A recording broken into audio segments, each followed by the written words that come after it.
This mic. It is now 5 p.m. on Tuesday, August 12th, 2025.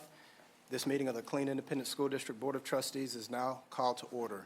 The following trustees are present and participating: Susan Jones, Vice President; Brenda Adams, Secretary; Marvin Rainwater, Board Member; Oliver Mintz, Board Member; Tina Capito, Board Member; and me, Brett Williams, President and Presiding Officer.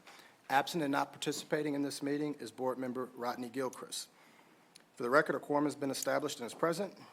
As a reminder, anyone wishing to speak at public forum must submit their sign-up sheet at this time. It has been the board's practice before each regular meeting to have an invocation and pledges of allegiance to the United States flag and Texas flag.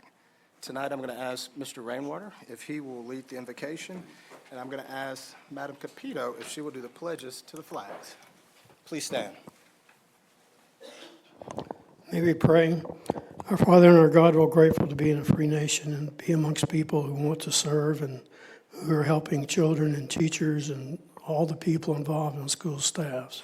It's going to be a busy day tomorrow, God, with people doing things they haven't done for a while, with new experiences and some old experiences. We just ask, Father, you will watch over us and keep us safe and help us feel the love and glory of an almighty God. Amen.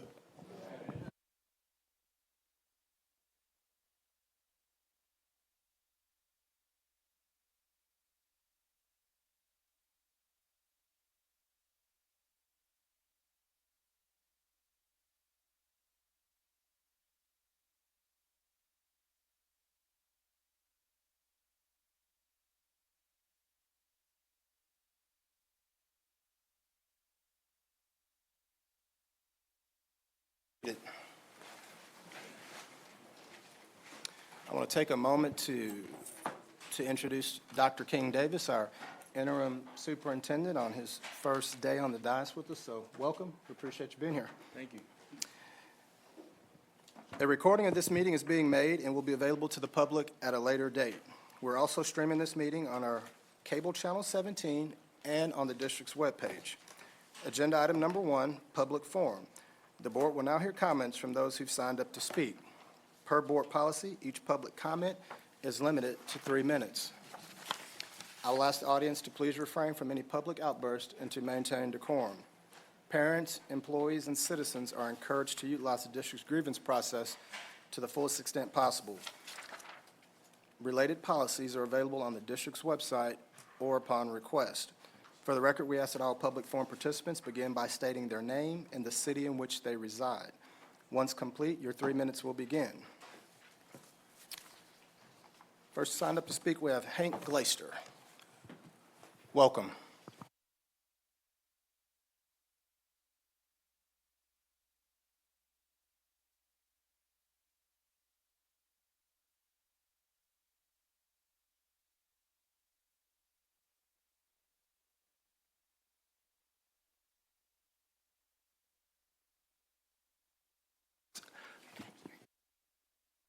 The superintendent's search. I understand we've got a presenter here, Thompson and Horton, I believe, that's going to pitch their recruiting pitch. And thereafter, you all are going to go into closed session in order to discuss the superintendent qualifications and such. I guess you all have read the AI roadmap I sent y'all concerning searches and personnel hiring as far as headhunter firms. I think one of my problems is that we use the Texas Government Code,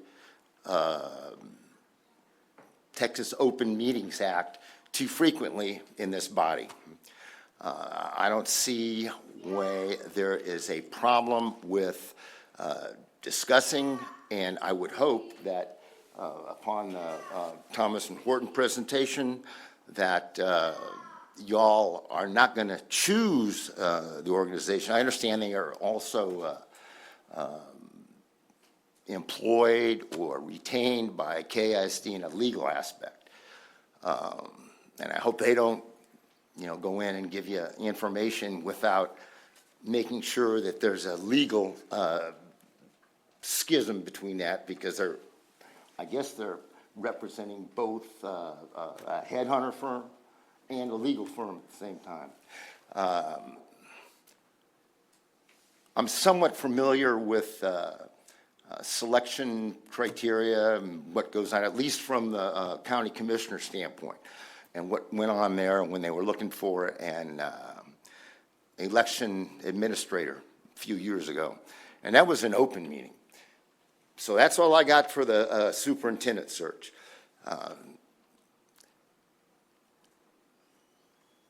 The other points are board policy in not allowing homeschoolers to participate in athletics, extracurricular activities. That's wrong. The other item is, well, the Dongyan Chin Semi-Kim free trade zone. I'm a kind of a Republican, and I want to make sure that the free trade zone does not prohibit them from being tariffed. Thank you. Thank you, sir.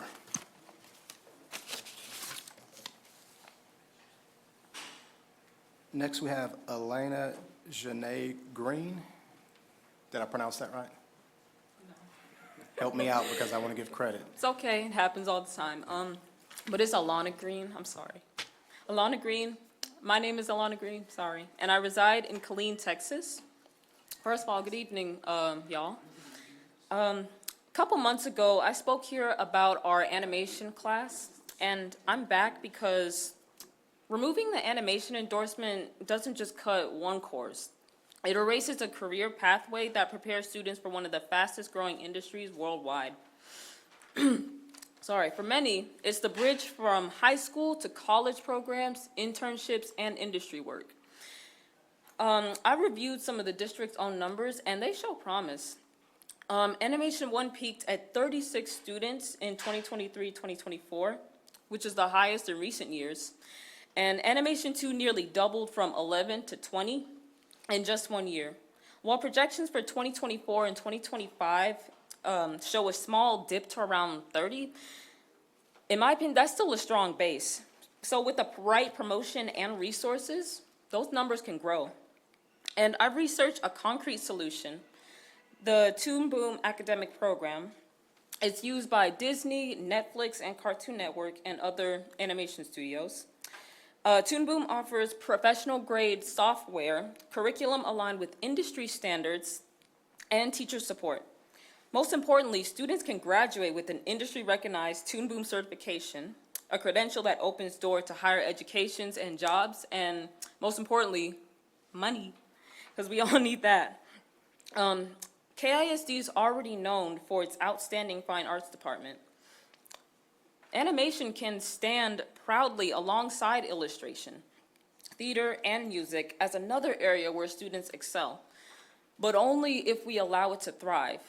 If you don't have, let's say this, if you don't have sheet music to play a trumpet, you're not gonna play right, okay? I guess another example would be if you don't have paper to make a drawing, what do you have? You have nothing. We don't have to close the door on future animators who simply want to learn and succeed. And after all, you never know if their passion projects could leave an impact on you and shift your perspective on life and make you see things in a way that you've never really seen before. So please consider integrating Toon Boom's institutional program. We can give students the skills the animation industry demands if we choose to try. Thank you. Thank you. Next, we have Beth Snyder. Did I say that last name right? Snooter? Suter. There you go. My apologies. Welcome.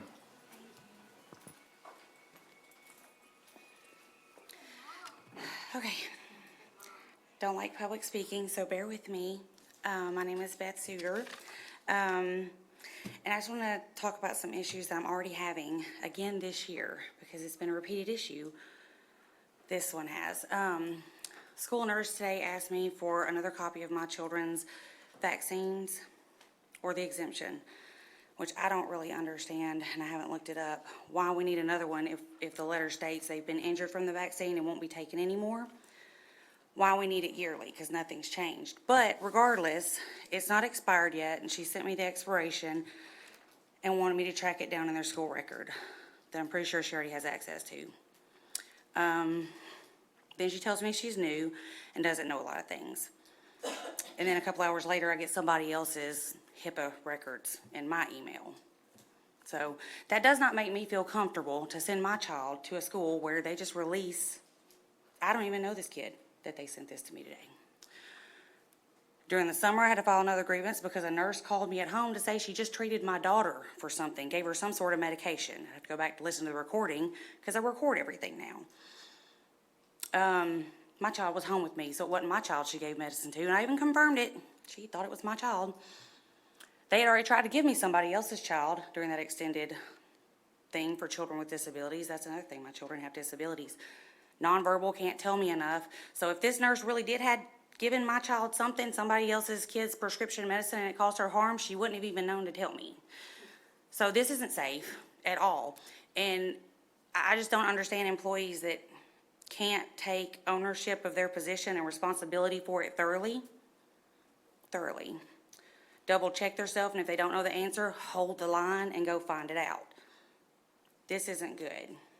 Then I had issues previously. I had to file grievances on for nurses not even calling me with head injuries. And then the nurse is like, well, it's her face. It's on her head. Why is somebody treating children with disabilities who can't even tell mama they fell and got hurt at school? Because a beach ball can give you a concussion bad enough that you don't act right the rest of your life. Y'all, I'm frustrated. And then on top of that, I really advocated last year for my children to get much-needed services and was denied by Maud Moore. Got 42 seconds. I'm going to try to make this quick. Did not have a good experience at Maud Moore. I have confirmed from many others in the community they've had similar experiences at Maud Moore. There's connections to their new school, Skipchaw, from Maud Moore. That doesn't make me comfortable. Now we got the nurse issue. I don't want any more problems. I just want my children with disabilities to be able to get the education that they have a federal right to without making my life more stressful. Y'all probably heard him screaming outside. He's a handful. Imagine living with that all day, every day, and then getting CPS called on you at the school because they don't like that you want some more money for your child to get an education. Not fair. I'm still dealing with that case. Talk about it another time. Thank you. Thank you. As we have no one else signed up for public forum, we are closing public forum, and we're now moving to agenda item number 2, which is a presentation from a superintendent search firm. At this time, I'm going to ask Dr. Moses and Mr. Thompson, please come forward, and the microphone right there, and they've got a PowerPoint presentation. Trustees, everyone should have a copy in front of them as well. Welcome. Thank you, President Williams, members of the board, and Dr. Davis. Good to see you again. And I will say to the board, Mike Moses and I have worked closely with you and known your career for a number of years, and I know they appreciate having you here on an interim basis. And we know this is an important week and an important day tomorrow for the board, for your administrators, for your teachers, parents, students. Tamara and I, our 2 daughters are teachers in public school. And my dad was a teacher and administrator for 35 years. He always told me that January 1 is a nice day on the calendar. But for people in education, the year starts when the kids and the teachers come back to school to start a new year. We know you have high hopes, high expectations, and we know everyone in the community is going to work very hard this year to be successful. We wish you well. Thank you for giving us an opportunity to visit with you a little bit tonight about your superintendent search. We also know this is such an important decision for the board. If you get this decision right, a lot of other decisions get easier. and we know the board's going to work very hard on it and take it very seriously. I'm David Thompson. I'm an attorney in private practice. Our firm represents school districts, colleges, community schools all over Texas, and in fact, at the higher ed level around the country. Dr. Moses and I have been personal friends. Well, Mike, I don't know how many decades now, but it goes back when we were both quite a bit younger. Mike served as Commissioner of Education under Governor George Bush. And when he finished his service as commissioner, Mike and I had always talked about what could we do together to be helpful to districts. And so we began in 2000 assisting districts as boards go through superintendent searches. We've been very honored to do that. Over 25 years, I think we've worked with around 200 boards as they've gone through searches.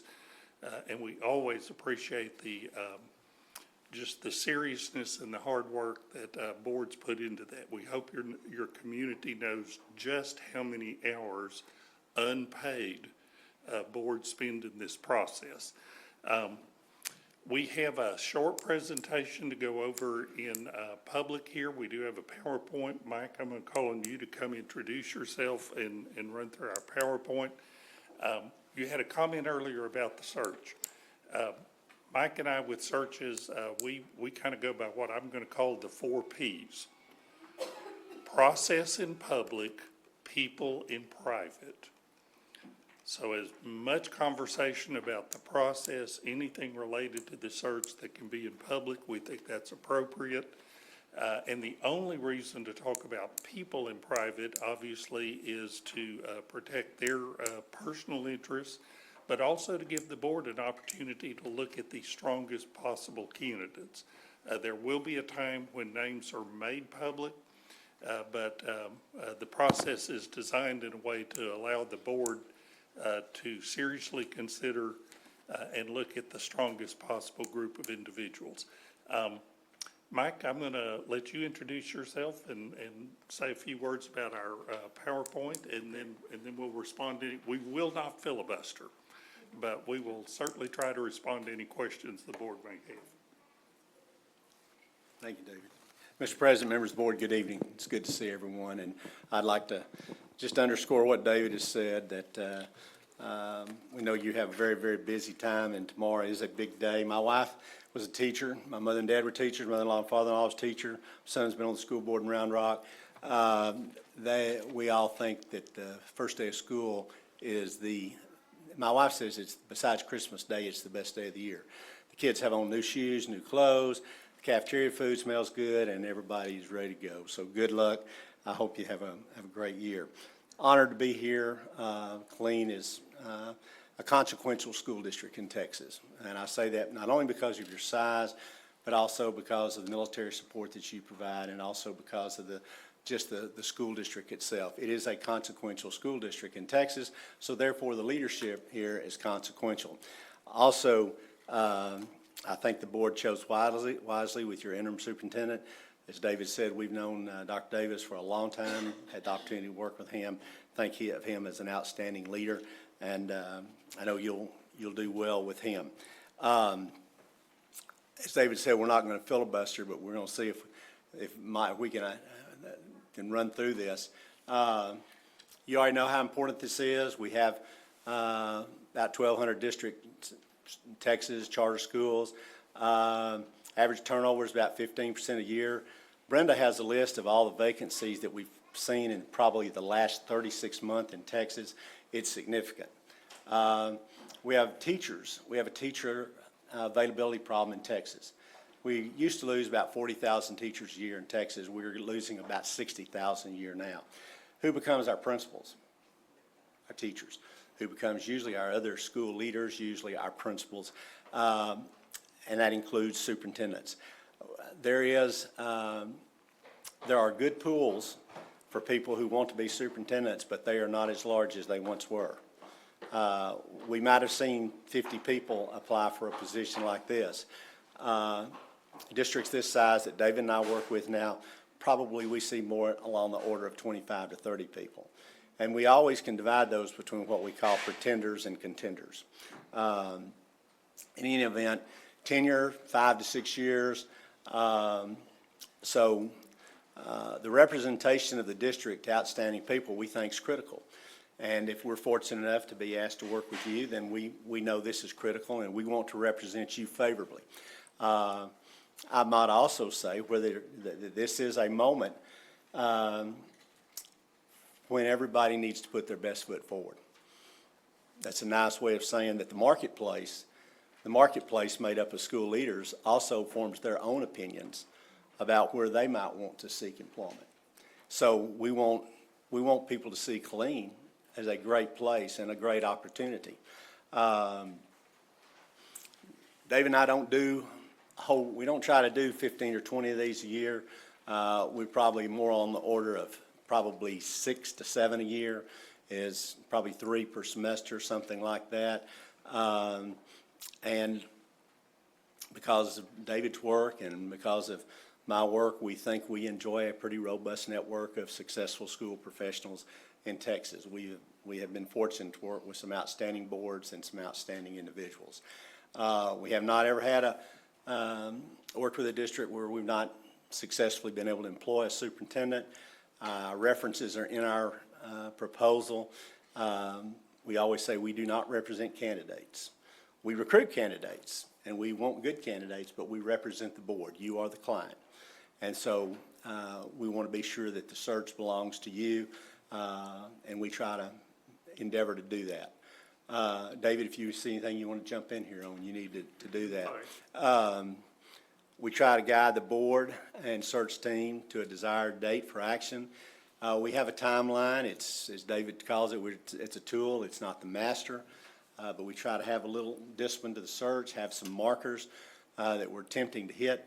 I don't know, but I think, yeah, we have the suggested timeline, and Brenda has this in writing too.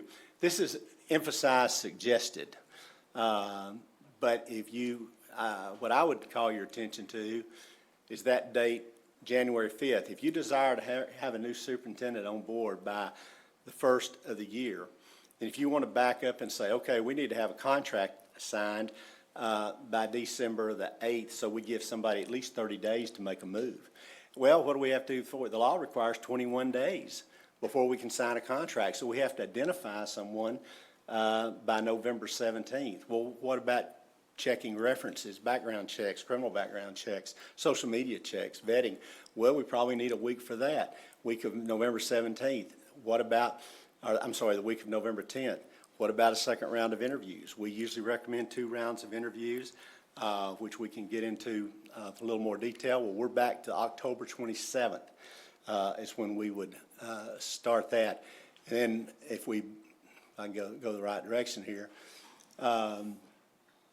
that would require us to be back meeting with you in around October 22nd or thereabouts to talk about your pool of candidates.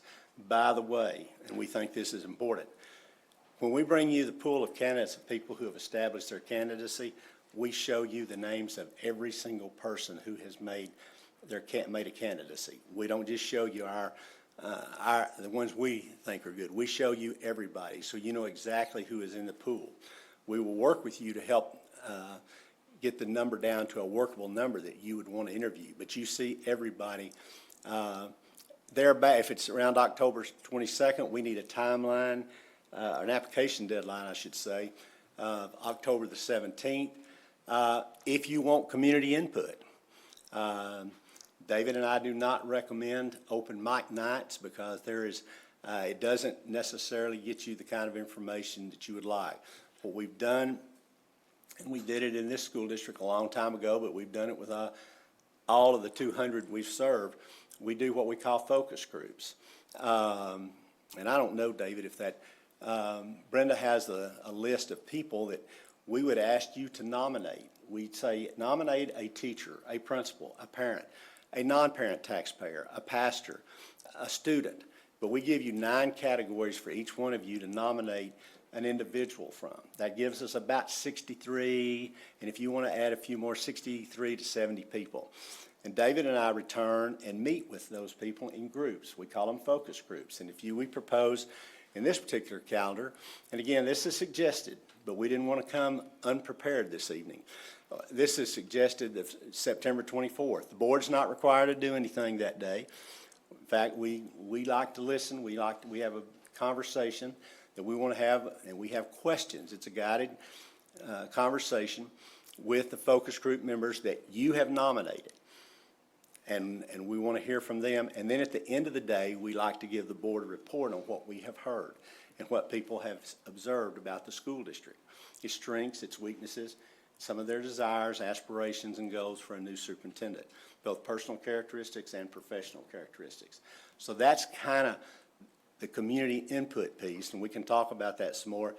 If we want to get that done in September, I got to go the other way here. Then there's when, if the board decides to engage us, then we would begin the advertising and posting immediately. We would also mail out letters for people to invite people to apply, and also for people to invite or to nominate individuals that they think would have the necessary skills for this position. But trustees, that's just a quick look at a timeline. David, you want to add something there? Can I make a quick comment Yeah. about the timeline? Sure. So you may be thinking, why January? First of all, we hope this, looking at all of the steps that are appropriate in a search, gives you a sense that if you start with the end in mind and work backwards, this is a good flow in the fall for a search. But you want to line your search up when candidates are also looking. And we're going to be very candid with you. People aren't looking to move in September or October or even early November. They're committed where they are now. When do people tend to move in leadership positions in Texas? It's 2 times. Start of the new semester, early 1st of January. That's a good time for a decision. It's actually a great time because it allows your new person to work with the staff in the spring, to be involved in some of the budget discussions, some of the employment discussions, and it helps with onboarding. And the other time is at the end of the school year. People tend to relocate in June, maybe into early July. So that's one thing we keep in mind, is also structuring your search so that it works for the board, but you also want to align your search so that it's going to be attractive to the strongest candidates and lines up at the times when individuals are most likely to be willing to make a career decision. The timeline, again, as suggested, gives you an idea of just kind of some of the things and some of the benchmarks that are involved here. If we're selected, we do all the advertising. We do state advertising with TexasISD.com and Texas Association of School Administrators. In the marketplace, they will get most of the hits of people who are interested in professional growth. If you have an interest in national advertising, we can do that. It's a little more expensive, but it's not exceedingly expensive. But it will give you some national advertising if you want it. People who are out of state and want to come to Texas generally follow Texas ISD and the American Association of School Administrators. David and I have recruited people who have been in Texas and left Texas and who have gone out of state, have seen the error of their ways, and want to return. And we've recruited for a couple of districts. We've actually recruited some people from out of state who have returned to Texas. We do occasionally find just somebody that is super talented that we will call your attention to those individuals. If we think there is someone from out of state who really merits your attention, then we will point those out.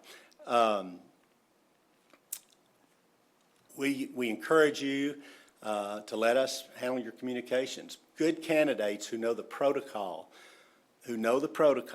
for a position such as Clean ISD will not call you directly. If they do, then they don't know the protocol. And that probably should tell you something. Now, if there's someone you know, that's great. And if you want to nominate them to David and I and say, hey, I really hope you'll invite those people. If you have people that you've heard at conferences, if you heard speakers, you know of people you would like for us to be sure we invite them, reach out to them, if you give us their names, then we will happily do that. We have a pretty good network, as I said, but we're always looking for people, and we're always looking for what I would call the rising stars.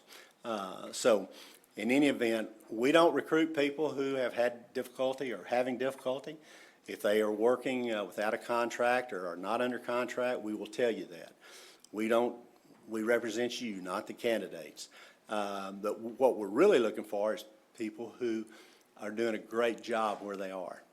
Basically, a community that's going to cry if their superintendent leaves. And you may say, well, that's kind of a bad way to look at it, but people who pursue professional growth sometimes make and pursue opportunities that are good for their family and good for them. So in any event, we're interested in finding people who are doing a great job. But the other part of that is this, and David and I would say, if you have someone who's likes their job, likes their board, the board likes them, they have a multi-year contract, they like their church, they like their bank, they like their doctor, they like everything, they're going to be very careful about moving on, which is one of the reasons we say our searches are confidential. We will follow the law, and David's a good attorney, and he'll make sure we all follow the law, but we will maintain confidentiality in the right way so that people will feel free to look at this as an opportunity. Did I skip the, we don't discourage non-traditional candidates. I think there's the invitation list we've talked about. We have a nomination list as well. And we have done a search where the board did select a non-traditional candidate. Not very typical, but it does happen. I've already kind of talked about, David, yeah. Quick comment. We do want to emphasize that we welcome all candidates, and that includes people who may not be in the community right now, people who would be looking for an opportunity to come and be part of the Killeen ISD school community, but it's also open to great people who may already be here in the district. And we can always, as the search develops, if we are selected, we think we do have some good processes to work with boards to manage internal candidates and external candidates in a way that is appropriate for everybody professionally and doesn't impact your search. Focus groups we've talked about. Brenda has that list, and if we were selected, we would ask you to nominate one person from each of those categories. Because of that timeline, which I'll back up to here for just a minute, that timeline, if we were going to try to be back here September 24th, David and I, since January, have had a trip scheduled that's out of the country, and we don't have to go, but we'll both have to get a divorce if we don't go.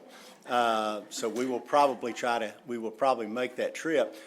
But Brenda was kind enough to meet with us, and I don't want to be presumptuous. We do not presume the board nor assume the board, but if we were asked to do this, I wanted to at least be prepared to get the ball rolling.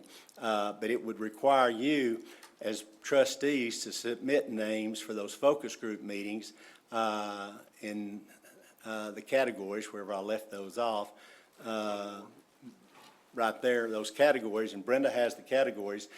And if you were to submit names with the phone numbers, emails, and addresses to her, and then she and the president look over it and make sure your community is covered, then you could probably send those letters out right after Labor Day and get a good response and get good participation with the community on those kinds of, and it's a pretty rich conversation that we wind up having. And David and I enjoy doing it, and I think the people that you nominate also enjoy it. I think there it is. We propose to meet with each group for about 1.5 hours. We asked Brenda, don't put all the teachers in one group, don't put all the parents in one group, don't put all the principals in one group, don't put all the non-parents in one group, mix people up so they get to hear from each other. Also, after the focus groups, we put the questions that we pose to the participants on your district website. So if somebody comes up and says, I would have liked to have participated in that, or I'd like to have some input into that, questions we posed to the committee members or focus group members on our website. Please go to our website and participate and complete the survey. So there's a chance, and we encourage the district, leave that up for a week. After a week, then we've completed that part of the process. I've already mentioned confidential searches. What do we ask for? We ask for a letter of interest and a current resume. We don't use an application form. David, you want to say why? This is a CEO position. How people present themselves is going to tell you as much about the person sometimes as the information itself. Our experience is that if you ask for a very good current resume and a letter of interest, first of all, the letter of interest lets you see how someone communicates in writing, because we know that's a very important part of the job. We found in the current resume, they're going to include every information you would ever ask on an application, and they're going to tell you other things. They may tell you a little bit about their family. They may tell you about what their interests are outside of work. Now, I'm going to put my lawyer hat on and say, obviously, when the board makes a decision, you will make a decision based on the legally permissible criteria that are related to the job, right? But the more you know about a person, hopefully that's helpful to you as you go through the process. When the deadline is completed, we like to leave these jobs open about 45 days. And this one would be open about 45 days, maybe a couple of months, 45 to 60 days. Then we have a proposed date, come meet with you. We will have done vetting. We will have looked at all the candidates, talked to a whole lot of them, maybe not everyone, but pretty close to everyone. And then we would come ready to, the evening we meet or the afternoon we meet, it's a long extended meeting. It's probably it's at least a 3-hour meeting or so when we're looking at resumes and credentials and we're talking through candidates and so forth.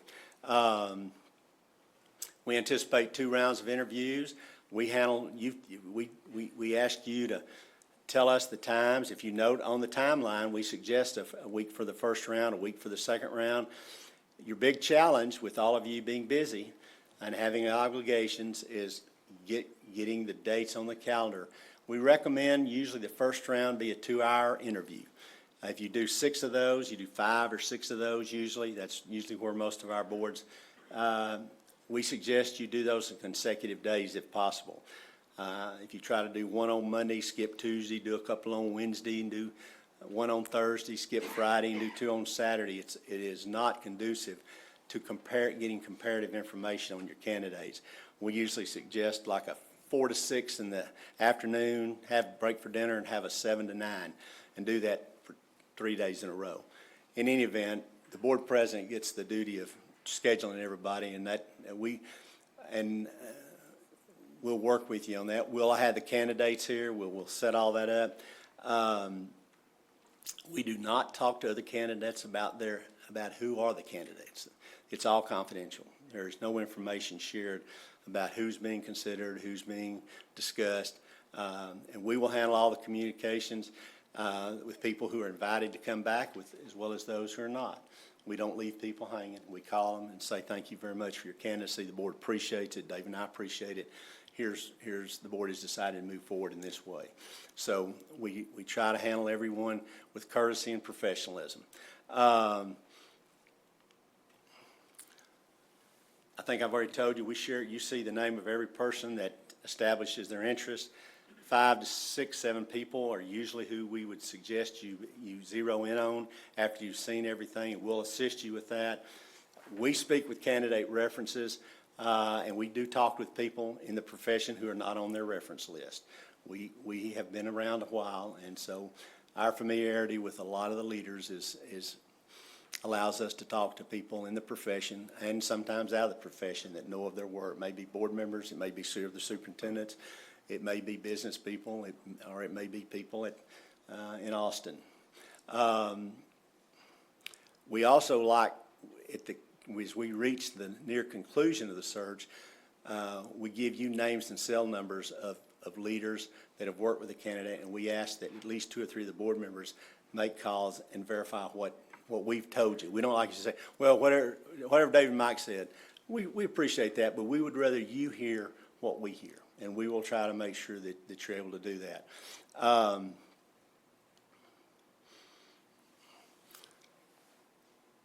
You have to do a criminal background check. We'll assist in that. We do a credit score, a financial background check.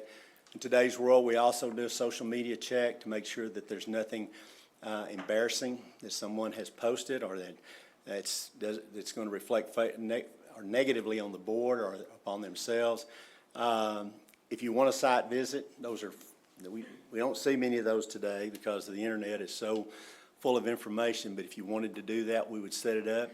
If you want assistance in the contract, we have a pretty good attorney here that does that, and that's included in our fee. But if you want to use your own attorney, we're happy to turn that over and let your attorney do that. So whatever works for the board, but you do have contract development included in the fee. We don't nickel and dime you. We do not send you statements during the search. Pay us a little now, pay us a little now, pay us. We send one invoice at the end of the search. If you're happy and search has been successful, then we'll send one invoice. We also provide a guarantee that if somebody leaves you the first 2 years of service, we'll do another search. If it's within 2 years, I think we'll do it for half price. If it's 1 year, we'll do it for nothing. So we've not had that happen. The people that we've been fortunate enough to work with have stayed in their positions for anywhere from 5, 7 to 10 years. So that's our goal. We always tell people that strong superintendents want to work for strong boards want strong superintendents. So our goal is to try to make that happen. David, you want to wrap up? Just one quick last comment. As Dr. Moses said, this is something we enjoy doing because we like working with each other. Mike and I have said for years we're on a mission to eat at every Whataburger in Texas. We've been checking a lot of them off, but they keep building more, so we'll keep doing it. But we limit how many districts we work with. And just for your information, we've only committed to 2 other searches at the present. We are working with the Region 11 ESC Board as they're selecting a new executive director. That's the Fort Worth area. And then we are working with the Goose Creek Consolidated ISD board in their search. That's a district of around 20. They're less than half your size in the Gulf Coast area on the Ship Channel. Yeah, Baytown. And we do not believe that either one of those would be overlapping or conflicting with your search. We always try to be very careful that we don't do searches simultaneously that are in essence competing with each other for candidates. We've actually passed in the last couple of weeks on a couple of other districts, and we've told them that we could not submit proposals. So if you did ask us to work with you, that would be 3, and I will just tell you right now, our plate would be full. That would be all we would be doing during the fall. Again, we try to tailor it for each district, and we do not do districts at the same time that are in essence in competition with each other for the same pool of candidates.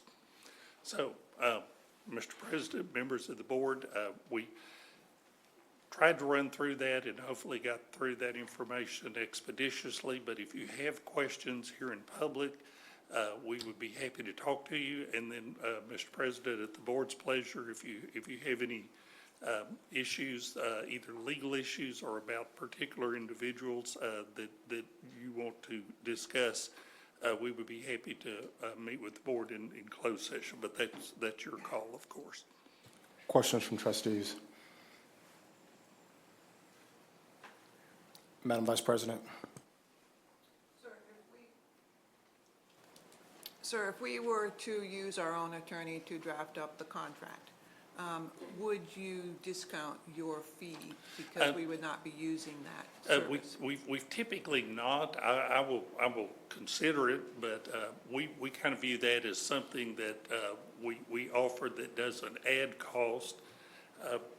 I'd think about it, Appreciate it. but we haven't typically done that. We view that as something that we include that others don't, but I'll think about it. All right, thank you. Questions from trustees? Okay. Thank you, sir. We appreciate you. We're now going to move to item number 3, which is consideration and possible action to hire superintendent search firm. We've just heard a presentation, so there'll be, no one else is coming to the podium to provide additional information. We've heard from a potential firm. What's the desire of the board?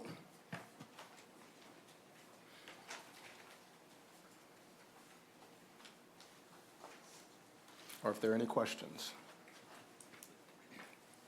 Mr. Mintz?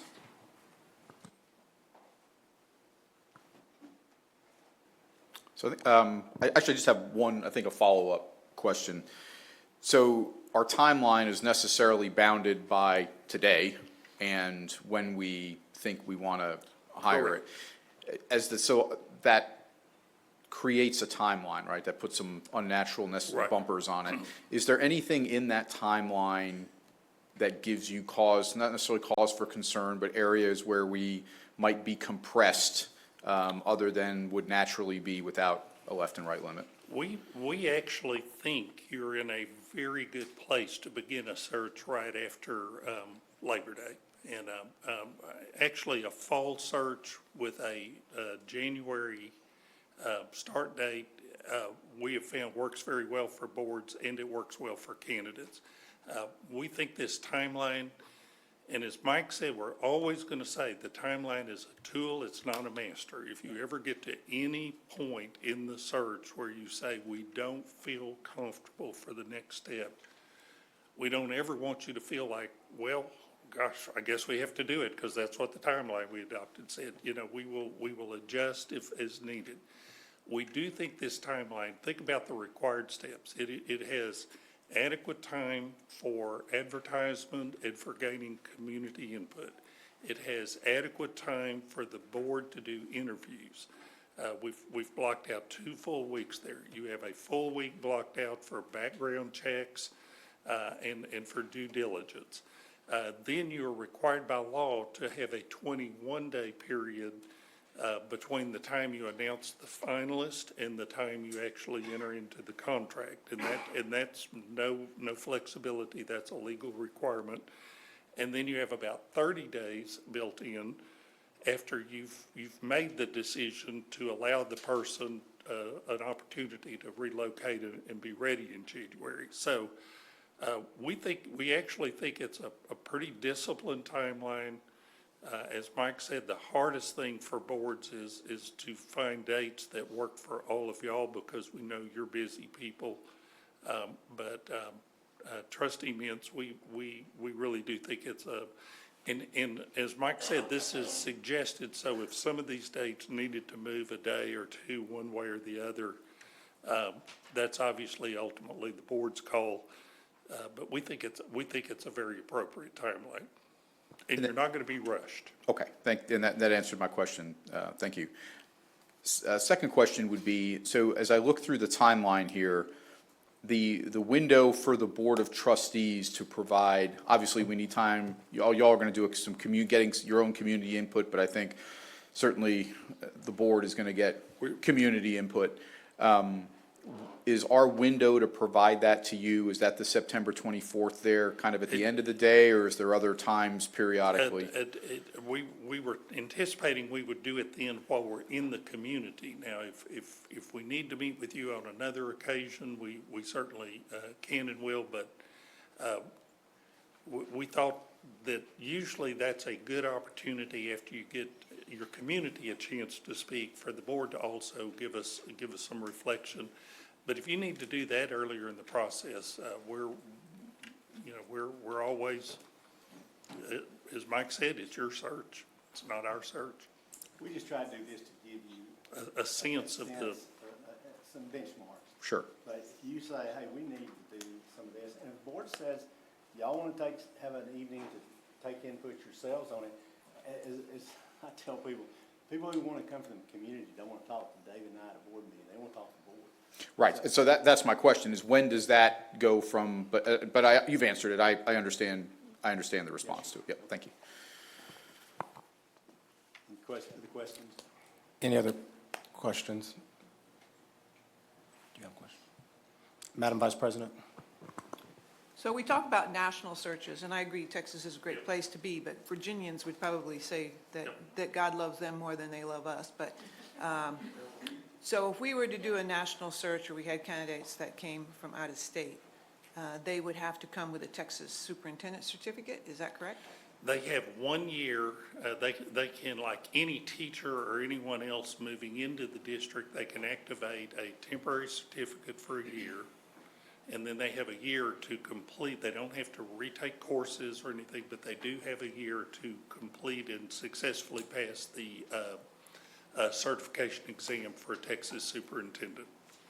But they can get a temporary certificate immediately.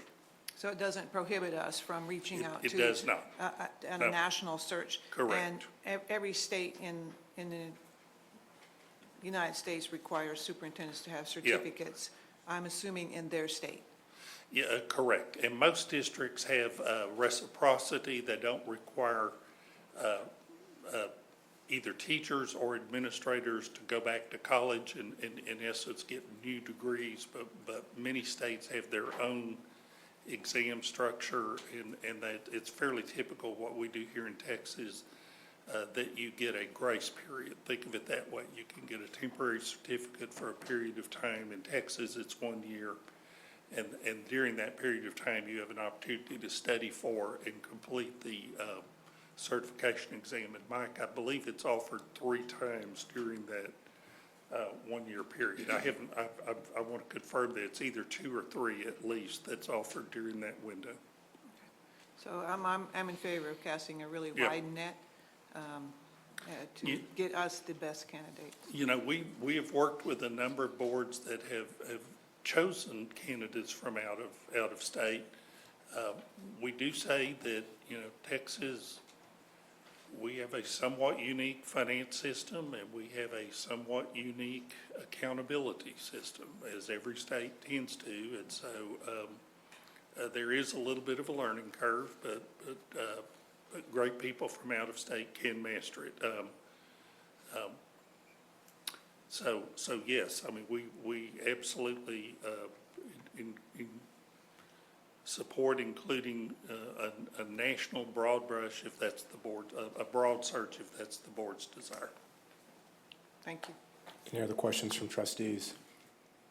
This is an action item. Madam Secretary.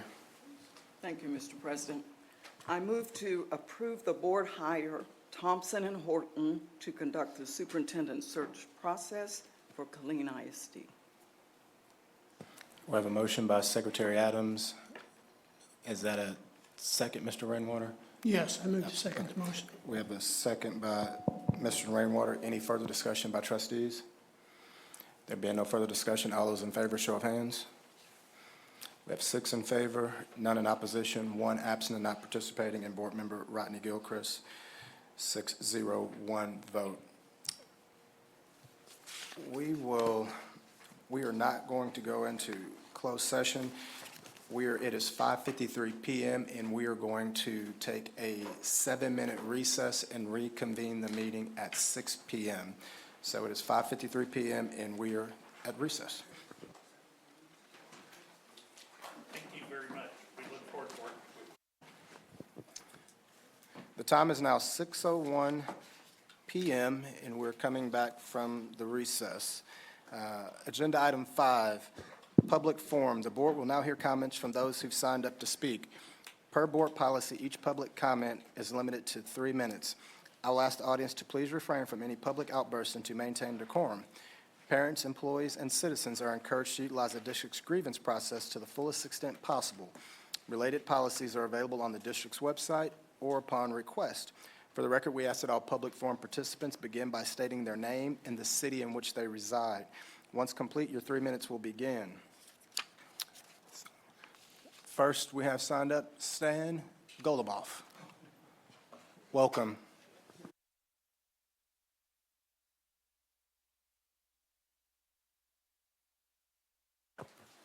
Stan Golubov, I still live in Hark Heights. So, I'm going to try to keep this short. I probably won't, but I'm here tonight to talk. The board, you guys are doing a great job, but your messaging sucks. I can't put it any other way, and I'll use the budget as an example. We have heard for the last year, ad nauseum, that we're losing $10 million in impact aid. And we have had people running around like chickens with their head cut off. And tonight, we're going to see a budget that not only has every dime of that 10 million in it, it has 29 more million in it than we had last year, which means we're just $2 million shy of reaching the 31 million that we're going to lose in impact aid in the next 3 years. Now, I know it doesn't really work that way, but the point is, messaging-wise, we're not broke and we ain't poor. Stop acting like it. You don't need to be wearing a barrel and holding up a sign on the street corner saying, we'll educate for money. We're not poor. We're not broke. Do we have some streaming services that we might be paying for that we don't need, like unused buildings or partially used buildings? Or do we have some dormant fees that we're paying, maybe not having all of our people? We're trying to hire too many, we're budgeting to hire too many people that we never going to hire. There are places to cut the budget and make up that money that we're going to need to make up so we can continue to pay increases in salary, cost of living, and also account for increases in supply. But stop acting like you're poor. Stop acting like you are in the same boat as the hundreds of school districts that have mismanaged their budget and done things thinking the legislature was going to save them, and the legislature hasn't. So now they're up the creek without the proverbial paddle. That's not us. Stop. Just use better messaging. And I said I wasn't going to do this, but welcome, Dr. Davis. Axum Jacks, this is how I do it. My daughter tells me this is wrong, but we disagree. That's how we do it, but I do agree with my daughter. I don't know what a Bearcat is either. So you guys have a great evening. That one was for you, Mr. Williams. Thank you, sir. Before we go to agenda item 6, which is the superintendent's report, I do want to acknowledge the newest member to our team, Colonel Mark McClellan, the garrison commander at Fort Hood. Welcome, welcome, welcome. We're excited to have you here. And as I said, you're part of the team, provide input to us and help us be a better organization, so welcome. We'll now go to item number 6, which is the superintendent's report and first day of school overview. And I will start first with Dr. Davis. Thank you, Mr. President. First of all, thank you. I just want to publicly, first of all, thank this board for the vote of confidence to lead the way as your interim superintendent and to allow me to partner with you and also to partner with our senior leadership team. This is day number 2 for me, so I'm certainly in the throes of it and becoming acclimated. So I'm very excited. I just want to say before I pass the baton to Dr. Osborne and Mr. Heckenberg, that I'm just asking our community to be patient with us as we start school tomorrow. Not only throughout the state, but throughout our nation. As we start school, it's just inevitable that there will be delays, high traffic areas, and so on and so forth. So we're just asking for your grace and flexibility, and also for your prayers. So we know what that's going to look like. In my estimation, it's a win this week. If we can get kids, as I shared with the team, we get kids to and from school safely. This time of year, we tend to get in a rush. There's lots of impatience. And so I'm really asking, as we pick kids up and releasing children, making sure they get in to and from where they're supposed to get, especially our smallest and youngest scholars. So it's inevitable, it's important, it's critically important that we ensure that children get off at the wrong stops. We do bus sweeps, making sure no child is falling asleep on the back of that bus. If a child is a car rider, don't send them walking, and so on and so forth, guys. So it's just slowing down and making those right decisions. We'll get to the ABCs, 1, 2, 3s. I promise you, we know what's the most important. We know what we're here to do, but we'll get to that. But that first week or two, it's about safety. It's about getting kids to and from school safely until we get some things, get accustomed to procedures again, starting a new year. So with that said, again, thank you, board, and look forward to the team. We've had a great first 2 days, and look forward to partnering with you all as we move forward. So at this time, I pass the baton to Dr. Osborne and Mr. Heckenberg. Just want to make sure this works. Thank you, Dr. Davis. As Brenda brings up the presentation, I just have to echo that sentiment. We are extremely excited about the first day of school tomorrow. I think every educator probably says the same thing every year: where did summer go? The time absolutely flies by, and yesterday felt like May, and tomorrow is the first day of school.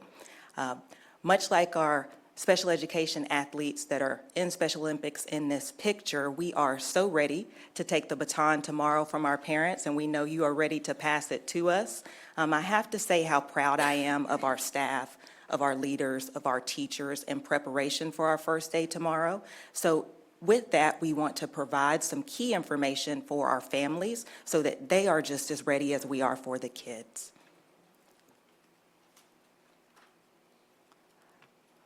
So as we make an effort to improve our communication at the district level and the campus level, we want to start with what families can expect on day one. I don't think that we can say enough times or too many times that our priority number one is a collective focus on safety and security. At the district level and at our campuses, all across the district altogether, we have not lost our urgency, and we want to make sure that we convey that to our community and our families and our students as they return tomorrow. We know that we have work to do in rebuilding trust, and that means that we are inviting you in partnership, and our communication will increase, be more clear and more transparent more often. As we enter the first day of school tomorrow, we are having our third full year of Capturing Kids' Hearts. Back in 2023, in the fall, the board and our central office members were trained. Last year, we spread that out and started with our principals and our teachers. So we continue that effort, and that is because we know that the most important thing we can do first is have a strong relationship with students. So we continue that work to connect and communicate with kids in a way that opens the door for learning ultimately. As we balance that relationship with structure, our families, we want you to know that we are improving our student culture through predictable routines. So as we start school tomorrow, our families and our students, please expect heightened whole school systems. That means our approach to arrival, our approach to transitions, our approach to dismissal. Every time we are making a new decision on our campus in the operational realm, we have expectations for our students, we have expectations for our staff and teachers, and expectations for our leaders in order to make sure that that predictable structuring is in place as a foundation for our learning. With that in mind, that means that our adults have to be visible, and that is our commitment to families as we go into this school year. Not that it was not our commitment last year or the decades before, but we understand how important it is for our adults to be in places that can support the learning and behavior of students on campus. That includes the campus staff, that includes our district staff, and we are thankful for the community members and partners that are present, whether it's our Adopt a School units or our Men in Black or our mentors or just our parent volunteers. Adults will be visible on our campuses as we move forward in this school year. And with that in mind, we definitely want to underscore that the campuses are not in it alone. Tomorrow, we will begin dispatching and deploying over 80 district staff members from our respective offices and cubicles to get out there in the trenches and support our campuses with the service of students. We will do that on Wednesday, Thursday, and Monday.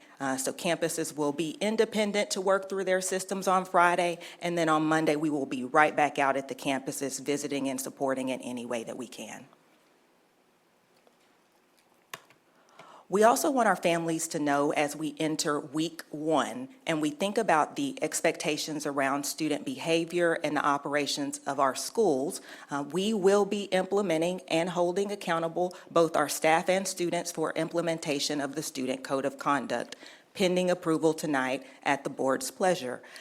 What that will mean ultimately is a phased approach to student expectations. We recognize we'll talk about the Student Code of Conduct tonight, and tomorrow is the first day of school. So we are in the 17th hour for sure. So what students can expect are a couple of things on day 1. We will implement our clear and mesh backpacks on the first day of school. We will implement discipline expectations as they are outlined in the Student Code of Conduct, in addition to any campus nuances for their expectations on their school grounds. And we will implement our cell phone policy at both levels. I'll leave that to the discussion that will come forth tonight. I won't go too deep into that. But on the first day of school, we want families to know backpacks, discipline, cell phones. As soon as you walk in the door, the expectation is in place. We have listed there 2 additional things we want our families to be aware of. Getting to class on time is important to getting the education we are promising our communities. That means do not be tardy. This says tardies will count on the 18th. I want to make sure that I emphasize and clarify, we will address tardies tomorrow. We will address tardies on Thursday. We will address tardies on Friday, but we will not put discipline referrals in the system until Monday. We recognize that on some campuses, students will be new portions of the building, new school community, transition from 5th to 6th. We're giving grace in those areas. So we can expect that our campus leaders and staff ask students to hurry along in those transitions and get where you need to be. But those will be simple conferences and reminders, but we will intervene on Monday along with the outlined expectations in the Student Code of Conduct. With that same thing in mind, on Monday, the 18th, we will be implementing the discipline referrals as outlined in the Student Code of Conduct with relation to the dress code. So we definitely invite our families to take a look at the dress code, take a look at the clothes that might have been purchased, and have those good conversations with your students about showing up the way that they leave the house. But with that in mind, we'll address those things on Wednesday, Thursday, and Friday, and we will implement the Student Code of Conduct in that respect in regard to discipline referrals on Monday.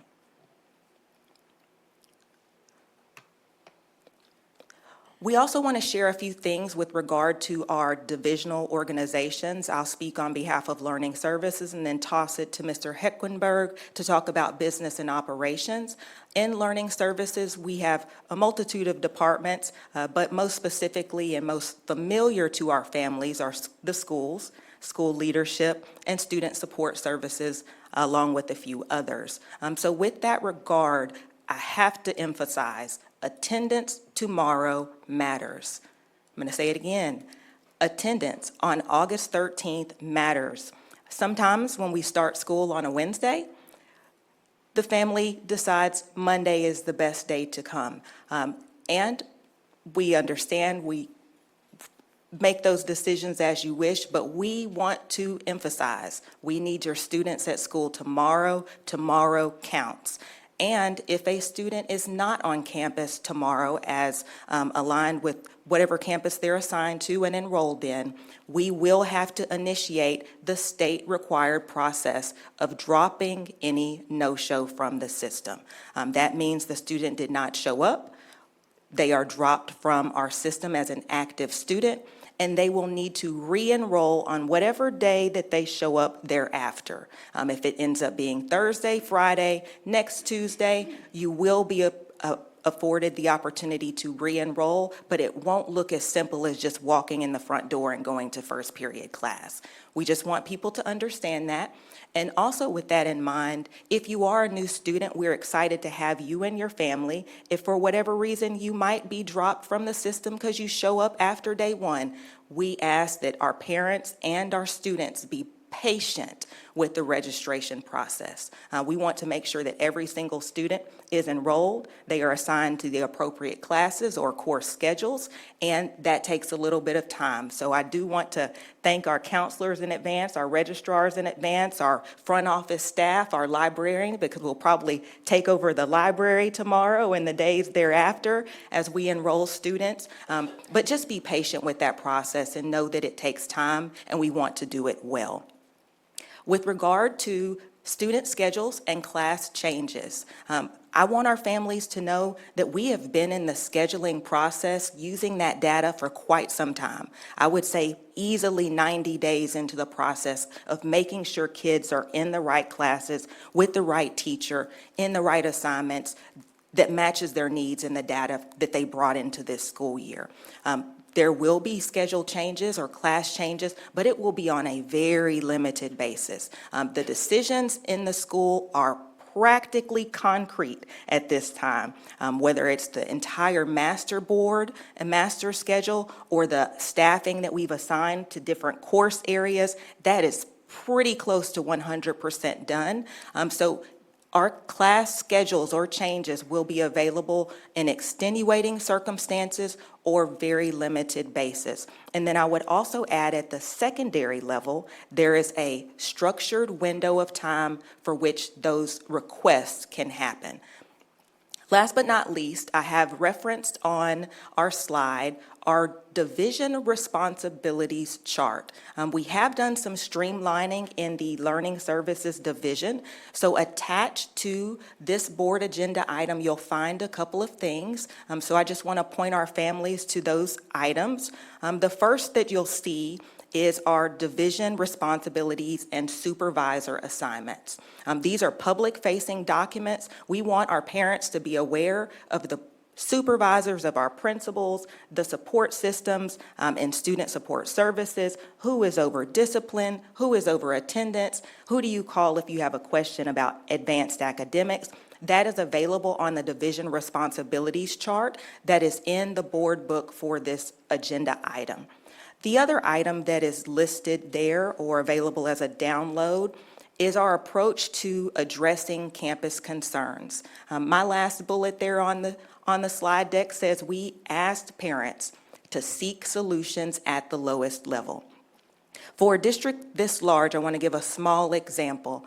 If we have 1% of our students tomorrow with a concern, that is 400 students. 10% would be 4,000, 1% is 400. And if all 400 concerns go to Mr. Hecklenberg, he is inundated. And we ask that you solve at the lowest level so that we can be efficient in our responses and our solutions that we want to provide our families. You will get excellent customer service, and if you don't, we want to know about it. But we also want to just ensure we're solving problems for kids and families, because that's the gateway to making sure an education is great for them. So please make sure you've taken a look at that guide that invites you to start with the teacher, then the assistant principal. If your answer is not sufficient, then you have the principal, and then it would go to student support services or the principal supervisor for that campus. Please check those documents out. Again, they're public facing, and we want to get off to a great, incredible year. Scott.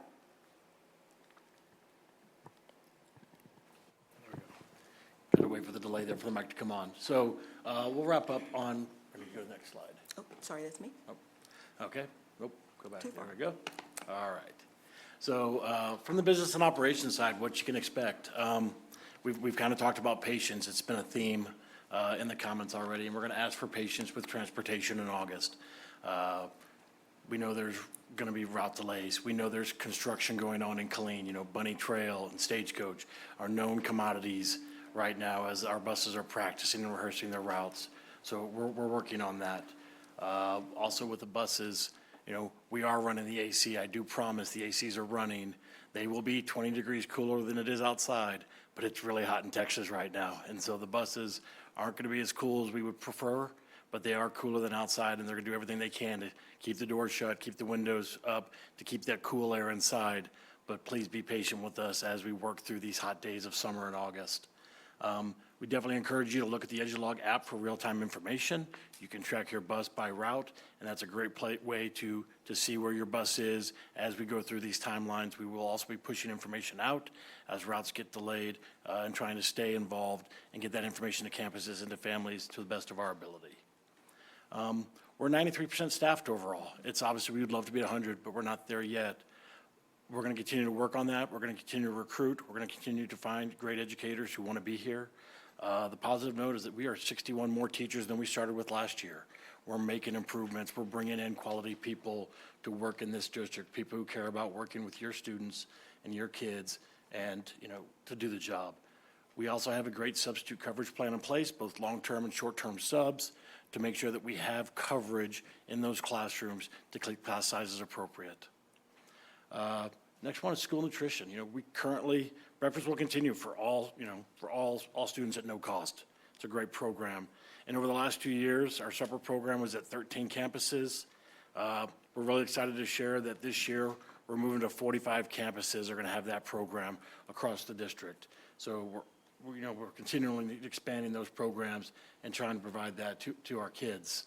I also want to share that, over the summer on a very accelerated timeline, our maintenance team, the facilities team, they completely renovated 10 of our kitchens, $12.9 million to put the best equipment in some of these schools to make sure that what we're providing for our children is commensurate with the type of district that we are.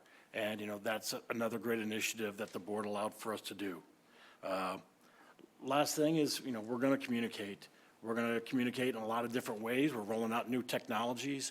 We're rolling out new capabilities through our communications team to try and stay up with the 21st century and how people consume information.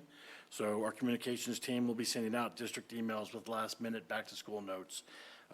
We'll be supporting multimedia requests on the first day of school, and we will be consistently communicating on the website, various social media platforms, email, and text across the district. It's our goal that you know what is going on, that we allow you to anticipate what's going on, and have expectation management for your child in every situation. So kind of in summary, we're working to bring this together. We are doing a lot of things great in KISD to improve what we're doing for this school year. We tell our folks all the time, we either get better or get worse every day, and we're a get better kind of district. And so that's what we're going to keep working on throughout this year, and that's our promise to you.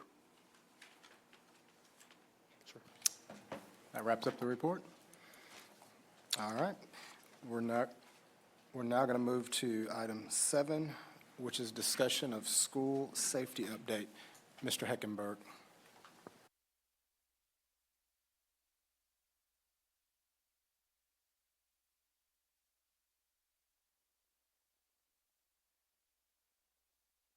Hold on. There we go. Good evening, Mr. President, ladies and gentlemen of the Board of Trustees, KISD staff and faculty, and most importantly, our families and students of KISD. As we prepare to kick off another year of learning, we wanted to give you an update on where we sit on the school safety program. It's a utmost concern to a lot of folks, and we've done a lot of changes. Some of them are still ongoing. Some of them are going to be future-oriented, and we wanted to give you a brief update of what to expect this year. First, KISD has always had a safety culture. We all recognize as professionals that school safety is important because we've got to establish the conditions for which safe learning can occur. So we've always been focused on protecting students and staff. We want to foster that positive learning climate. When kids feel safe, when they're protected, they're going to learn better. We know that. That's proven, and we're working to do that. We are working to prevent incidences. Everyone knows, we're trying to keep kids safe. There's no employee of KISD who is out there wanting to see a child hurt. You don't get into the education profession, for that. You care about kids. It's a profession. It's a calling for educators, and that's the folks we're bringing into KISD, and we are actively working to keep those numbers down. And then last, it's strengthening the community. The school's the heart of the town. Our schools, our 53 campuses is what we rally around in Killeen. It's what we follow to a sporting event. It's what we cheer on in a play. It's what we listen to the band. And that community togetherness is what we want, and we know that safety has to be the bedrock of that as we move forward.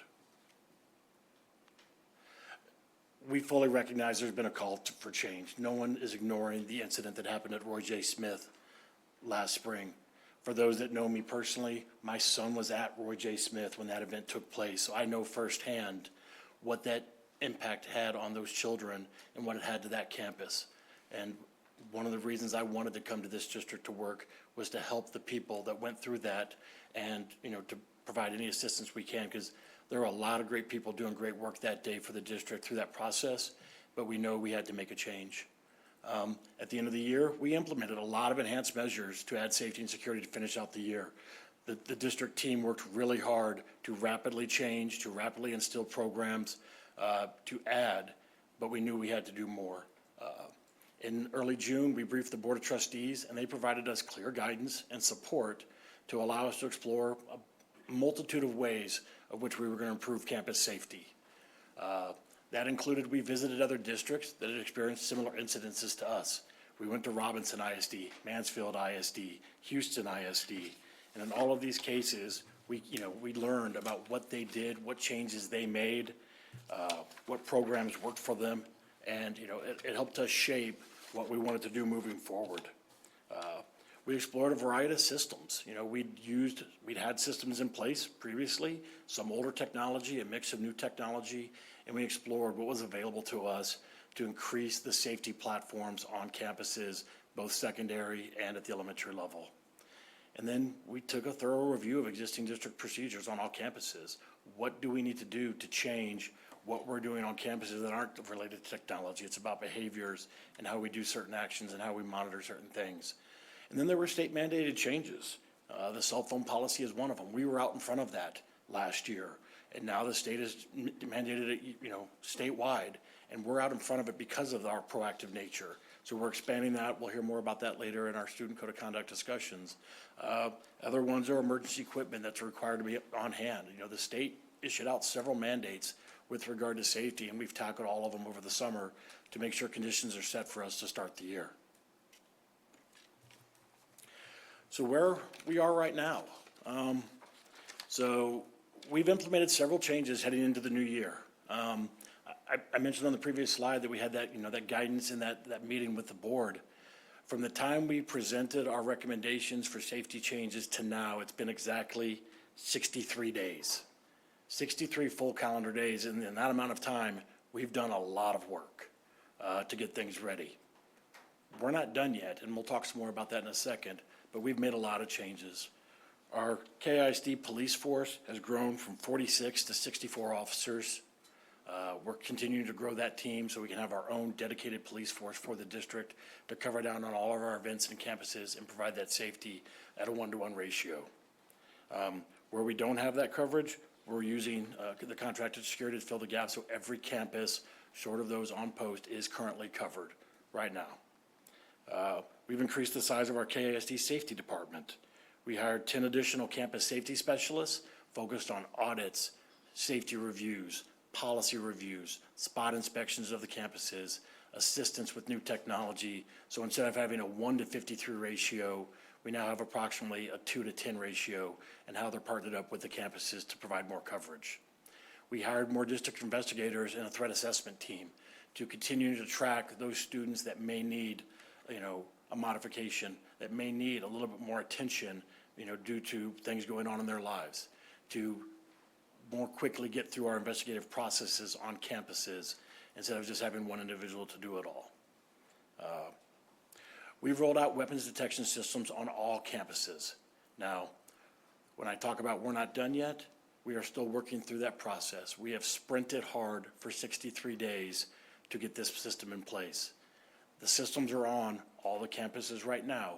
Where we did not get to the level that we wanted to is the level of training on all campuses, specifically on the elementary side. Last spring, as I mentioned, we had already rolled out a different system, but the same concept for screening, weapons detection, and our secondary campuses were more ready for the changes that we brought to them this summer. Our elementary campuses, we owe them the proper training, the proper resource rollout, and the proper implementation to make sure that we are setting conditions for the elementary students. So we are working a phased-in approach using a modified crawl, walk, run methodology, So those kids coming into the campus first day learn how to pass through the system without treating it like a jungle gym for some of those preschoolers and kindergartners. That they learn how the screening process works and what to expect from it, so it's not scary. So they learn how to get to their classroom on time. And we'll gradually, as we work through that training process with the campuses and the kids, we will slowly ratchet up the scrutiny provided on those campuses to make sure that they are receiving the same treatment as the secondary campuses. But we wanted to do it with a heart focused on those kids and what their experience would be like, and how we rolled that out on the elementary campuses to make sure that we put them in the best position to succeed. We have also rolled out silent panic alert technology. It was a requirement for us in the district. That allows every classroom to be able to trigger a silent alert if there is something going on in their classroom. We already talked about the clear mesh bag policy on all campuses. We have the now clear water bottle policy for secondary campuses. That also is an additional safety feature. The updated cell phone policy, which we will discuss. And then coming soon, we're not done. You know, we're gonna get through the list of things above the bullet, and we're gonna make sure those are done properly. And then we are gonna get into an enhanced visitor management system to make visitors tracking easier, to get folks registered on campuses easier for visits. We're also working an exterior door monitoring system that has, is tied to alerts that if a student props open a door for their friend or someone that's not our friend, we're gonna get a notification and an immediate location of where that occurred so we can respond properly. So campuses are more secure in areas where there's not an adult, holding down that door. And these are all systems that we're gonna roll out through the first semester. All right, next slide. Oh, sorry, I got the clicker. So what to expect? We're gonna have potential delays on campuses as we refine the process. I wanna be transparent about that. Dr. Davis talked about we're gonna have some delays. Not every campus had this technology last year. A lot of them are doing it for the first time. A lot of them are doing it with more systems than they had last year. Some campuses only had to deal with one system. Now they're doing 3, 4 systems on their campus. So some of the procedures had to be adjusted. How the settings are set is still being adjusted. But we will continue to assess and update campus procedures to improve efficiency. Nobody wants a kid outside waiting in line. We want them in the classroom. We want them learning. We're going to get there, and that is a focus. But we want to do it right. We're going to seek your feedback. We're going to seek your thoughts and concerns, how we progress through the year. We're going to receive feedback from the principals, from those administrators who are in the trenches doing the work, and how the system is working for them and how it's not. We're already getting that feedback now, and we're making adjustments and planning for future adjustments based on that feedback we're getting from those campus leaders. Each campus could definitely look a little different. We all have the same standards. We have the exact same expectations and what those standards are. But every campus is different. We have 53 campuses with different layouts, with different staff that can be very similar in appearance, but they're different once you get there and talk to that principal about how they are doing different things. So the procedures may differ slightly based on those things, but the outcome is the same. The standard is the standard for the level we expect them to provide scrutiny, to provide security, to provide safety. And last, I think I talked about it at the beginning, but it's a dedicated team of professionals who are committed to ensuring the safety of our staff and students. 99% of the people who get an education do it because they care about kids and they want to contribute to their community. They want what's best for those kids, and that is what we are working towards. I tell my team, we're never going to be perfect, but we're going to strive for it every day, and we're constantly going to get better because we want to do what's right for those children. So that's it, sir. That's our summary. Pending any questions, and I'm looking forward to a great year. Questions from trustees? Thank you, sir. We'll now move to item 8, which is a consent agenda. A, consideration of School Health Advisory Council SHAC membership roster for the 2025-2026 school year. B, consideration of Texas Teacher Evaluation and Support System T-Test Certified Appraiser List for the 2025-2026 school year. That is the consent agenda. I'll entertain a motion. Madam Secretary? Mr. President, I move to accept the consent item, letter A, consideration of School Health Advisory Council, SHAC membership, roster for the 2025-26 school year, and item B, consideration of Texas teacher evaluation and support system T-test certified appraiser list for the 2025-26 school year. We have a motion by Secretary Adams. We have a second by Madam Capito. Any further discussion by trustees? There being none, all those in favor, show of hands. We have 6 in favor, none in opposition, 1 absent and not participating, and Board Member Rodney Gilchrist. Thank you. We'll now move to 9 action items for consideration. A, consideration of the Killeen Independent School District Student Code of Conduct for the 2025-2026 school year. Welcome, Mr. Wells. Good evening, Mr. President, members of the board, Dr. Davis. We are here tonight to present hopefully the final representation of the Student Code of Conduct for this school year, pending approval from you tonight. Mr. Wells, I'll ask you, I know we had discussions last week, but I'm totally okay if you highlight the requested changes, and we'll kind of go straight to those. Okay. To make sure we address everyone's concerns, but I'll defer to your presentation, but I'm telling you, I'm okay with that. Absolutely. What we've done here is highlight all of the changes. We've kind of gone back and forth a little bit. So I've brought all of the changes forward to you, but that's all we're going to discuss here tonight in case you have other questions. So as we bring you the Student Code of Conduct, as you're aware, there's been a lot of changes and a lot of discussion here over the last few weeks, especially with the last legislative session. And there has been a lot of things that have been brought to us. So we've gathered feedback from members of the board, members of the community, principals. We've presented to you a couple of times these different changes that have been brought and are seeking your approval tonight for the Student Code of Conduct. As we look, here are the changes that are being made, are presented to you tonight. Graduation participation, anti-Semitism, personal communication devices, door safety, parental involvement, transportation, student removal by the teachers, suspensions, both out of school and in school, there are some changes there. The DAP hearing process, the virtual education for expelled students, the dress code to include the clear bag policy, and then the change to the e-cig and vapes. On page 8, you'll see the graduation participation, and this is the language that is provided to you there.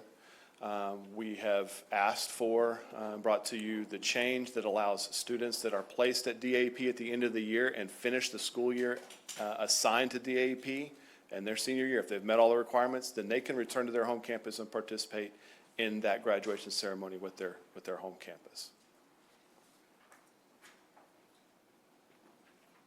Mr. President, do you want me to pause each time? How do you want?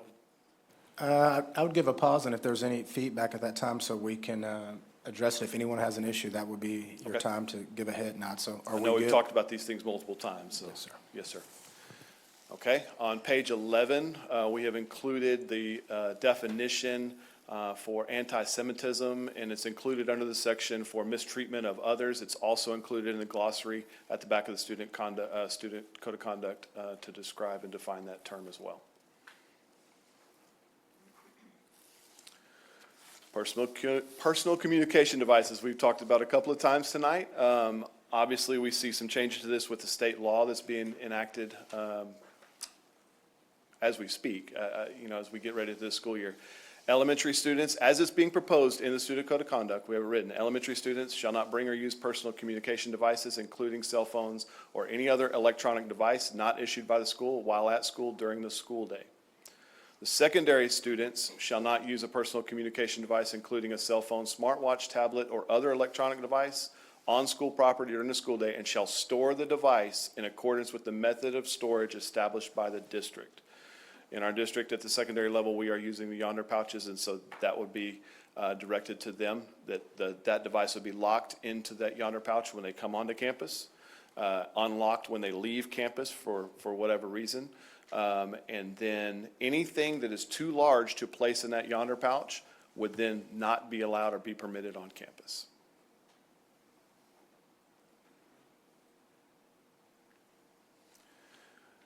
After the last presentation, we also looked at the set of offenses for violation of this policy. It was rather extensive, and we have shortened it and brought a little more meat to this policy.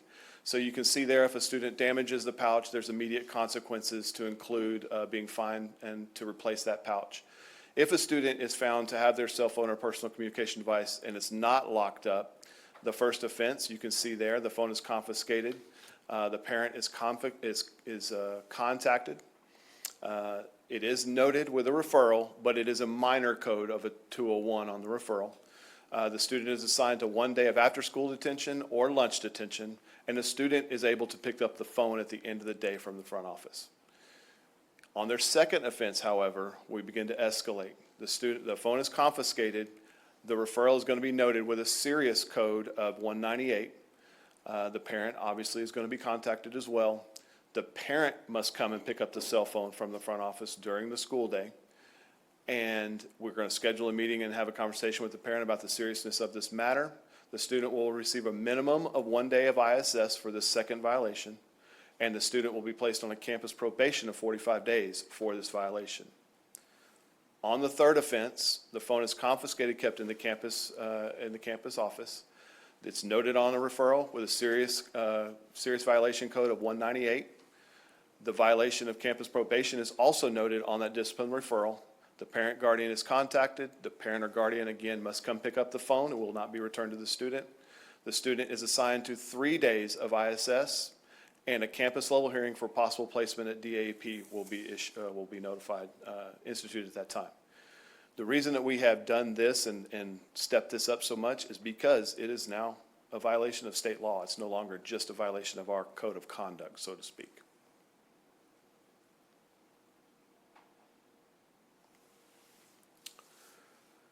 As Mr. Heckenberg referenced earlier, the propping open of doors is a major concern, and so this statement is in the Student Code of Conduct. Students shall not prop open exterior doors by any means or open the door for any other student, staff member, or visitor unless they are directly told to do so by a staff member. This is now a violation of the Student Code of Conduct.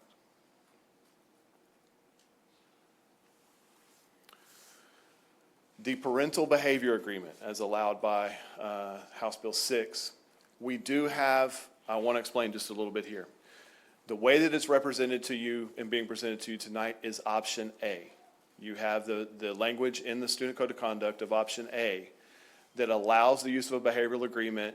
We'll outline the parameters of that with an assignment reduction of up to 10% if that contract is met by both the parent, student, and the campus. Or option B is that the district has not adopted this policy. By state law, we do have to have a statement or one or the other in our Student Code of Conduct. We have to refer to it one way. I did have uploaded, you see there's a reference to a handout there that does have the specific language, and here's the specific language. Again, the top paragraph here is what appears in the Student Code of Conduct, but if the will of the board is to not adopt this policy, then we would replace it with the statement that's at the bottom of the page. Mr. Mintz.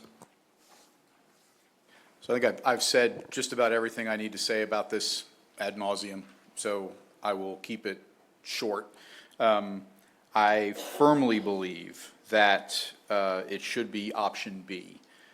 And it's my belief that by the time a child or a student is getting placed into DAEP, the parents have had ample opportunity to intervene. Now, only now, when we get to the final where there's some consequences, which we can talk about later tonight, about how DAEP is run, now we're allowing the parent in to swoop in and, again, save the child from any consequence.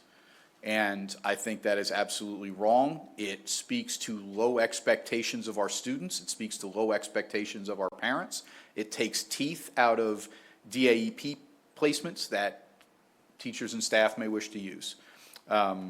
So my opinion is this needs to absolutely be option B. One thing we did discuss that I don't see reflected here, although maybe it's in the handout, I would say option B, but perhaps a carve-out for if it's something that's a first-time mandatory placement, like for a vape or something like that, where parents did not have a chance to intervene earlier in the process. So that would be the caveat that I would put onto option B. Furthermore, I think option B, we should state that this is our policy, and this is, I prefer stronger language in there that says we are purposefully not adopting this because we expect better things from our parents and better things from our kids, and we expect them to intervene earlier in the process. Thank you. Mr. Rainwater. Help me a little bit, Micah. Would the assigning person, which is now the building principal, have the option of saying to the parent and the child who's has made a mistake, but that's the only one for now, have the option of saying to that parent under those circumstances, look, if you'll agree to this, we can take off 10 days. While in other circumstances like serious offenses, crimes, and repetitive misconduct, the principal wouldn't have to do that. Can it work like that? Yes, sir. So if you see there's a note, there is a note there that the campus administration has the ability at that hearing to be able to make that determination. If there was something that was so severe, so pervasive that they said, I'm assigning you to 45 days and I want you to serve the entire 45 days, that note can be made. Yeah, absolutely. Also, there is a note at the bottom, Mr. Minister, we did say that this was only available for that first assignment of the school year, so students that were coming back on a second or subsequent assignment after that would not have this policy in place or have this option. Right, so that's, and I'm sorry, I didn't mean to jump in, but that's, I read that, and I agree with that. This is a one-time deal, but, and I think Ms. Capito brought it up earlier, the last time we discussed it, for a mandatory placement, first-time mandatory placement.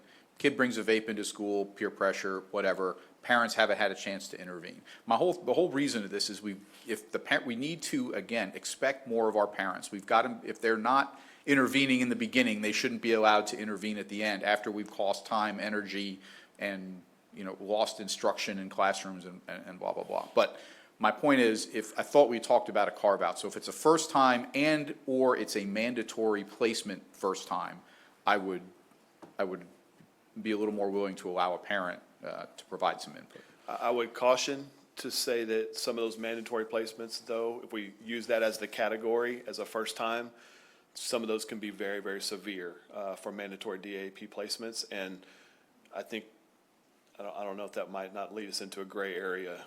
I understand your point. Thank you. Madam Capito. Madam Adams had it first. Are you sure? Okay. I'm okay with this language, but is there going to be some type of, and I don't know how to say, maybe a chart or something for the principals to kind of help guide them? Because yes, it's at the discretion of the administration. I never want to take that. However, I also want it to be pretty equitable across the district, because that is something that often gets brought up, is something happens at one campus, maybe not at another campus. We do want to try to be as consistent as possible, understanding that circumstances are a little bit different. I do like the language much better. Behavioral agreements are only offered for initial DAP placements, so I can support this. Yes, ma'am, we'll take that back and work on that document. Madam Secretary, did you have a question? Mr. Mintz, I want to make sure I understand. You're saying, so I know you referenced for first-time placements and saying, hey, then maybe you look at the parental agreement. But if a student has had repeated violations, that's when you're saying you don't favor them having the opportunity to have the behavioral agreement for the parent involvement.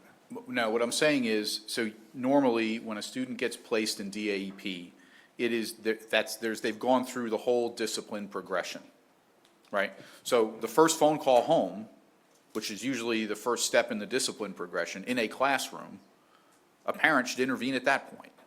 But if we go down, phone call to parent, letter to parent, write-up, meeting with the principal, and then we are getting to something that warrants placement in DAEP, the parent has had ample time to intervene and stop that.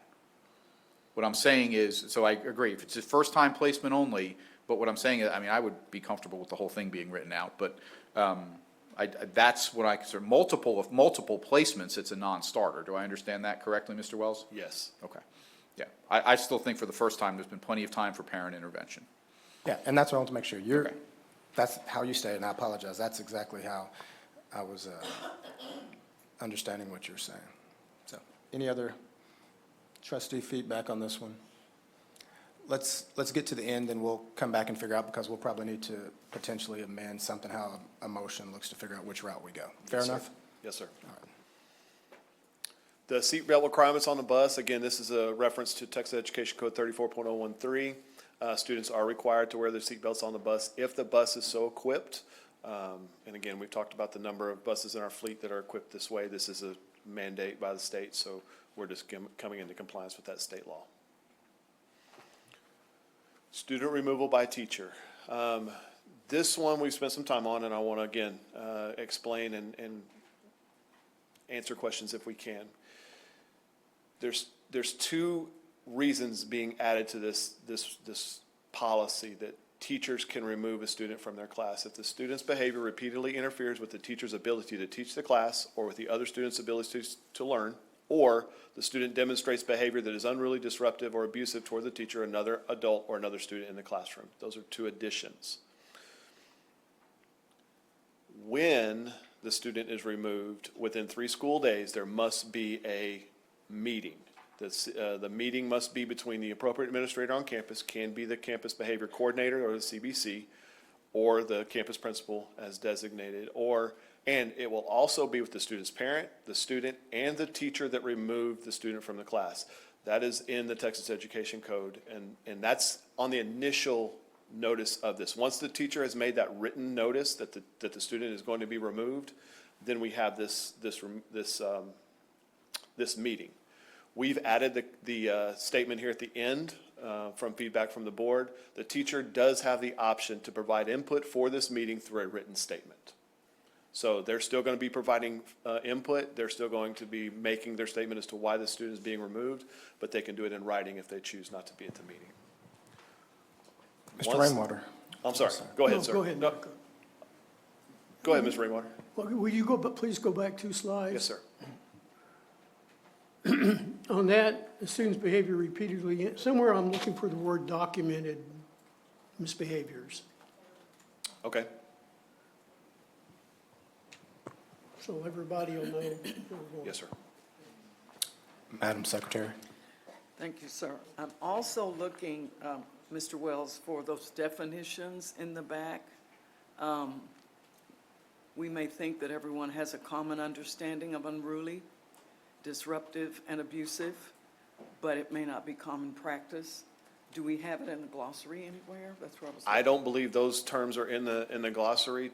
Typically, we're defining terms that are school, but we can add those if you like. I would think because we're talking about a removal, that we'd want some teeth that says, here's the definition, so that all of the staff that's out there using it would have some backbone and teeth to it that says, this is the definition we're using. Because my unruly is different than your unruly. Mr. Wells, I'm going to ask board counsel to come forward this time. I think she has some feedback for us.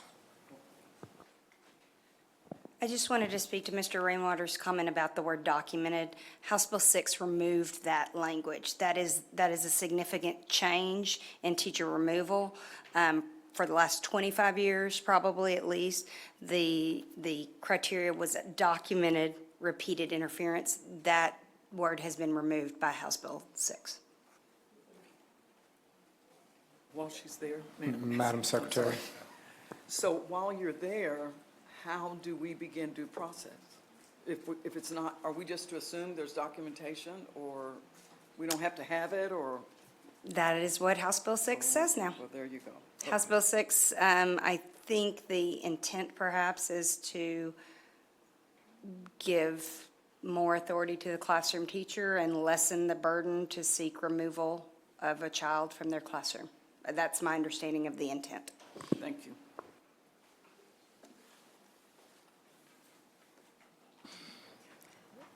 Any other, Mr. Mintz? And it's very brief, and I want to go back, just back a slide. What's the penalty for propping open a door? It's a serious offense, so it would fall under that category of serious offense. It's discretionary. Okay. For DAP placement all the way, but it could be. It could be up depending to. on the severity, when the administrator does the investigation, what was the intent, what was involved and everything. It could be Yep, all the perfect, way thank up. you. Yes, sir. Dr. Osborne? Micah, for board context, do you mind providing the data on the number of teachers that have initiated a student removal in the last 2 years? We've had 3.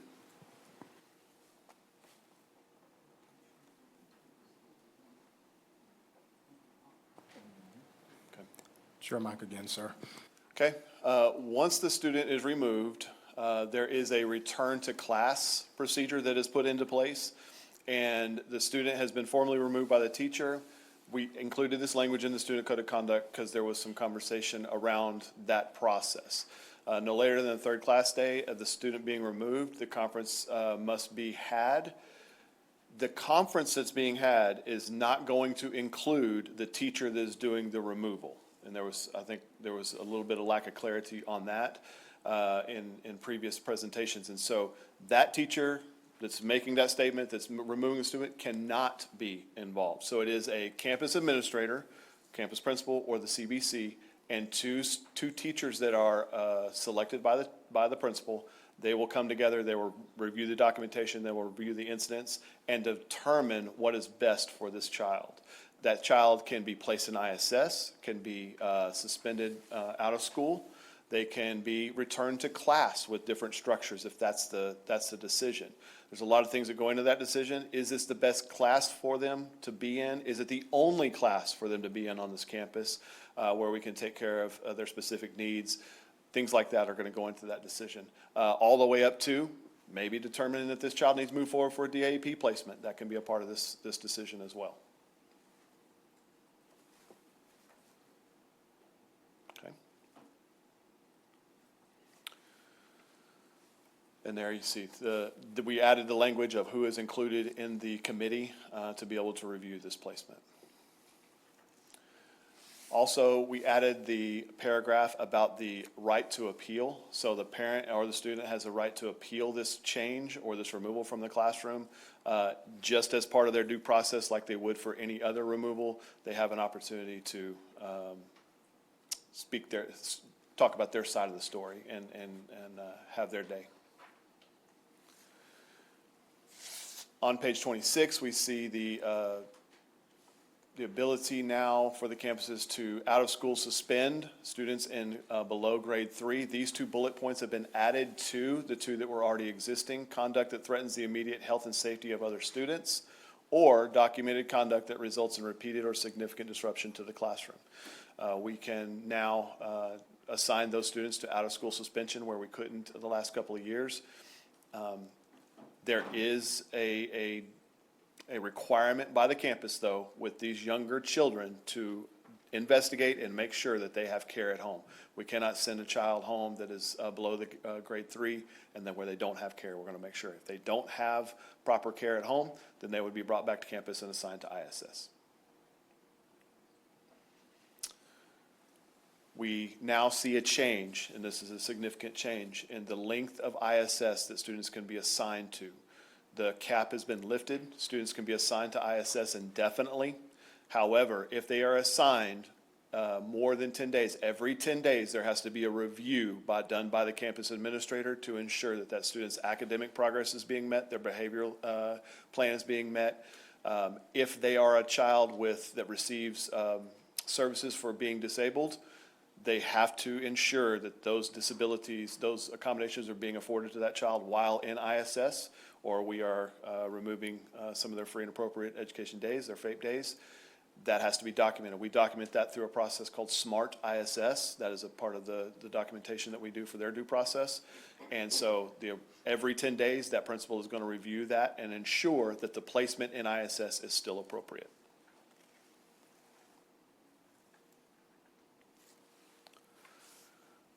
We have made a change to the DAP hearing process.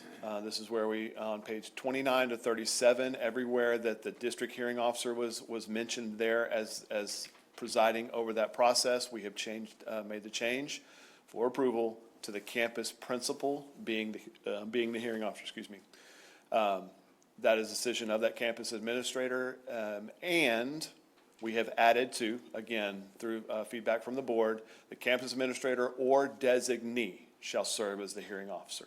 So this could be requested to be the district hearing officer by that campus principal. It could be the severity of the situation. It could be the relationship with the parent, that they know that this is probably not going to go well, and they wanted the district hearing officer to hear this situation. There's lots of reasons there. It could be another campus principal as well, if we designate that. But putting it in there as campus administrator or designee will allow us the opportunity for that principal to request another hearing officer. Yes, ma'am. Madam Secretary. I know we had discussion on that. Excuse me, Mr. Wells. I'm in agreement for hearing officer. I still am not convinced that pulling a principal to go over and hear another principal's DAEP possibility for placement is the best way to do business. It just appears, or might appear to a parent, that we are not being above board. And so I'm greatly concerned about that, and I hear you say it's still a possibility, and I would hope that we would use that super sparingly, or not at all. I'm just one member. I would tell you our intent out of our office is that if a principal requests support in this area, we're going to have that be heard by the district hearing officer. We did poll all of the principals in the district, and over 80% were not only comfortable with taking on this role, but were also comfortable with, if they needed, then that campus level hearing would be heard by the district hearing officer. That was their response, and so we're going to take that feedback from them as well as the feedback from the board to implement that. And they felt comfortable being impartial, not feeling any pressure. I know you, let me make this assignment. If I don't, you're going to be upset. I won't answer for. The reality of that, I'm sure you all had that discussion, but that's the real deal. I won't So- answer for the principals on that, Okay. Ms. Adams. What I will say is in my experiences as a principal, what you just explained is every time we go to the table for this type of meeting. So we take those things very seriously. This is not a process that we take lightly as principals. And in our discussions with the principals, they understood what we're asking them to do, and the added burden of bringing this to them, but also the possibility of allowing them to be the decider in this process and the potential of that. And I'm sure you're going to go over the appeal process here in a second. Yes, ma'am. On that decision. Thank you. Mr. Mintz. Okay, so as I stated before, again, ad nauseum, I think this is a galactically bad idea. So on the campus level, if the removal is initiated by a assistant principal, and the principal then would be a hearing officer, you have what is the likelihood that that principal is going to shut down their subordinate who's bringing something forward? If they do that, then does the subordinate keep bringing things forward? Probably not. That's a bad idea. If the principal delegates that down to an AP, the AP is then in a position where they have to potentially render a decision that's in opposition to what their boss and their rater thinks. That too is a bad idea. When you send it to another principal, so kind of just talk through that to its logical conclusion, right? The principal has to take time to get familiar with the case. Then they have to go across the district, drive, hear it, which takes, I don't know, an hour, maybe more. Then they have to make a decision, write something certainly, and then come back to their campus. So how much time does that cost a principal? And yet, we're going to sit here and say our principals are instructional leaders. We're just putting it on another principal when we have an existing structure that is purpose-built to handle this. So I think that's another reason that it's a terrible idea. Principals asking their peers to go, hey, I don't want to do this. Can you do this for me?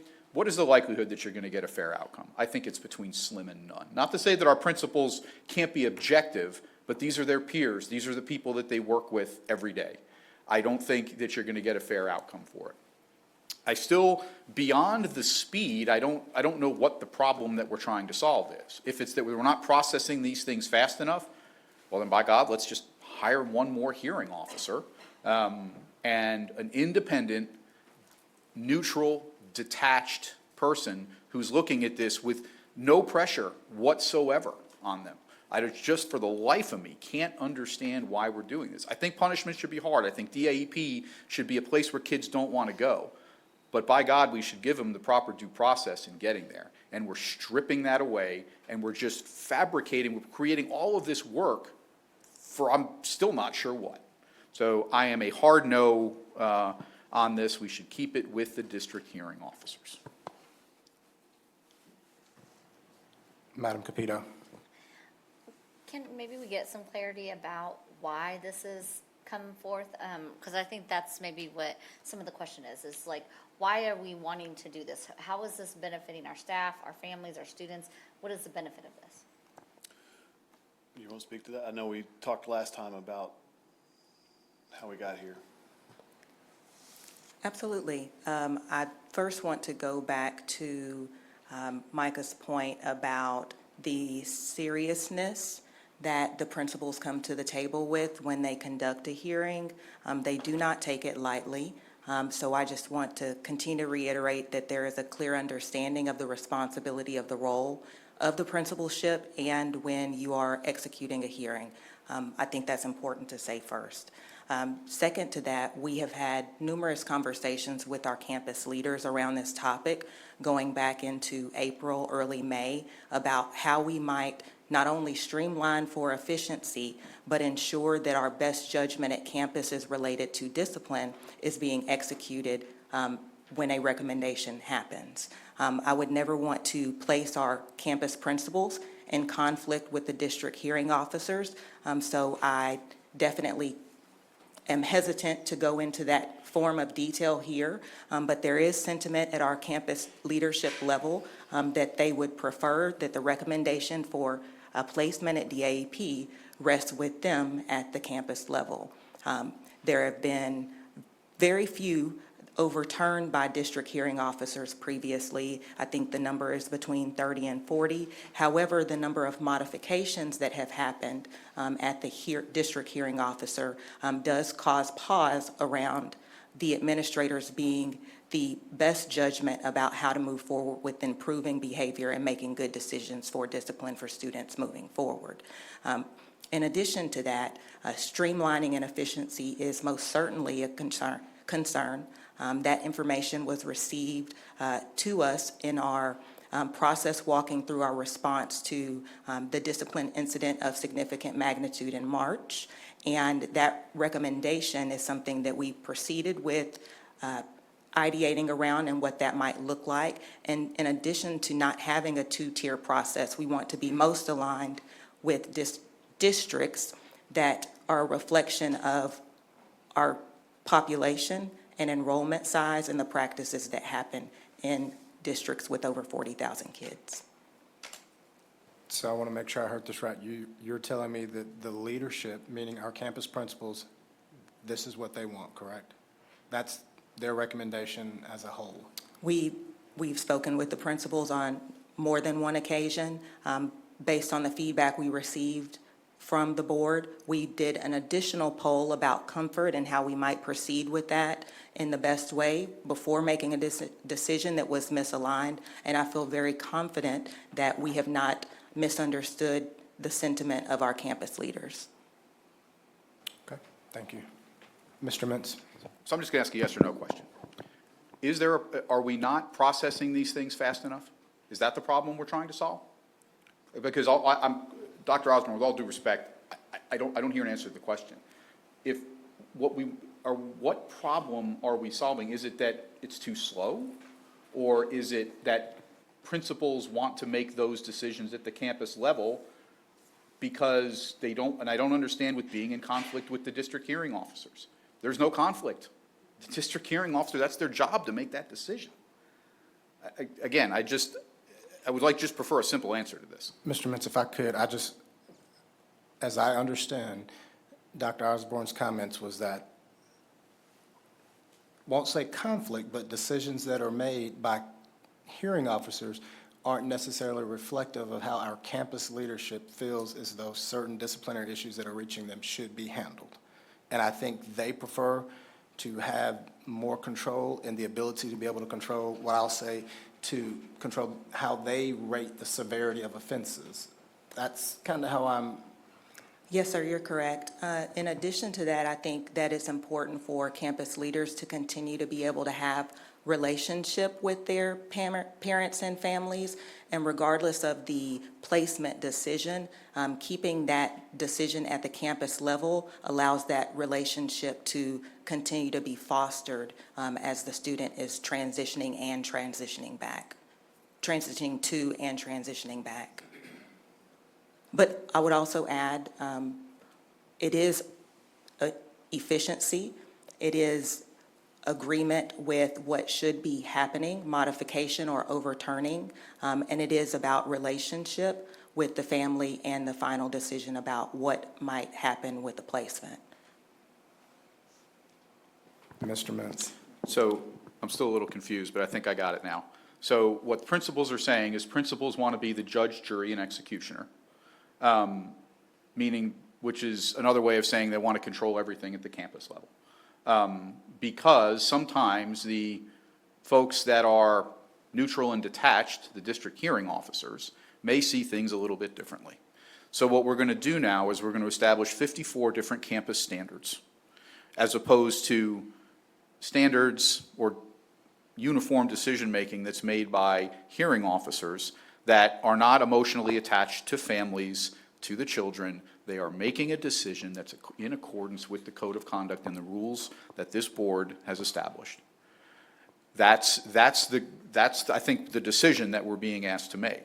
And I don't know that we should power all that down. You're going to end up with this varying interpretations of things.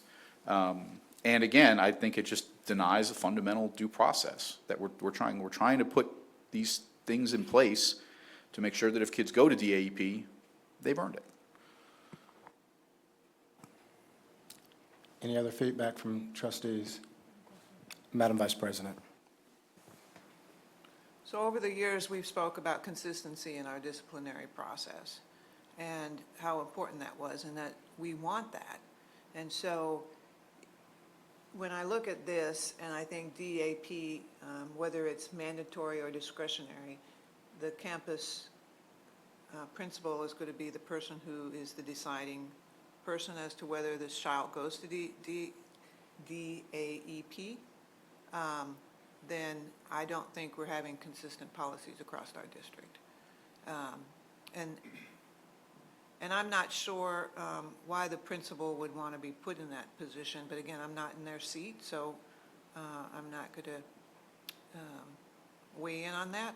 But I would like to see consistency across the district. And if each principal is deciding, then I don't think we have consistency.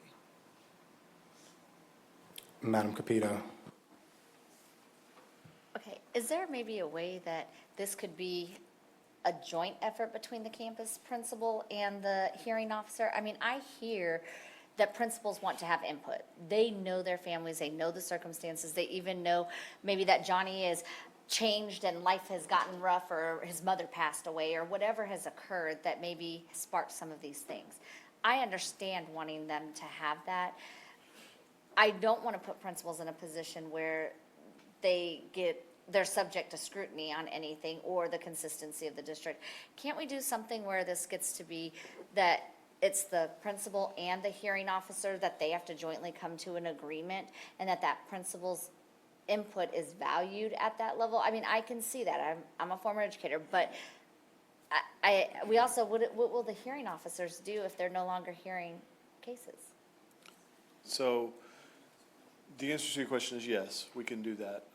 They're already going to be still a part of the process. So initially, when the initial decision is made at the campus level to move, or at the campus to move a child forward in the process to the principal for this hearing, they're going to collect all of the documentation, everything, and that's going to be forwarded to the district hearing office, to the district hearing officers to be reviewed to ensure that not only are the violations that are there, are they aligned with district policy, state policies to be moved forward for a placement, but is all of the other pieces of the due process in place at that time. When we talk about the DAP, we're going to go into more detail about that process. So they are a part of that process. So there is a communication and a conversation that's being had there. We're not going to, at this time, be a part of, will it be 30 days or 45 days? But I will also say that currently, as we stand today, without this being in place, the principal already has that decision. The recommendation of the AP when they come forward is a recommendation for the principal to approve, to make a recommendation to the district hearing officer. So they're making a recommendation for a range of time, a range of assignment already. Could be minimum 10 days. Some of our offenses go all the way up to 90. So there's already that ability of that principal to make that decision based on that individual situation, the pattern of behavior, the investigation that was brought to it, all of the details surrounding that specific incident, who was involved, what occurred, what was the previous information that we had on this situation. All of those things have to be considered for that principal to make a decision. So when an assistant principal comes forward, they might bring something forward and say, I'm recommending 45-day placement. The principal may say, I'm not, based on what we have here. They could say, I'm going to move forward for 30-day placement, or we're not going to move forward in this process at all, and we're going to do these things. They already have that ability in place. What we're saying is, instead of taking that decision and moving it forward to another hearing process, which is identical to that one, just being heard by another person, the principal is making the decision for the placement. But you're also saying that before that decision can be made by the principal, that all of the data and information was reviewed by the district hearing officer. Yes, ma'am. I think that if that language was in here, it may make a little bit more sense. Something to the effect of the campus administrator or designee shall serve as a hearing officer once the packet has been approved or, reviewed by the district hearing officer, because this doesn't look like in this policy that there is a district level input, even though maybe it's somewhere else and I'm just not seeing it, and there's another sentence there. We can add that language if necessary. I'm going to let Dr. Davis has been waiting patiently, and I think he has some input maybe. Yeah, if I may, add a little insight. I know we talked just yesterday somewhat about this, and what you're talking about now is what during my time, we call the gatekeeper model. Now, I think so let's talk about the mandatory. That's easy. That's very black and white. Really what we're talking about is discretionary placements, those shades of gray, where it can get muddy and where there may be some disagreements. And ultimately, and then we're talking about ultimately what you all are describing. When we talk about a gatekeeper model, at the end of the day, who holds the power to make that final decision? Now, in my experiences, principals are referring the child to DAP, and those discretionary, the hearing officer, in my experiences, we took time to review all the things they just shared, and if we can't come to an agreement, that's where I'm suggesting, that's where I think the rub is. Where would the power lie? Because the reality is, guys, let's just talk about human behavior. Well, I'm not suggesting that. Well, let's just talk about implicit biases and when you're in the throes of something. Obviously, our principal doesn't come to school wanting to mistreat children, but we have to also be candid and open about just the human psyche when you're close to a thing, guys. And so thinking about those implicit biases, potential biases as you relate to as supporting your team and so on and so forth. So how are we best able to make those decisions? That said, I'm just suggesting that ultimately, typically, I would say the great majority of the time, you're going to come to a consensus that hearing officers and that principal, but for those few number of times that we just can't come to an agreement, that's where, to me, the ultimate decision has to be. Where does the board feel comfortable with that decision lies with? If we can't come to a happy medium. Because there are shades of gray, and someone's going to have to make that final decision and say, well, hey, you either overturn this now at your level, because if it gets to level 2 anyway, you will likely not be supported. Does that make sense? So I'm simply saying, in my humble opinion, most of the time we'll get there together, but if for some reason we cannot, I would suggest that that decision lies with that hearing officer as an oversight. That's the way my experiences have walked through. Mr. Mintz? So I guess it's a question for Dr. Davis. So as I understand what you're saying is, in practice, Sure. when these things come up, if the principal, if everybody's kind of in alignment, the district hearing officer is going to hear it, but it's just going to be a rubber stamp moving through.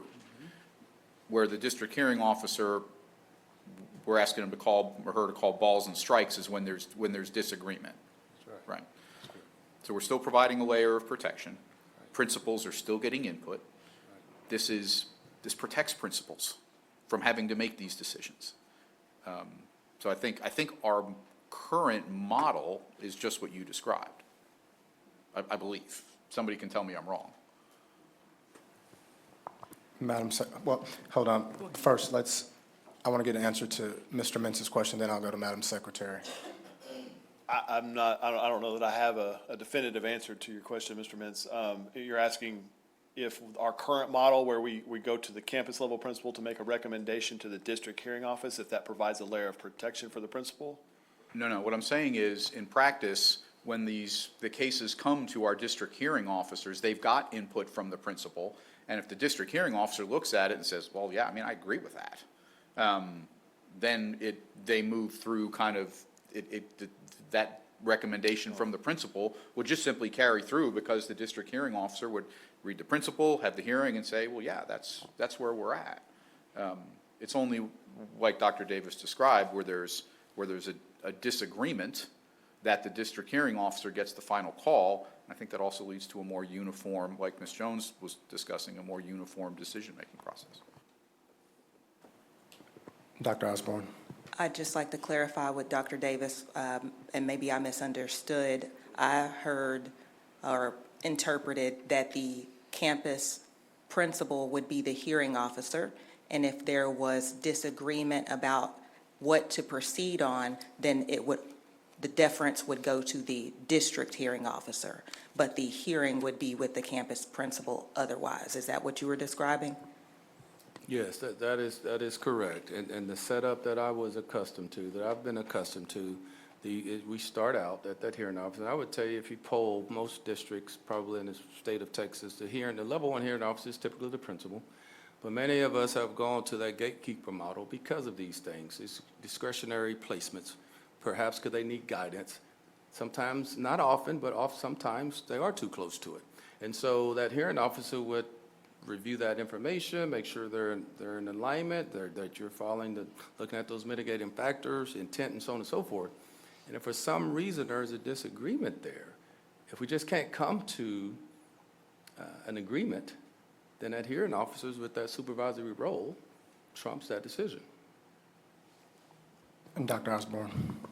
Might I request that we take a look at the hearing flow process as we discuss this so that we could look at the chart and discuss simultaneously? Brenda, is it okay if you bring that up for us? The campus level hearing process flow chart?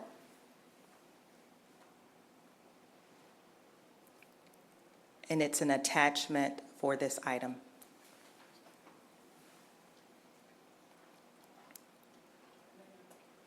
Madam Secretary. I think I'm still struggling with the rationale. I think if it had been brought to us with the data that shows we're seeking expediency, we had a backlog. We've got 2 hearing officers. Their backlog. If we could have seen the rationale of why we're changing it, I just think, and as a former hearing officer for the school district, you want that impartial person being the one that makes that decision. Because when you think about the parent and how the parent might feel or not feel about the decision, the principal will say, well, we took it to the hearing officer. They're impartial. They're not a part of they've reviewed all of the file, whatever. This decision has been made. Here's your appeal process. That's what we've had for decades. And I don't understand why we just, in a fatal swoop, taken the campus level out. We put the principals in the driver's seat. To me, as a former, again, hearing officer, we're rubber stamping, boom, and just placing kids. And I'm still struggling with it. I'm not sure if we're going to get the result that we're expecting when we take the hearing officers out of the equation. So I guess it's still yet to be seen. There's a flow chart, Dr. Osborne. Thank you, sir. So on the right-hand side, if we just take a look at the general education student, this entire flow chart takes in mind that the offense has taken place and the assistant principal has had a conference such that the recommendation is a placement at DAEP. So if we look at the second box under general education, that campus leader would submit all campus-level hearing checklist items to the hearing officer and to the hearing office for review at the district level, with the requirement that the hearing office approve all of the contents to include the data, the discipline history, and all of the mitigating factors that resulted in a recommendation for the placement. So the model or the flow chart as it's described here is a gatekeeper model in that same way. And I think what we might add with the opinion and background of Dr. Davis is that maybe there's an additional bullet there that says, in the event that there is discrepancy about how to proceed with a discretionary placement, we defer to the defer to the district hearing officer for the decision.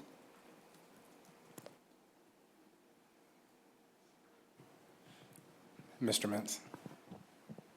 So the district hearing officer still has to do everything except make the decision. I mean, that's how I read it. Again, nobody has articulated to me a reason why we need to change this. I don't see an upside. Why are we fixing something that seems to work well? Again, I got it, but it just seems like the district hearing officer is doing everything except the hearing. And we're going to take that and put it on a campus principal who I'm sure will have some other briefing where we get folks to come up here and say, my God, the campus principals don't have any time. And now we're putting another requirement on, rather than have people in a system that's purpose-built to handle it. Makes no sense. Dr. Osborne. In effort to offer a idea around compromise, and based on the feedback that we received following the Smith investigation, the two-tier process is a challenge with efficiency and presents the challenge for the student remaining on campus after a significant incident. So if the campus was not to conduct the hearing, then the recommendation from the administration would most certainly be for us to eliminate the campus-level conference. Because in having a campus-level conference, we create a two-tier process, and feedback that we've received from families is essentially they're going to a trial-like setting twice, reviewing the exact same information, only to find out at a later date what's unfolding. So if there is discomfort with proceeding with the principal as the campus hearing officer, and we want to defer to a district hearing officer, then our recommendation would most certainly be to remove the campus level conference, which is a version of a hearing.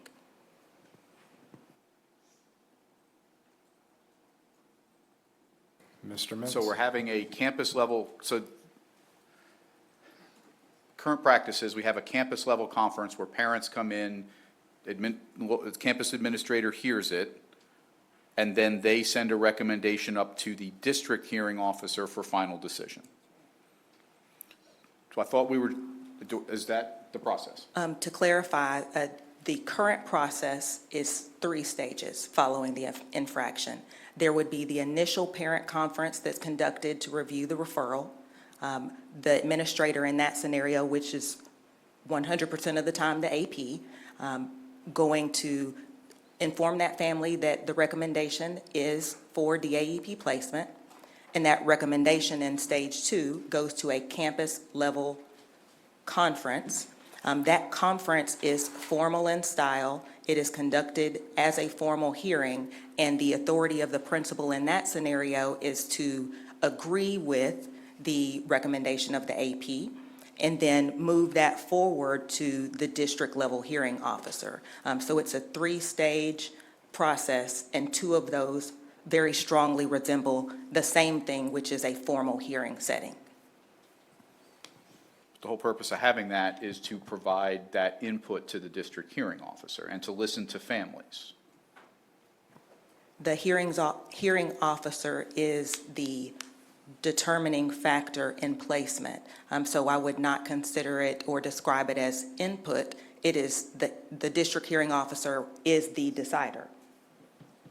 Is the ultimate arbiter? Yes, sir. Okay, but there's the reason that we do things on campus is so that the district hearing officer can be better informed and make a better decision.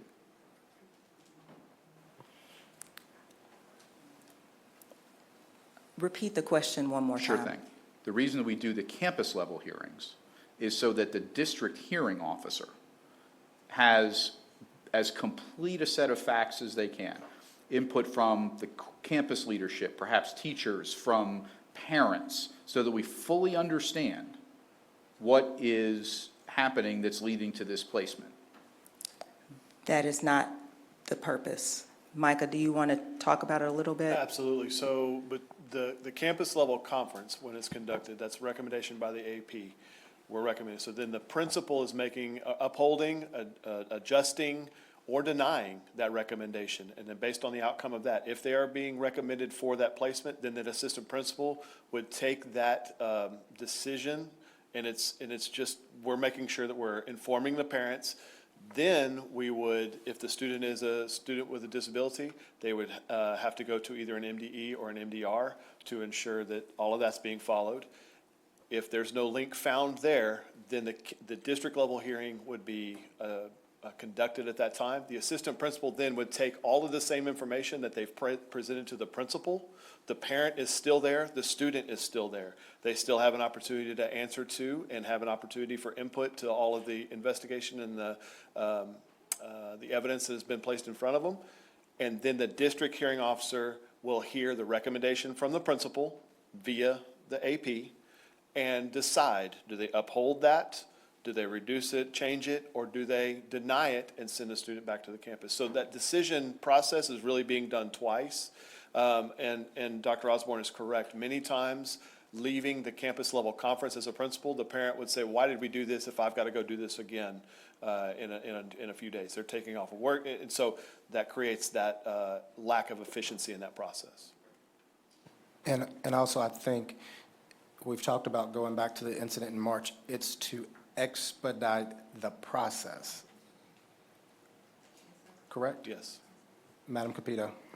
Where's the student in between the time of the campus? I think maybe that needs to be clarified. From the campus level hearing, then to the district level hearing.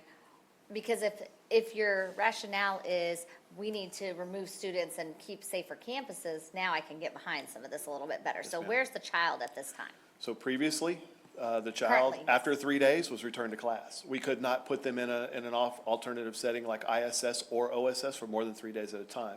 Now, we do have the ability to place that child in that ISS setting for that determined amount of time.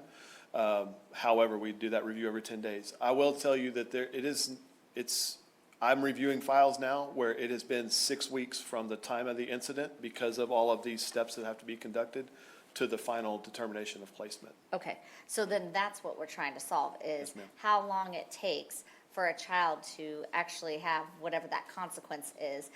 Make that shorter, reduce the number of meetings for parents to attend, and make this a quicker process. Yes, ma'am.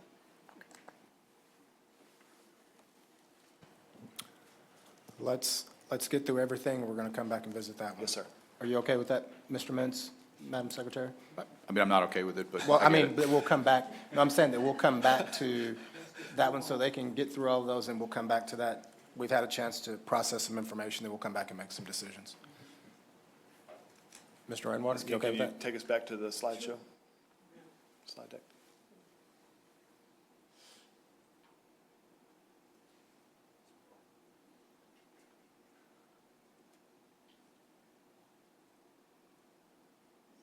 We're not quite to that slide yet, no.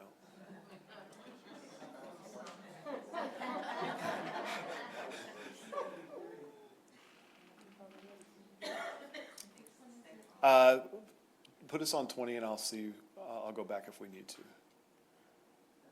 Okay, that's exactly where we're at. The virtual expulsion program, that is being allowed to us by the state now. If a student is expelled and assigned to JJAP, the Juvenile Justice Alternative Education Program, and they are not enrolled, for whatever reason, the JJAP program does not take them, or if they are, because they could be full, there are capacity restrictions there. We may be told that we don't have place for them.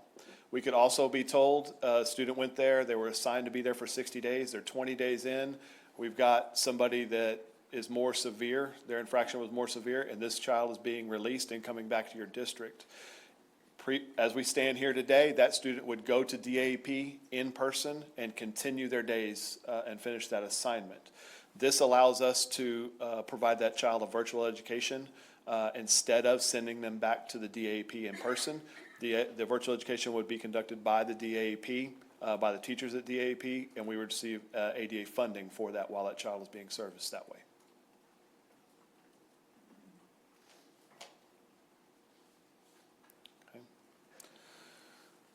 We made an adjustment to the dress code, as we talked about earlier. The addition of the clear or mesh bags to the dress code is found there in Exhibit C on page 70 of the Student Code of Conduct. Does lay out the parameters for that expectation.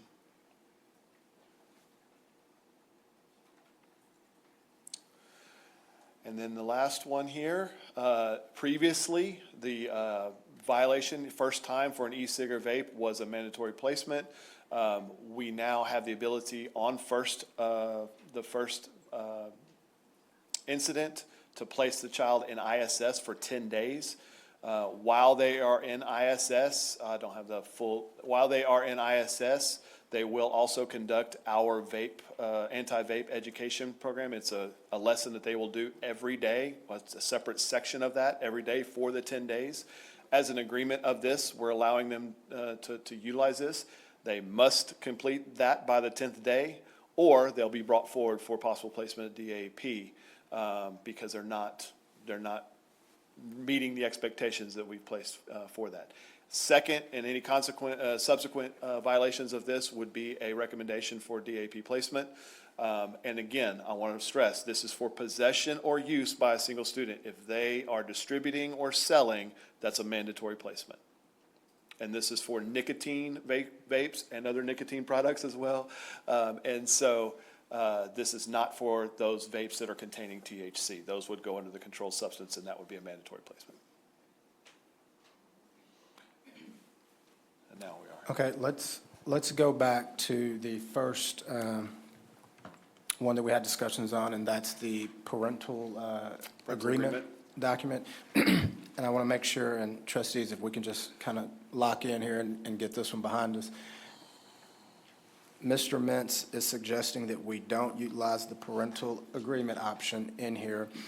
I want to make sure that everyone understands that when you get to this point where it's the placement, this student would have already had upwards of 3 opportunities, discipline issues where parents have been notified, and parents would have had an opportunity to be active in their students' conduct in our facilities and try to work towards improvements in their student behavior. That is correct. Correct? And so by removing this, we're saying that if you've had 3 offenses and no parental engagement, and now it's time for DAEP, we're saying, hey, we are not doing an agreement at this juncture. That is what Mr. Mintz's recommendation is. I don't want to speak for you. I want to make sure I'm stating it correctly. Yes, Mr. President, you have stated that correctly. I would ask now, what if parents have been involved all 3 steps of the way and they get to that juncture? Would you have an issue with the potential parental agreement at that juncture? Parents busting their tail, trying to get their kid to behave right. They've been actively involved working. It's been documented by a principal or AP. Then they get to the DAEP. At that point, I don't know. I mean, you have a parent that can't affect the child's behavior, but now they're gonna come in and affect the behavior for a 10% discount. To me, that seems kind of counterproductive. Now, I think what is again, I'm one of 7. You know, option B, well, maybe not even option B, but I think some hybrid where it says, look, if it is a mandatory first-time placement and parents have not had place like that where parents haven't had the chance to get involved? Because that's going to happen. There's going to be kids who do one-time things where the parents, it comes out of the blue, and a parent might be very effective at that. And I think we should give them, I'm not trying to take rights away from parents. What I'm trying to do is make sure that we have standards and disciplines in the school. So if it's the first time, if it's mandatory, first time, I think we're already established there. But if it's a mandatory placement, then I think the parent should have the opportunity to get involved. If it's the first time and it's mandatory, 100%. But if they've been involved throughout the process and now let them getting involved again at the end when they've been ineffective at stopping it, I mean, it doesn't make a lot of sense to me. Does anyone have an issue with Mr. Mentz's proposed revision to option B in place of the existing A? What? Yeah, I think it would just be Well, I A, thought- modified A. Okay, Because we modified. are adopting a policy. Here's the specific language. Okay, I thought you were saying a modified option B, but you're referencing, Modified, yeah, because A says or B says we've chosen not to. I think we're choosing to, but with some common sense, I hate to use that word and I apologize, with some, with some kind of thoughtful parameters on it. correct, so it would be, well, A and B doesn't matter, it's the language that you want, that would become what we would consider to adopt. And so I just want you to state that language, and that's what does anyone have any issues with that first? It's kind of, I really like the principle. It's stated there, it says the reduction of disciplinary placement period is not entitled to the students to different disciplinary placement. The decision to revoke or amend a disciplinary placement period is at the sole discretion of the school administrator. So I would leave it at that. So So you, that wouldn't, and of course, for mandatory, you couldn't do that. You wouldn't be able to do that. so you favor option A As published. as published? That's exactly. Any other, Madam Capito? Could we try to get everyone in here, is where it says, no, behavioral agreements are only offered for initial DAP placements and are not available for repeated placements within the same school year. Could we adapt that to say, and are not available for repeated placements or discipline action, or disciplinary incidences where the parent was not involved or active or something like that, so that then we're basically saying, if that parent has been, we've been trying to notify the parent for repeated incidences if that parent has not been, if they've been ghost the whole time. Because what we're saying is we want them to be involved, right?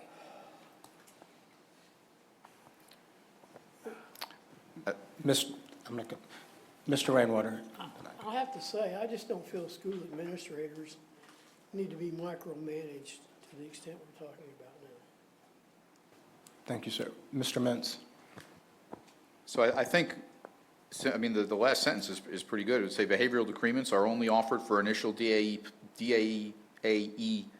placements, comma, are not available for repeated placements within the school year, and are otherwise only available for first-time mandatory placements,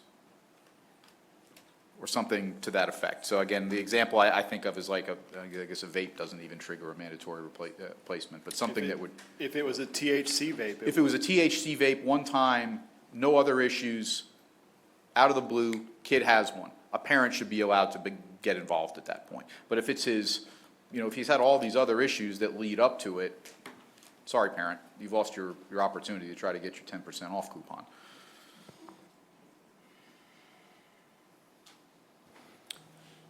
Okay, now let's go to the hearing. You want to go to the hearing? Well, I don't know that we resolved that, but we're about to get to a motion, and that's going to kind of solve it. Someone's going to Yes, put a sir. motion on the floor. Yes, sir. So, DAP hearing process.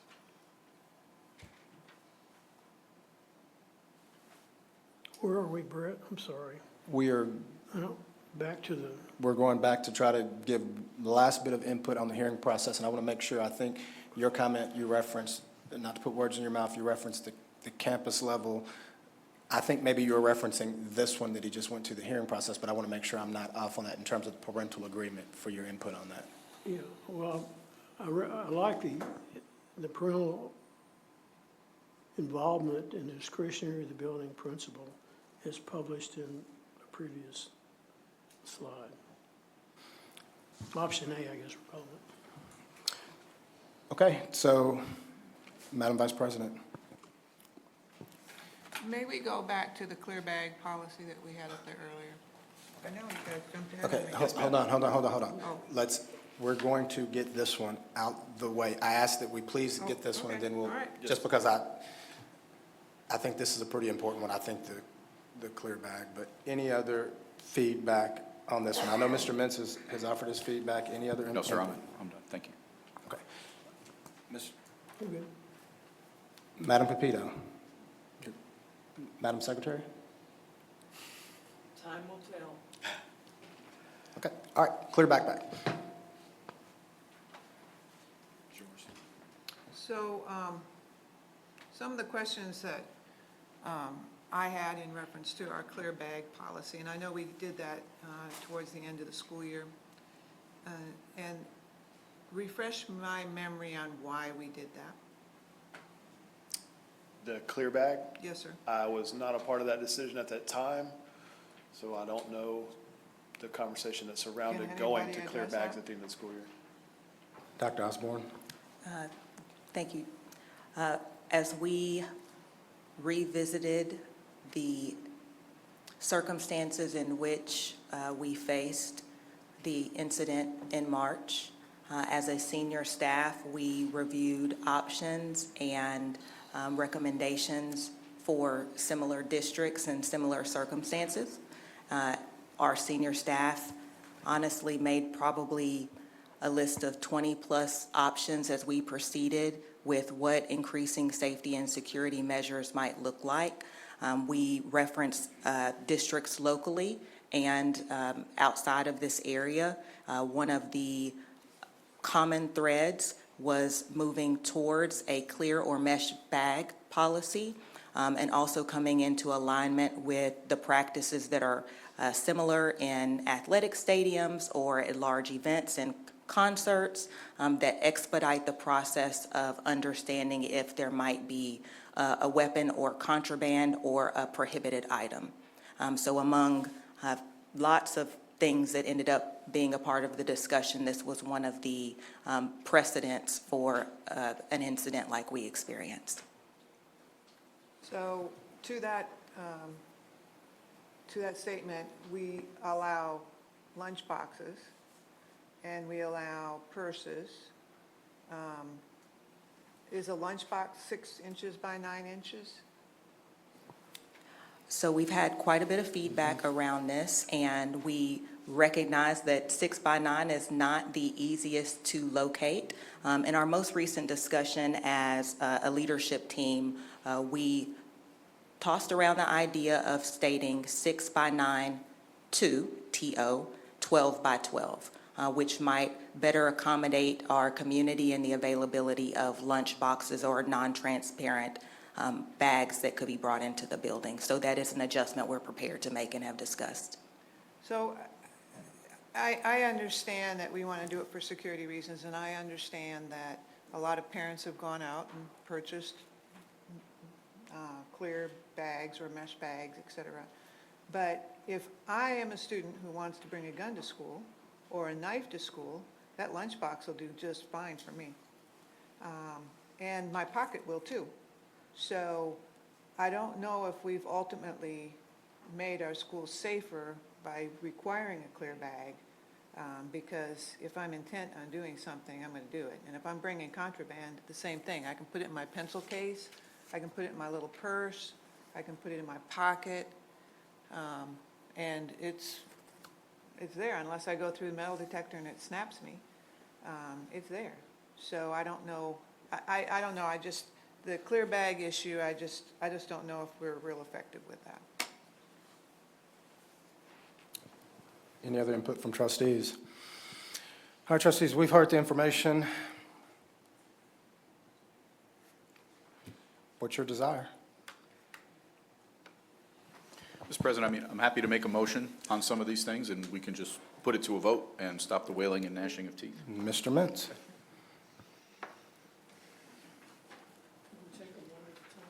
Yes, sir.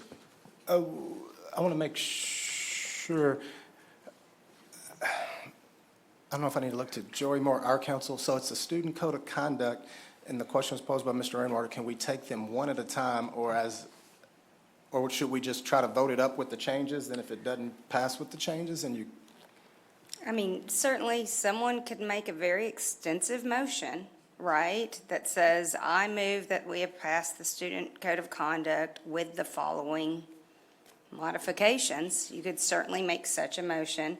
I mean, this board's right is to approve the student code of conduct, and it's being brought to you with recommendations, and typically that would be, at this stage, voting it up or voting it down, but you certainly could have the right to make a extensive motion to say excluding this provision or excluding that provision.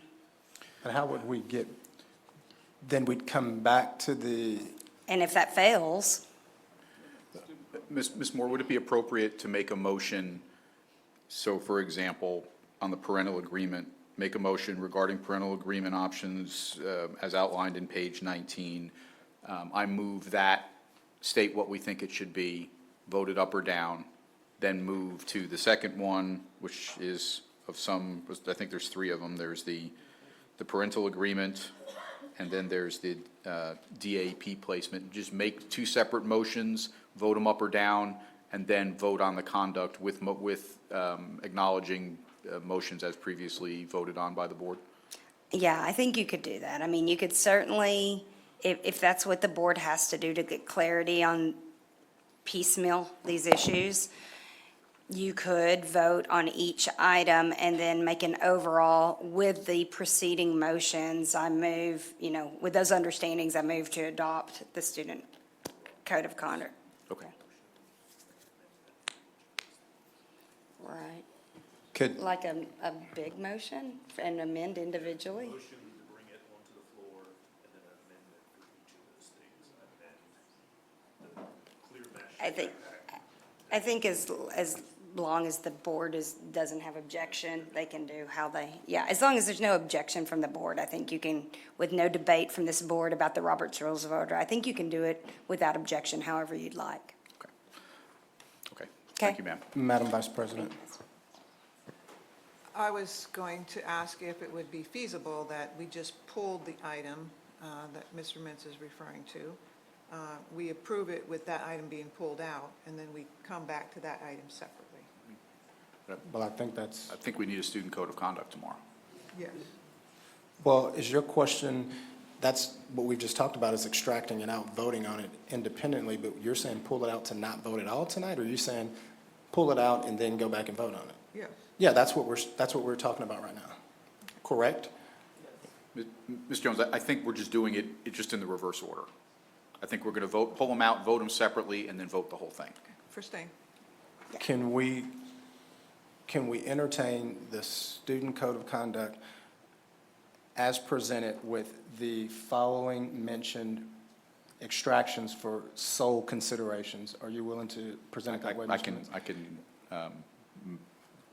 I think I can make a motion to that effect. Will you capture the parental agreement, the hearing, I think it's parental agreement, the hearing, and I think you want to backpack? No, I just wanted clarity, and I wanted it to be stated in public, because the public is asking, why do we have to spend the money on clear book bags? Mr. Rainwater? I don't, was kind of comments on the process decides. I would make a motion to approve the student code of conduct as Okay. So here's what, I think that's a motion. That's a motion. I just want to confirm that. Yeah. Yeah. Mr. President, Just get a second.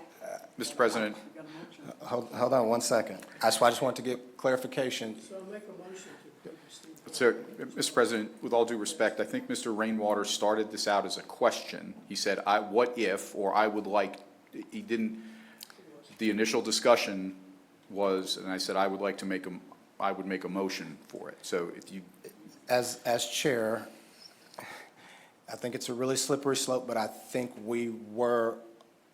I'm going to defer to Mr. Mintz, in all due respects, that he was preparing a motion when I paused to get clarification from Madam Vice President that she wanted to add the clear backpacks, which caused the pause, which is then when you well, we'll say darted in,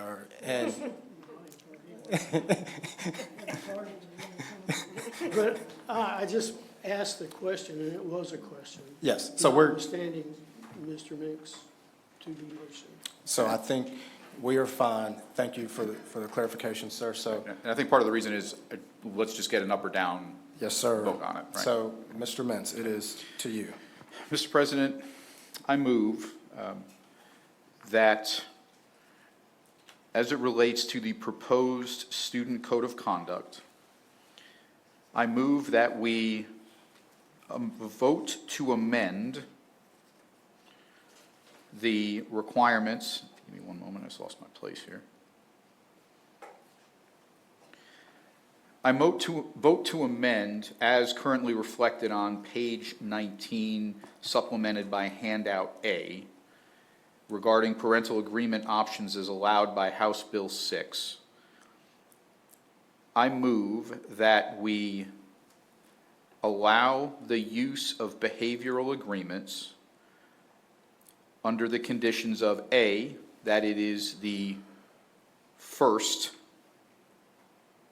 placement in DAEP, and B, that it is for mandatory placements, first time, where a parent has not been allowed the opportunity to correct the offensive behavior. Does everyone understand that motion? Repeat it one more time, sir. I apologize, but I just want to make, we spent. Yes, sir.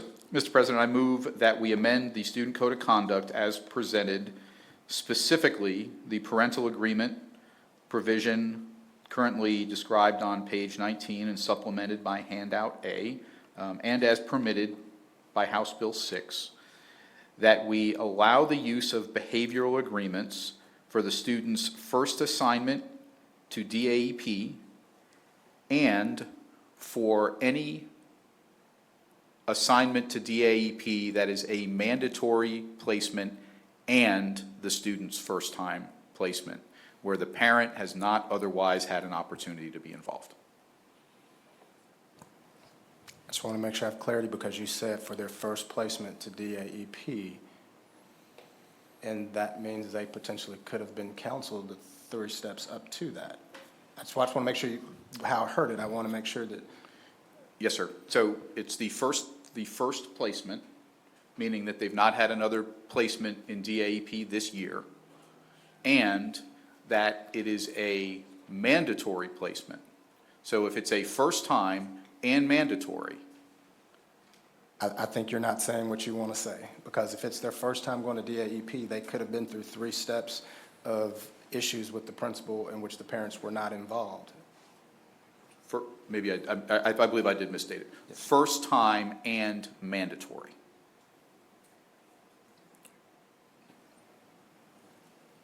It is your motion, but I don't think that's what you've articulated previously when you're saying because it could be their first time going to DAEP, but they could have gone through 3 different discipline issues. And what I'm saying is if it's a first time and mandatory, meaning that if it is a mandatory placement where there's been, as Mr. Harper illustrated, a THC pen that requires an immediate placement, that then and under those conditions would we allow a parental agreement. Okay, so I think you want to strike saying first time. I think I'm probably just being duplicative, because first time this only applies for first time anyway. Madam Capito, I think, go ahead. I'm sorry, there's also going to be some, and correct me if I'm wrong, Micah, is that if the law requires that we are unable to adapt a DEAP placement, so it has to be an eligible placement, is that correct? No, on even mandatory, there's a range of days. Okay, so we up can to still do that? 6 months. Okay. I apologize, sir, it's your. You want me to start from the beginning? Yeah, I'm pretty confused, but go ahead, yeah. Okay. Would you, I think, okay. Mr. President, I move, yet again, that we modify the Student Code of Conduct as presented, specifically page 19, regarding parental agreements supplemented by handout A and as allowed by House Bill 6, that we allow the use of behavioral agreements only in instances where the placement is a mandatory placement.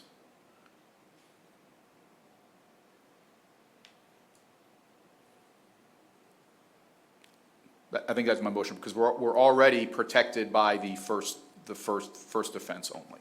So I think that is only, we are allowing it for mandatory placements. If it was a second time, then you wouldn't be eligible anyway. We have a motion by Mr. Mintz. Can I ask my question? I think I need to wait to see if I get a second first, then I'll open up for questions. We have a motion by Mr. Mintz. We have a second by Secretary Adams. Further discussion? Mr. Question is, Rainwater. what about discretionary assignments? Would that omit them from the, if we adopted this as policy? So if it is a discretionary, then I'm assuming, let me think through that for a second, Mr. Rainwater.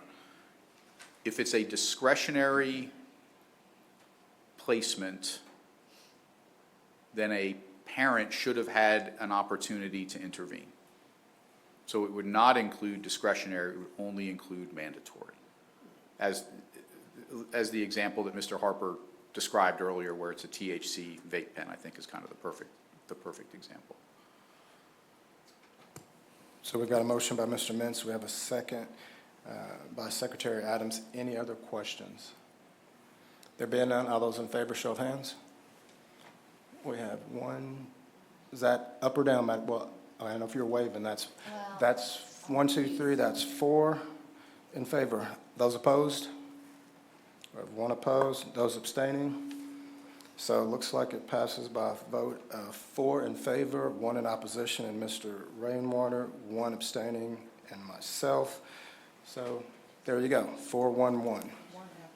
And 1 absent and not participating, and Trustee Rodney Gilchrist. Phew. Okay, so it passes. So now we go to the next step, which is we address parental agreements. Now we're talking about the hearing. Madam Capito. Can we bring this back or table this one and use what we currently have until we come back and have maybe some more discussion? I feel like we're rushing a decision. I don't know. Anything is possible, but we've got an item before us. I'm entertaining motions. Mr. President. Mr. Mintz. I move that we maintain the current DAEP placement process using our district hearing officers without change. We have a motion by Mr. Mintz. We have a second by Secretary Adams. Any further discussions? All those in favor, show of hands. We have 1, Yes. not as presented, but as is. Is that a yes? Are you sure you know what you're voting on? So we have, Go ahead. I'm abstaining. Never mind. I'm abstaining. I can't. just hold your hand up or don't hold it up. All those in favor? We have 3 in favor. Those opposed? We have 2 opposed. Those abstaining? We have 1 abstaining. And Madam Capito, we have 1 absent and not participating, so I don't,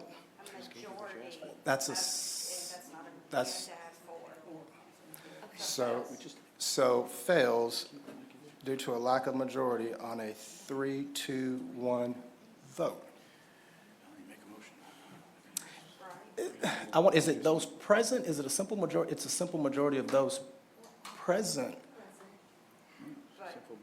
3-4, but 3, I mean, you have to have 4. Yes, you're right. You're right. You got it, because it's an even number. Correct. So it passes. I'm sorry, it fails on a 3-2-1 vote due to a lack of a majority of the quorum that is present. Never too old to learn. Okay, now we have the remainder of the student code of conduct to consider.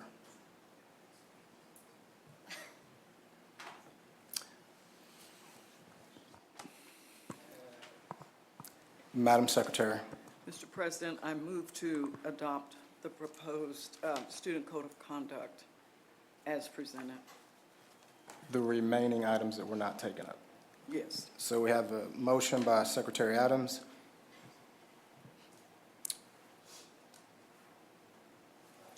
We have a second by myself, Brett Williams. Any further discussion by trustees? All those in favor, show of hands. 1, 2, 3. Those opposed? We have 3 in favor, 2 opposed. Those abstaining? I'll go with it. Sorry. No. I need you to just give me a hand on for, a hand against, or a hand to abstain. I would Yes, recall the vote. I'm gonna, we have a because- motion by come on, let's lock in. Let's lock in, everybody. Let's go. Come on, I know it's tough, but let's lock in and focus. We have a motion by Secretary Adams. We have a second by myself, Brett Williams. Any further discussion? No.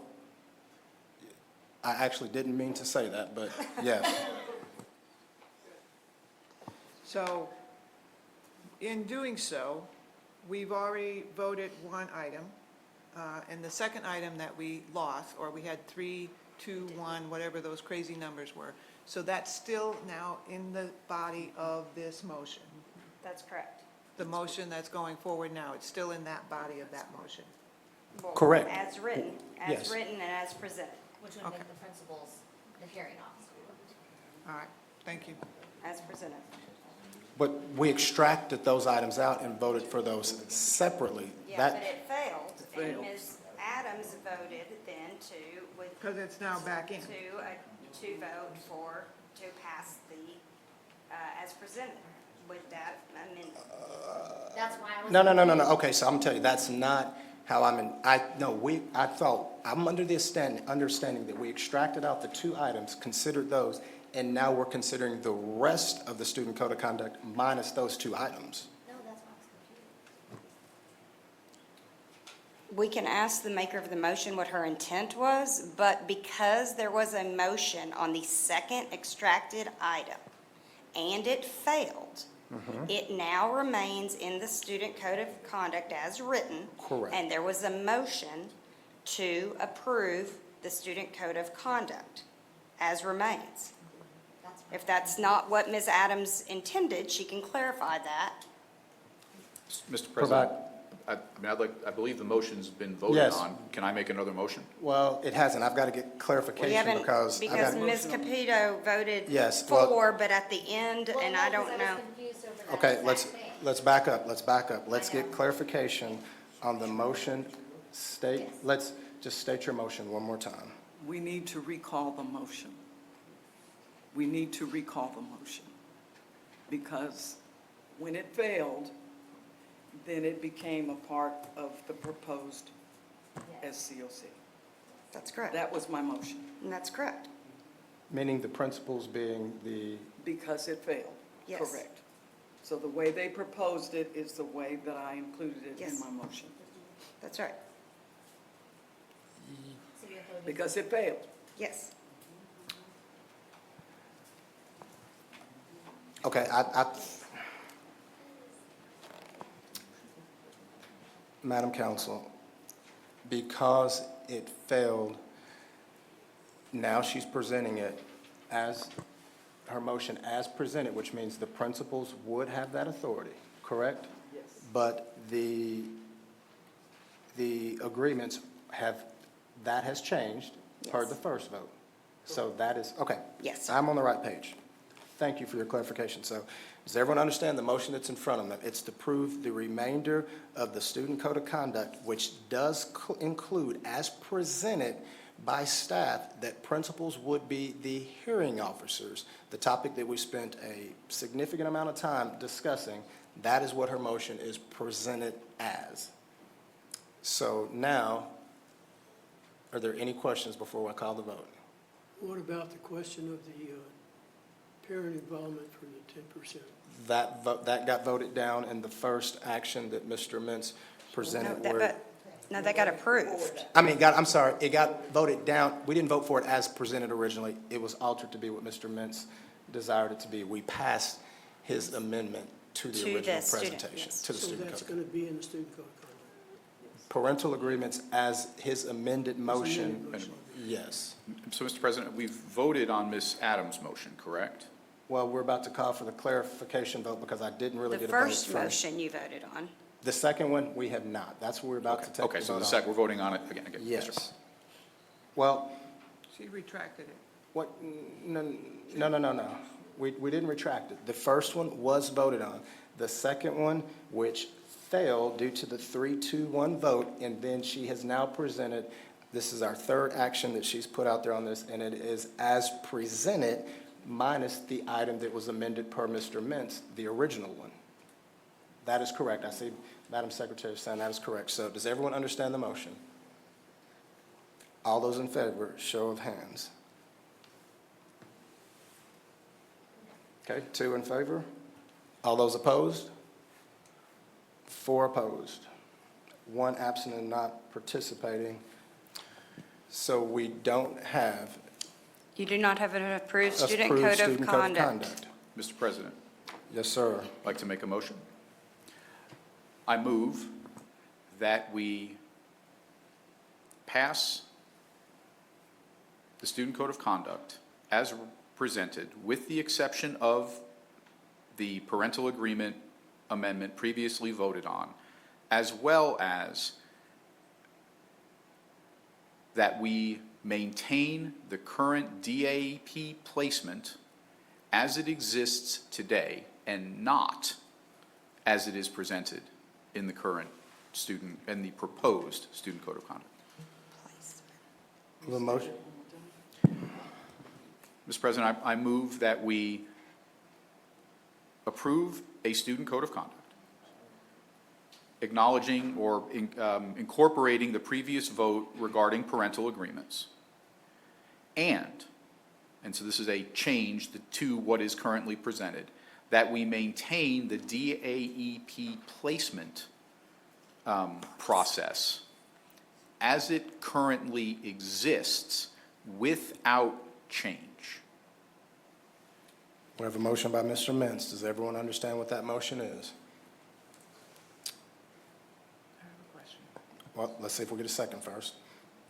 We have a motion by Mr. Mintz. We have a second by Madam Capito. Questions? Madam Vice President. When you say without change or as it exists, is it in reference to the document before us or previous? It is, my intention is that last year's, as it's being executed today, it will be executed tomorrow. Thank you. Madam Capito. When we vote on this, I just feel like there's not enough clarity right now. It sounds like that the staff wants some type of a change, but we need to approve a code of conduct. Can they bring it back to us later and we amend the code of conduct if necessary? Or is this it for their whole year?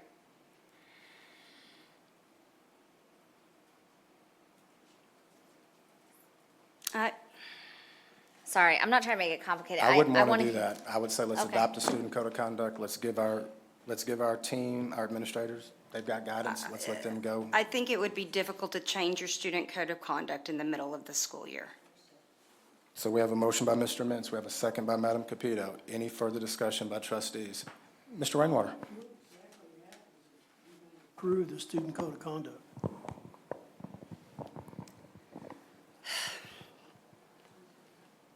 Would it revert back to what's in place? Yes, you need to approve a student code of conduct. That's required by law. Okay, you have a motion by Mr. Mintz, a second by Madam Capito. Any other questions? All those in favor, show of hands. Oh, Point of clarity. Secretary Adams. So this motion is establishing that we're going back to campus-level hearings, the way we did it previously, and the district hearing officer having the final say at placement. Is that what your motion is? Okay. Any other questions? All those in favor, show of hands. We have 1, 2, 3, 4, 5 in favor. Those opposed, 1, and myself, Brett Williams. Those absent and not participating is trustee Rodney Gilchrist. So passes by a 5-1-1 vote.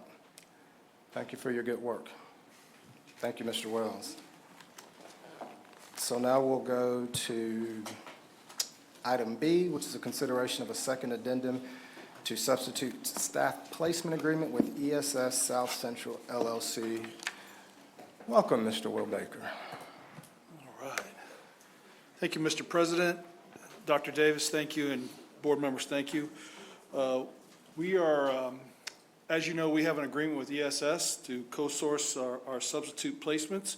We are suggesting an amendment to our agreement in terms of pay for our great substitutes that work for us. So just to review some facts, we did increase our overall fill rate by 11% over 23-24. We're not satisfied with that.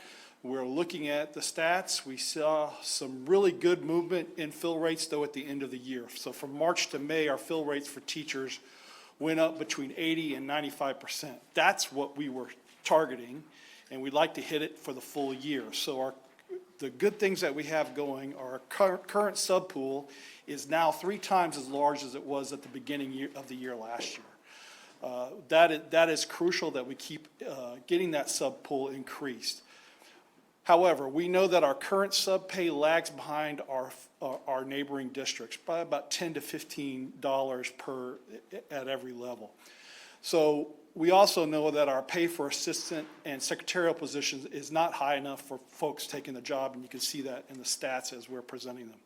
And we didn't give a sub pay increase last cycle. So what we'd like to do is raise the pay. We think that'll fill the pay rates, increase the fill rates in all the positions, not just the teachers, but also in our secretarial and aide jobs. So without further ado, unless you need me to stop and talk about any of those issues, I'll present what we're proposing. At the top of this chart, you'll see what we currently have.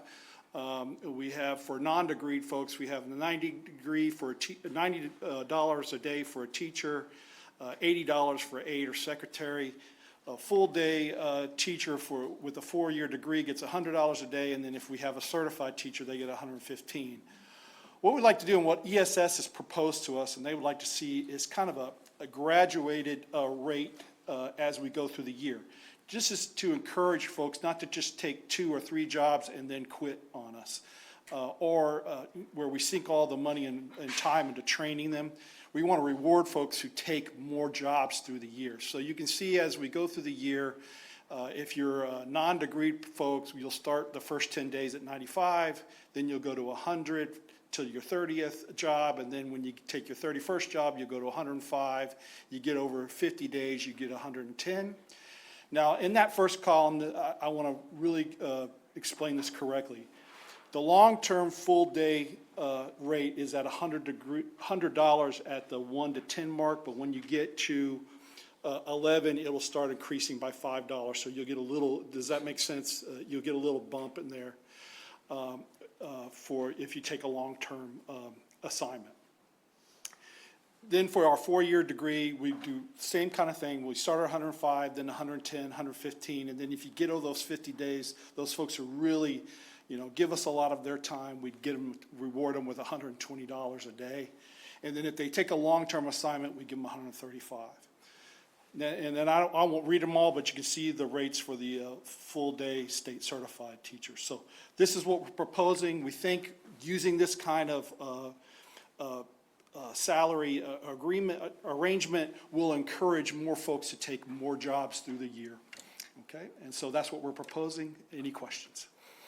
Questions from trustees? Mr. Mintz. Mr. Baker, have you been generally pretty satisfied with ESS and with the program? I mean, obviously, we have to put some money into it to attract more, but on the management level, has it been successful? I was pleased towards the end of the year. we would hold meetings with them. They got better and better and improved to the end of the year. I've had an end-of-year meeting, went over their performance with them. I put forth what I expect this year, which is for us to meet those standards that we saw in March, April, and May of last year. And let me add, Mr. Mintz, if you will, I'm sorry. We also looked at campuses where they were lagging behind the district average, and we asked for a targeted plan for each of those campuses, and we have that from ESS. Any other questions from trustees? This is an action item. Madam Secretary. I move to approve the second addendum to the substitute staff placement agreement with ESS South Central LLC as presented. A motion by Secretary Adams, of a second by Madam Capito. Any further discussion by trustees? There being none, all those in favor, show of hands. We have 6 in favor, none in opposition, 1 absent and not participating, and Board Member Rodney Gilchrist. Thank you. We'll now move to C, which is consideration of a letter of no objection for Dongjin Semichem Texas, Inc., Foreign Trade Zone designation. Mr. Heckenberg. Good evening, Mr. President. I've got, again, Tyler Robert with me from the Killeen Economic Development Corporation.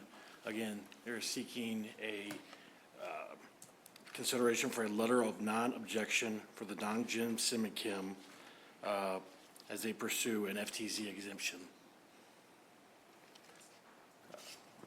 It is, again, as we briefed last week, currently the FTZ would allow them to be exempt from inventory tax and allow deferral of import duties on products entering the U.S. Questions from trustees? Mr. Rainwater. What's the length of time? Currently, today, the company has not designated a length of time. They have indicated to us that it is a potential short-term use as they develop out their systems. Obviously, with the changeover in contract between Samsung and Tesla, that has kind of actually activated the site. And so that will potentially expedite the need to develop more systems in their processes to distill the products that they have. So we've been told potentially around 5 years that they would use the FTZ as they get new systems online in the new development. Seems like their inventory would grow a lot in 5 years. So what we've shown you right now is current max capacity for the tanks that they have on site, which is at $46,000. Obviously, any good accountant for a company, based on how you project out when you take the snapshot for your inventory levels, that'll change throughout the calendar year as it transitions from their site to other companies such as Samsung. So what we're showing you to the school district is the max potential for the impact of the school district, but we would anticipate that it being much, much less, just depending on where they are in terms of their sales to the company. Any other questions from trustees? This is an action item.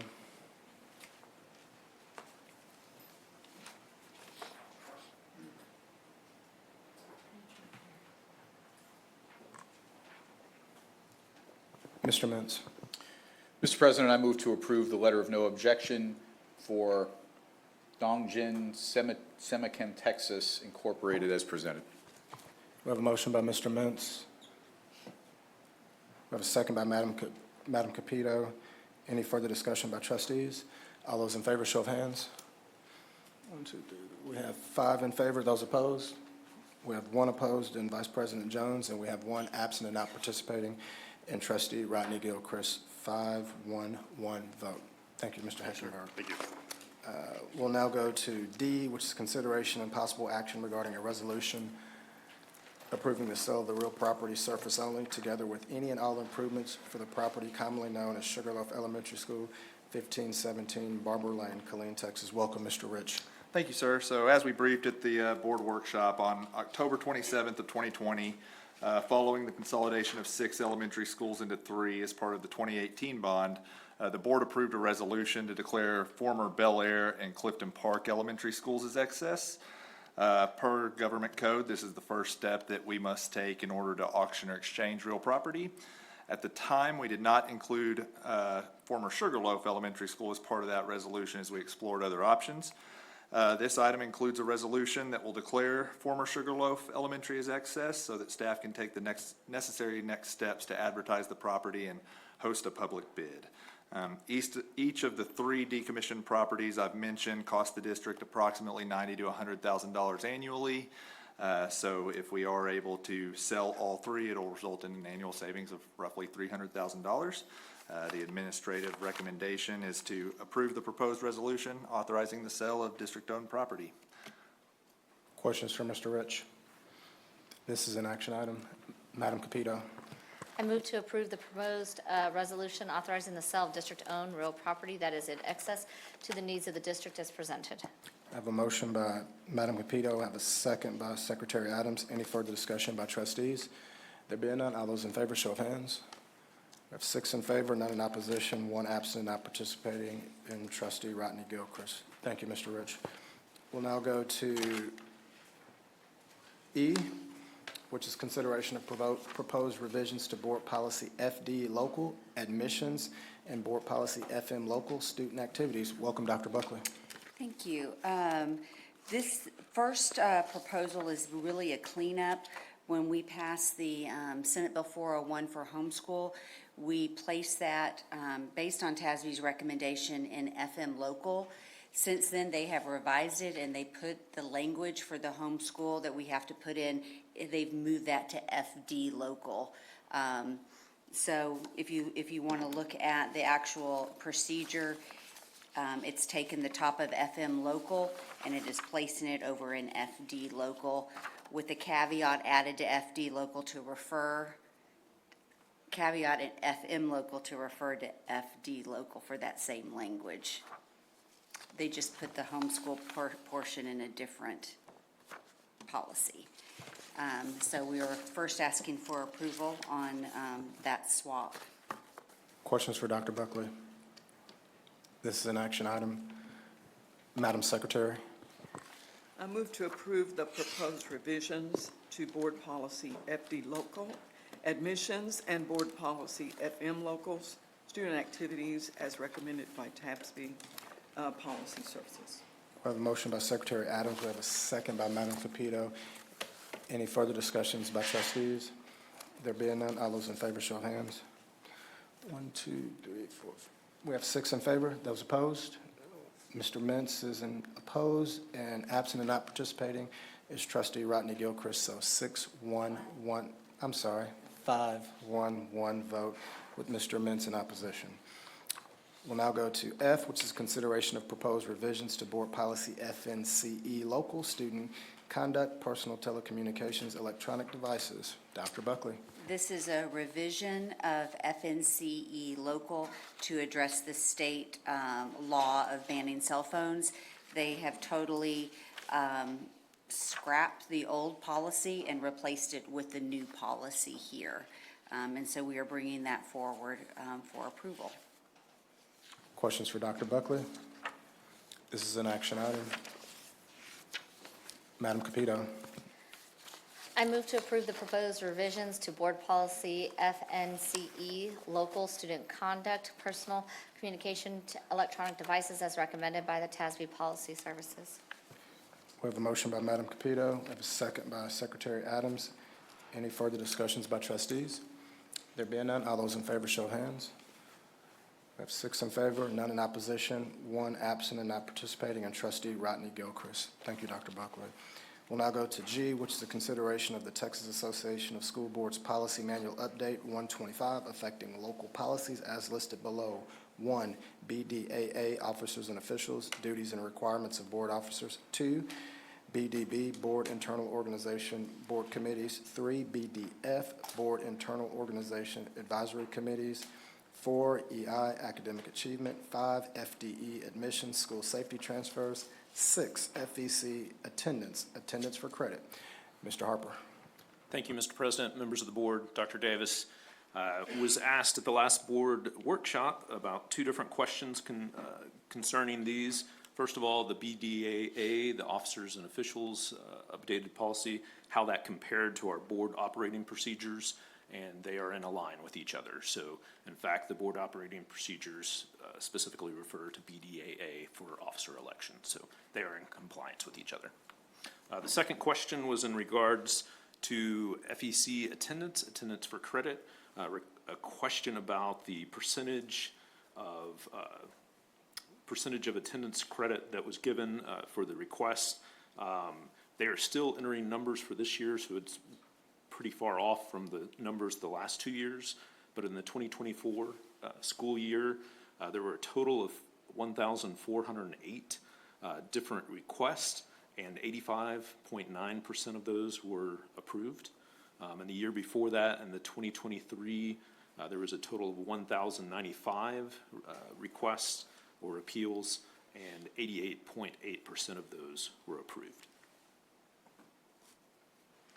Questions for Mr. Harper? This is an action item.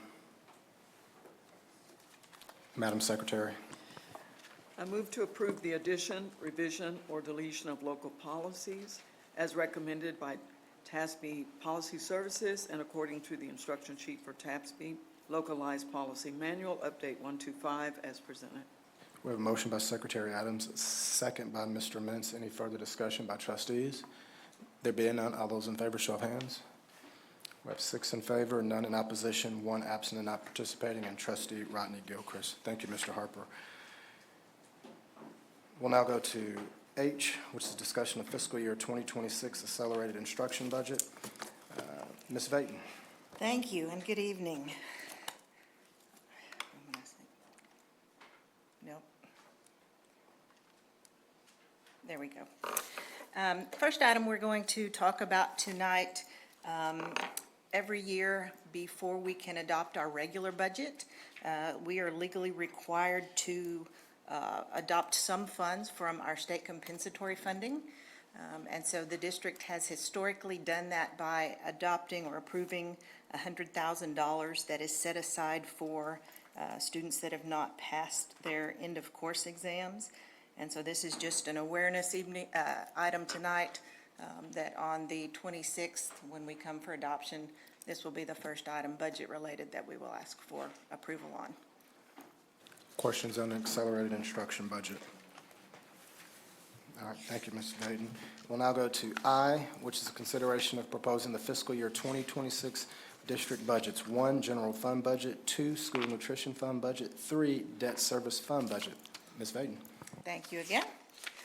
So we will, as you said, we will look through the 3 funds that the board is required to adopt.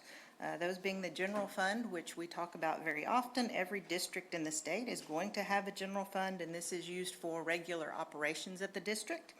In addition to that, the board is required to adopt a school nutrition fund, which accounts for those federal funds that are related to the National School Lunch Program, and then the debt service fund, which is to account for incoming revenues and related expenses for outstanding voter-approved bonds.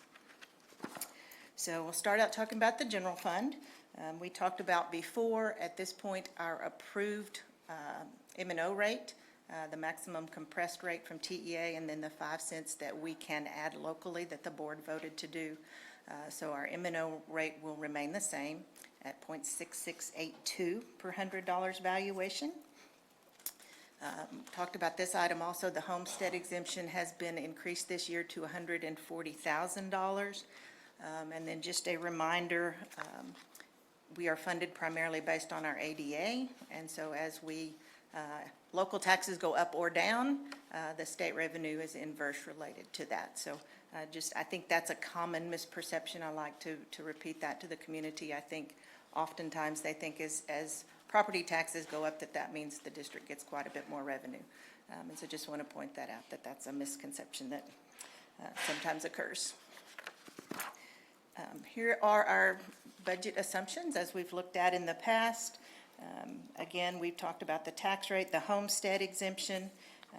We do have the starting teacher pay at $59,160. We do have the raises that were previously approved, as well as those that were required by House Bill 2 included, and then the additional $25 towards employer contribution towards health insurance included as well.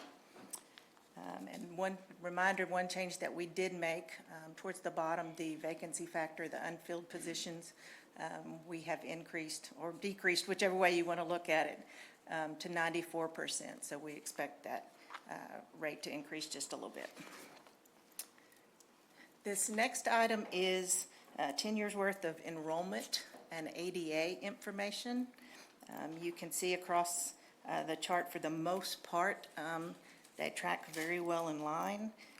The difference is you can see 2019 and 20, kind of the impacts after that COVID has had, and those decreases after that.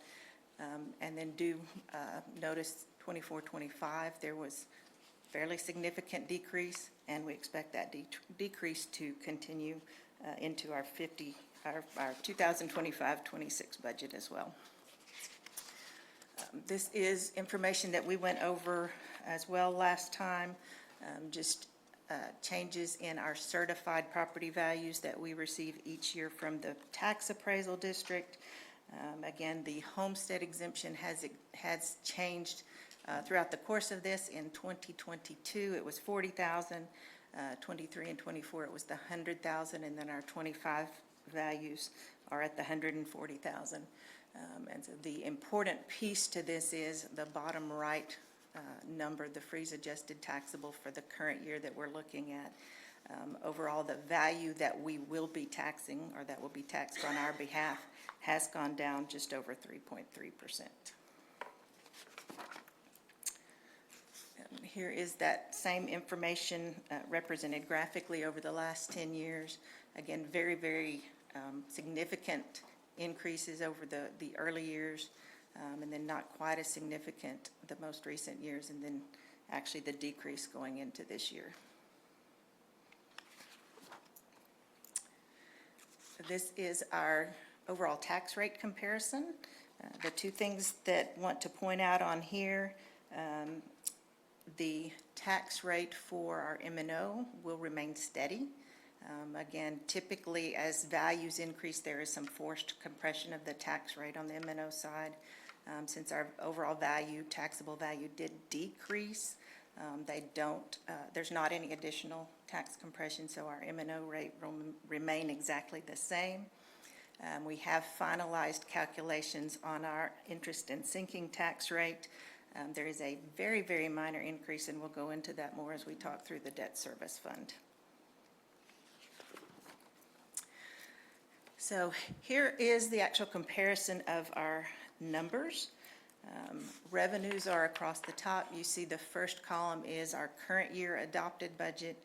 The 25-26 budget proposal is in the middle, and then the anticipated increase or decrease.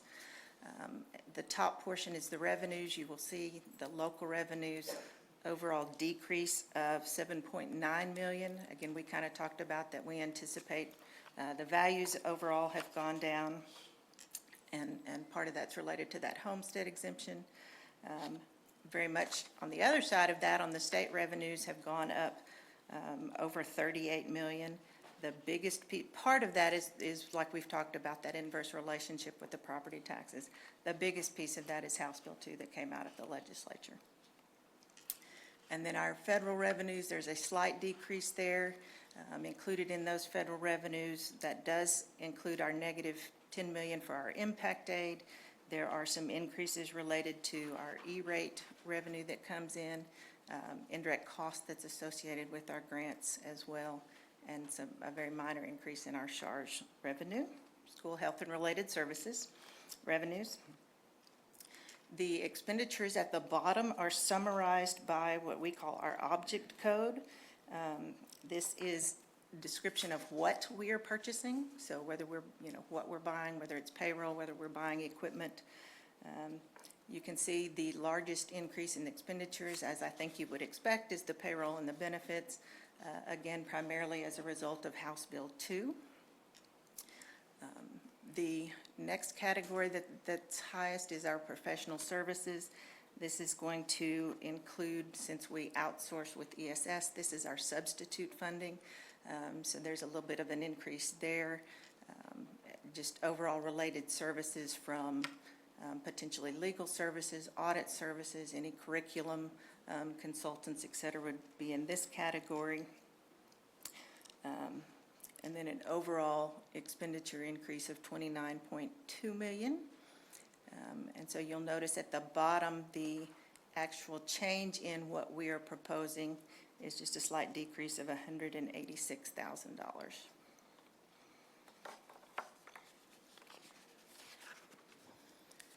Here's that same information, just shown graphically.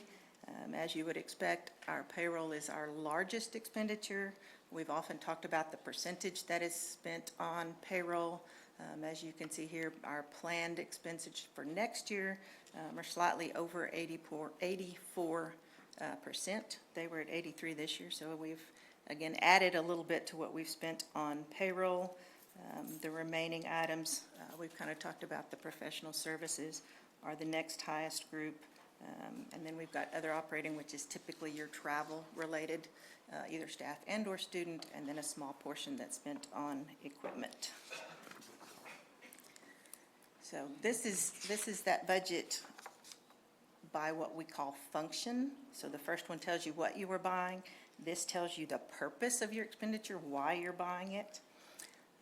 And this is by function code is what the board is legally required to adopt. And so we have here all of those by function. And again, the increase or decrease over the current year adopted is in the far right column. Instruction, the very first one, is by far the largest increase at just over $22 million. Again, most of that's going to be your teacher raises, staff raises, aides would be in there, but again, the largest piece of that's going to be our House Bill 2 increases. The next highest change is towards the bottom. The other thing I want to point out, Function 52, is our security and monitoring. As Mr. Hecklenberg pointed out at the beginning of the meeting, quite a bit of expenditures were added regarding our safety team, safety equipment, and then our police force as well. So overall increase of $29.2 million as far as expenditures are concerned in the general fund.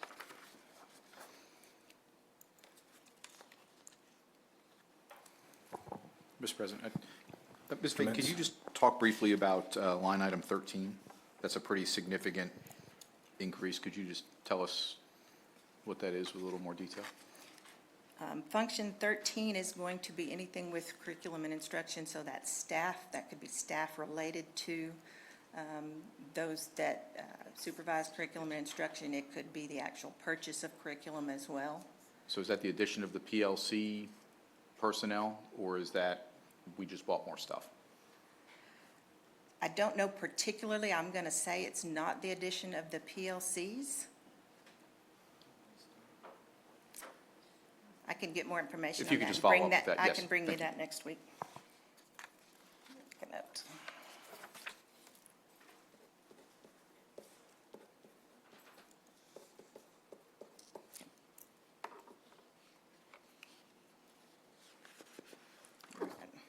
There's no questions. I'm moving on. School Nutrition Fund is next. I want to point out community eligibility provision, which provides free breakfast and free lunch at campuses, is still provided, continue to be provided at the same 37 campuses that it was this current year. The Child and Adult Food Care Program, this will be new. We're really excited to bring this to you. It's currently on, I think, 13 campuses currently. And so our school nutrition team will lead that.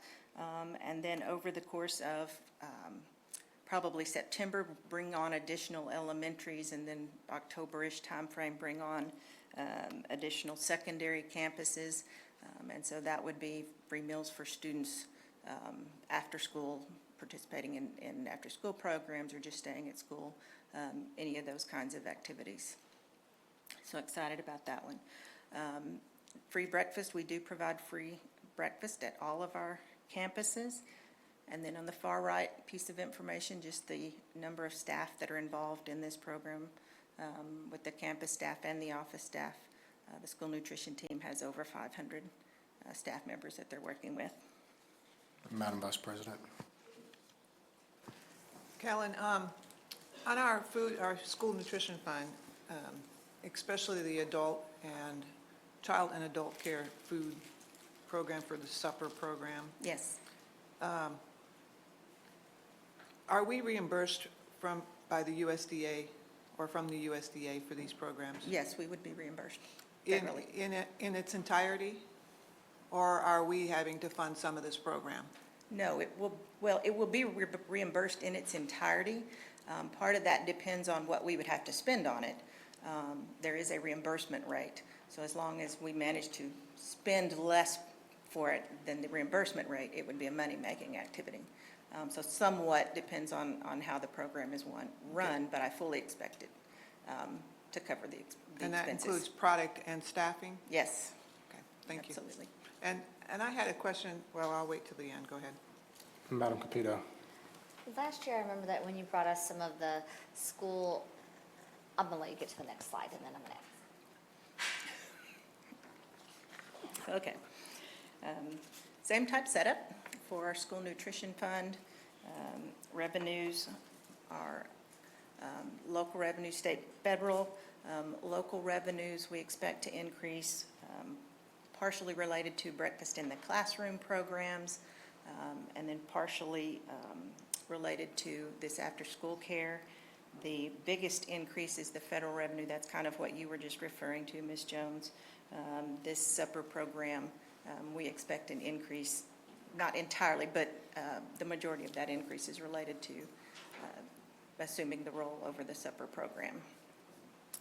The expenditures below, as you would expect, payroll and benefits increases are related to the board-approved raises that were done earlier this year. The largest increase is in supplies and materials. Again, that's going to be related to that supper program as well as some other programs, and just costs in general, but most of that's related to the supper program. And then the biggest decrease under capital outlay, if you remember last year, part of the budget, we talked about the excess fund balance, and that we had, in fact, this summer there were 10 kitchens that we didn't complete equipment replacement, and so that activity will not be in the next year's budget. So that's the majority of the decrease as far as the capital outlay. So it brings you to a net for proposed for next year is an increase of $277,000 to fund balance. But it does look like a large increase when you're looking at the increase decrease, but that's why it's related to those kitchen equipment replacements. Madam Capito. Do we have any other kitchens that need, last year we talked about all of the kitchens and supplies and equipment we needed to order, and some of it may have been on back order. So with those 10 kitchens, are we done, or do any of our other campuses, I mean, if we're having that much of an increase, are there other ones that need to be done? I'm going to say there are always going to be parts or pieces of equipment that we could replace. I know there was an evaluation done. They hired that professionally to go through and rank all of the kitchens and recommend which ones needed the attention the most. And so then, based on our funding, that was the sources that we did this summer. And part of that, I think, had to do with timing as well. Obviously, we needed to get that done during the summer. So I feel confident as we continue to go through budget process and evaluations that we would be bringing similar recommendations forward. Thank you. Madam Secretary. For the new supper program, you said 13 campuses. Are they all elementary? Are they elementary, middle, high, or? The ones that are current? You said there were 13 campuses that would be doing the supper program. Yes. So a variety of campuses? Well, I mean, correct. There's Okay. 13 that are current. Okay. And then the additional, as the year progresses, we will add those in as well. But they're all different grade levels? All different grade levels, correct.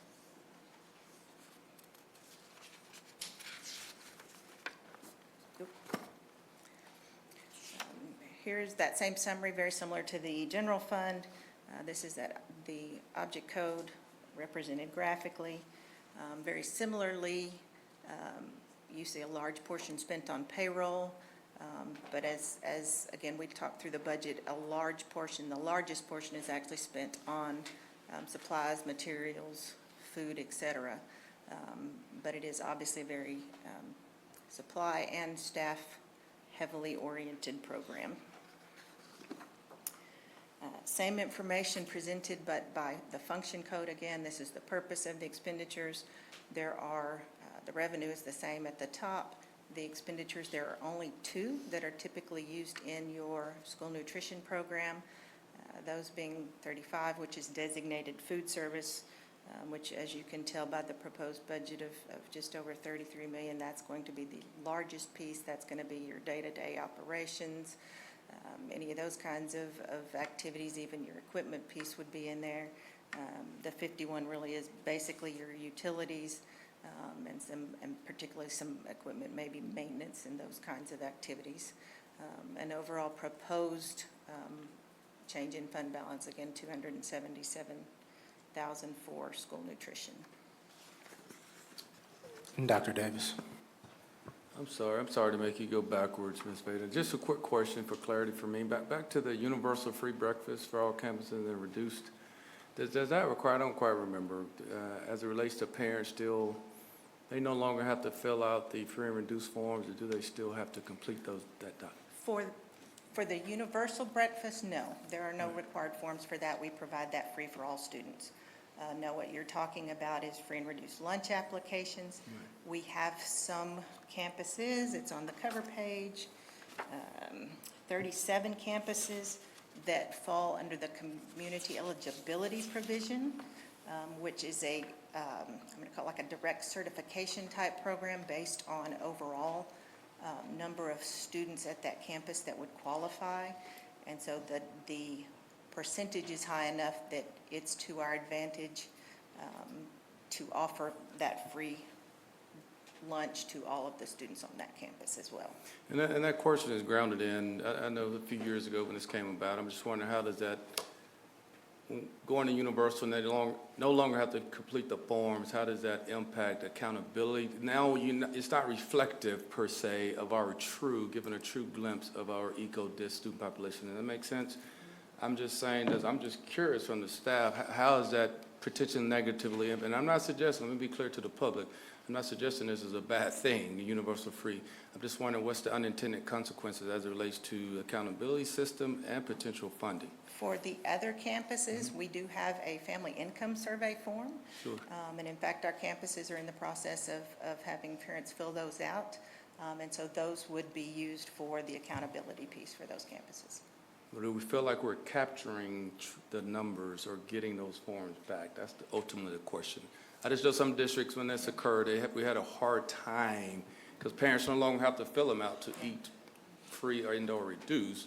So are we truly capturing and getting those forms back to impact? Does that make sense? I'm going to say yes on both sides. I know Okay. as far as the school nutrition team, they have dedicated staff. They reach out multiple times, either written correspondence, phone calls, those kinds of things, and very, very diligent in reaching out and getting those forms completed. And very likewise, the family income survey as well. We've got staff that monitor that. We know, which students have completed that, which ones have not, and are continually monitoring that and giving feedback to those campuses so those forms get completed and turned in. No, thank you. I digress. Appreciate it.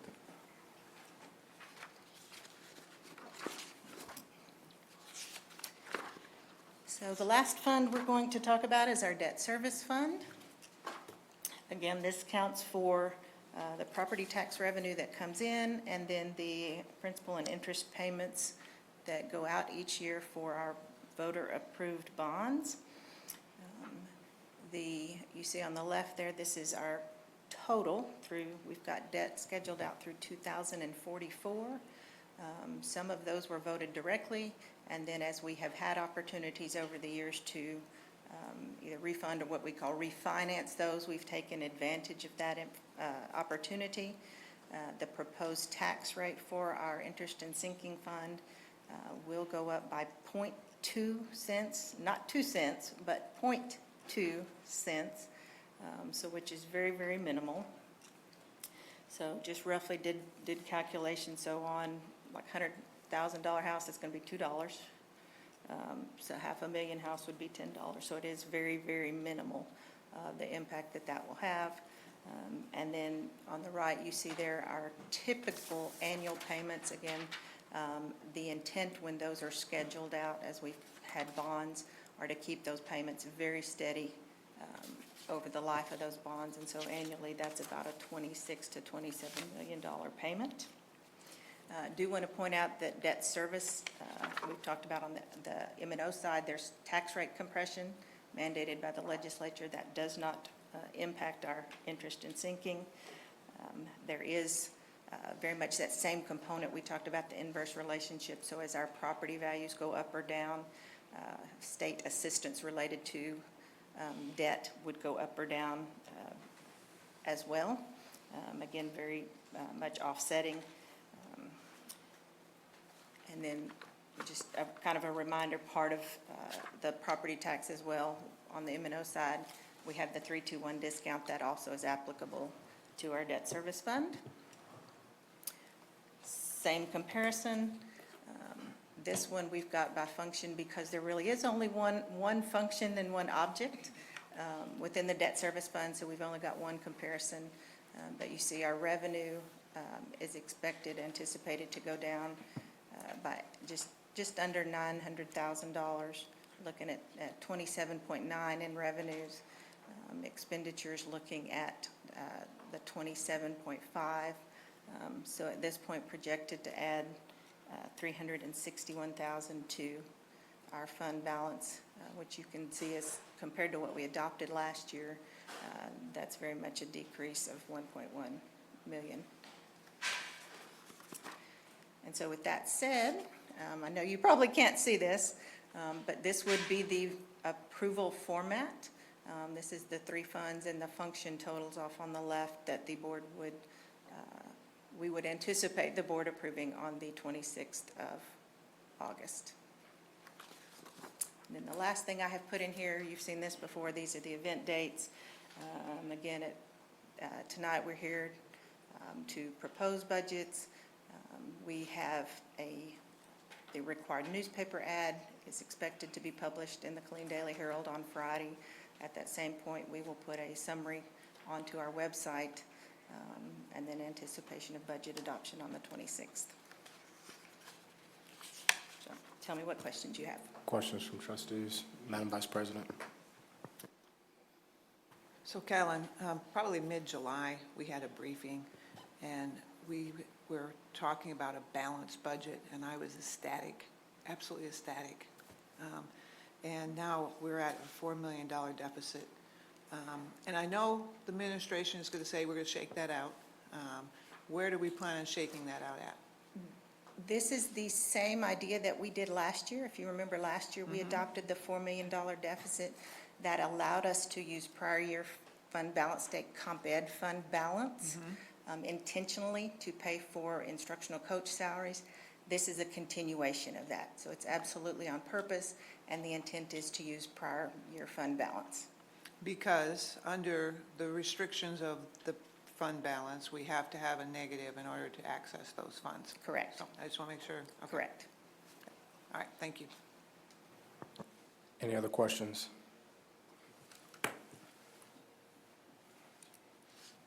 This is an action item. Madam Secretary. I move to officially propose the fiscal year 2026 district budgets for the general fund, school nutrition fund, and debt service fund as presented for consideration at a public meeting to be scheduled for this purpose. I have a motion by Secretary Adams, I have a second by Board Member Mintz. Any further discussion by trustees? There being none, all those in favor, show of hands.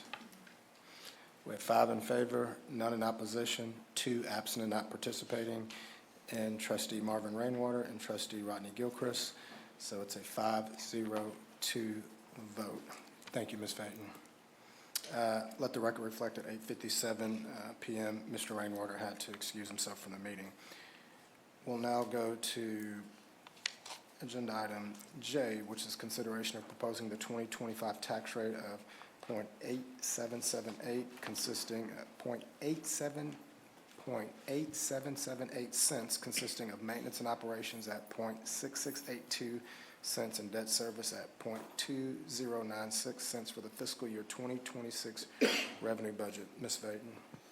As we just discussed, talked about the M&O rate would remain the same, very slight increase to our INS rate, which would be an overall total of 8778.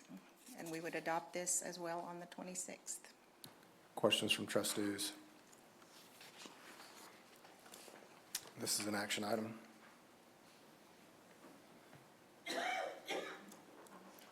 Madam Vice President. Mr. President, I move to officially propose the 2025 tax rate consisting of maintenance and operations at 0.662882 and debt service at 0.2096 for a total tax rate of 0.8778 for the fiscal year 2026 revenue budget.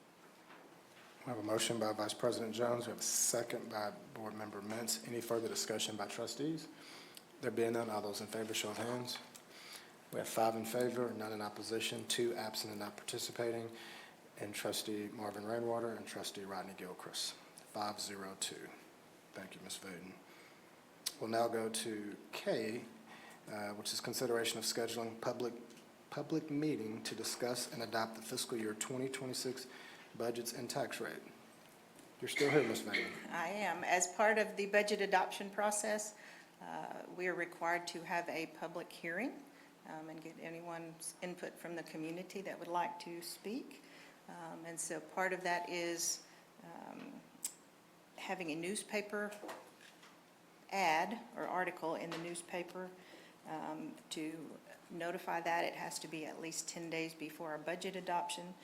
We've got that ad scheduled to run on Friday, which will, again, notify the public of our August 26th proposed adoption and the opportunity for them to attend the public hearing. Questions from trustees? This is an action item. Mr. Mintz. Mr. President, I move to officially schedule August 26th, 2025 as the date of the public meeting to discuss and adopt the fiscal year 2026 budgets and related tax rates. We have a motion by Mr. Mintz. We have a second by Madam Capito. Any further discussion by trustees? There being none, all those in favor, show of hands. We have 5 in favor, none in opposition, 2 absent and not participating, and Trustee Marvin Rainwater and Trustee Rodney Gilchrist. Thank you. Ms. Vaden, is that? Thank you. Thank you for your hard work. Absolutely. Yes, ma'am. We'll A now lot of go. other people involved in that besides me. Well, thank you So I to will pass you and that your along. entire team. Thank you, and please share that with them. Yes, ma'am. We'll now go to item 10, information items for discussion. A will be discussion of spring 2025 State of Texas Assessments of Academic Readiness, STAR, results for grades 3 through 8, and high school indoor course assessments. Ms. Sills, welcome. Thank you, Mr. President, Dr. Davis, board members. This presentation will be a high-level review of our district results. On this slide here, these are just some of the topics that we will discuss. At any point in time, should you have any questions, please feel free to ask. We want to look at some general information, and we'll start with a timeline. So here, what you see, in April, we administer the STAR test. Then we receive our early results, and that kind of gives us a glimpse of the data from the students. Then as we shift into our preliminary STAR score reports, that right there is more about review and appeal. And so you see that that will run simultaneously with our rescore window. And during that rescore window, we have the opportunity to change a score code, maybe from an absent to a score. But we also have the opportunity to do a rescore. In this case, we have our extended constructed responses. That's the written responses that the students give on the RLA or ELA test. So if a campus says they want to have a rescore, they would submit it during that window.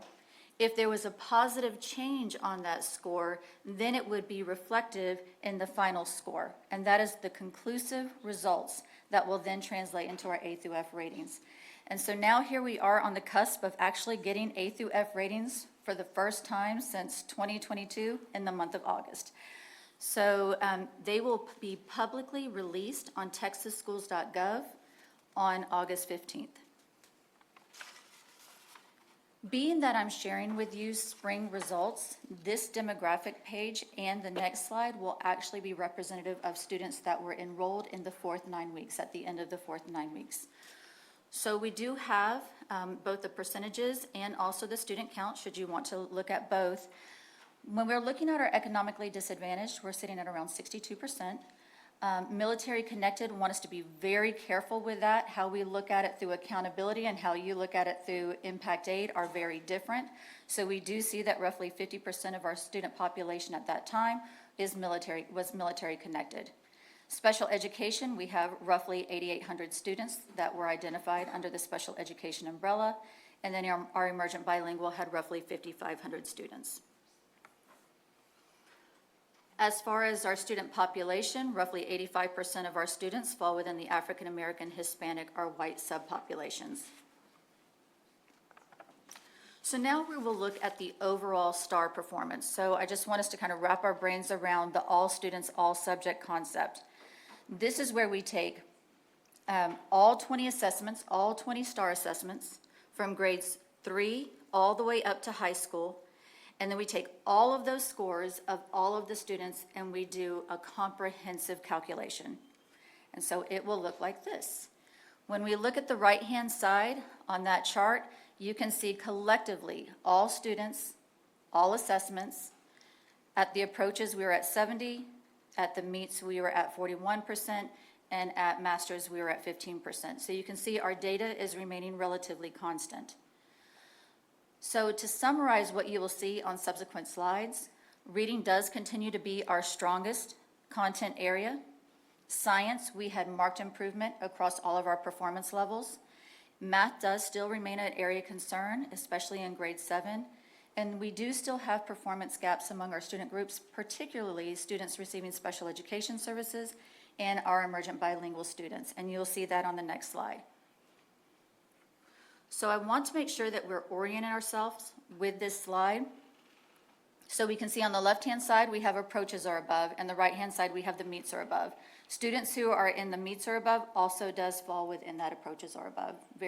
Want to make sure that we understand how that works. If we shift over to the left-hand side under the approaches or above, we will look at that first column on the left. That represents the district. So if we're looking at the top of that bar, we see that that represents 70% of our students were at approaches or above for 2025. If we go down to the bottom of that bar, you will see that -1. Basically, what that is telling us is that in 2024, our district at approaches or above was at a 71%. So we had a 1% decrease. Then we want to actually take our subpopulations, our subgroups, and we want to compare them to how the district performed. And so in our approaches or above, you can see that our emergent bilingual and our special education populations do have a higher deviation from our all students, which is the district. But not only did they have a deviation, but if we go down to the bottom of those bars, we also see they regressed from 2024 to 2025. As we shift over into the meets, you can see, again, the deviation from the all students, which is the district, among our other subpopulations. But I really want to make sure that we're highlighting that special education column there. Not only do we have over a 20% deviation from all students, we also saw that it regressed.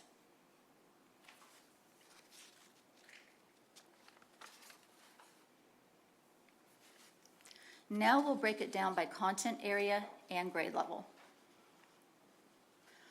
When we look at our reading performance, this slide here is actually showing us all students who took a reading test for 2025.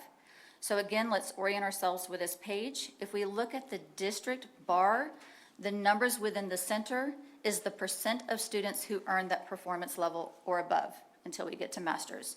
So we can see the purple is approaches, the meets is in blue, and the masters is green. As we shift over to the right, we can see the positive or negative numbers. That is reflecting a difference from 2024 data to 2025 data. So here you can see when we look at just the district, we did have a decrease at approaches and meets. When we're looking comparatively against the state, we can see that we're in relative alignment between our approaches levels. But as we move to meets and masters, we actually have that 7-point gap between the district and the state.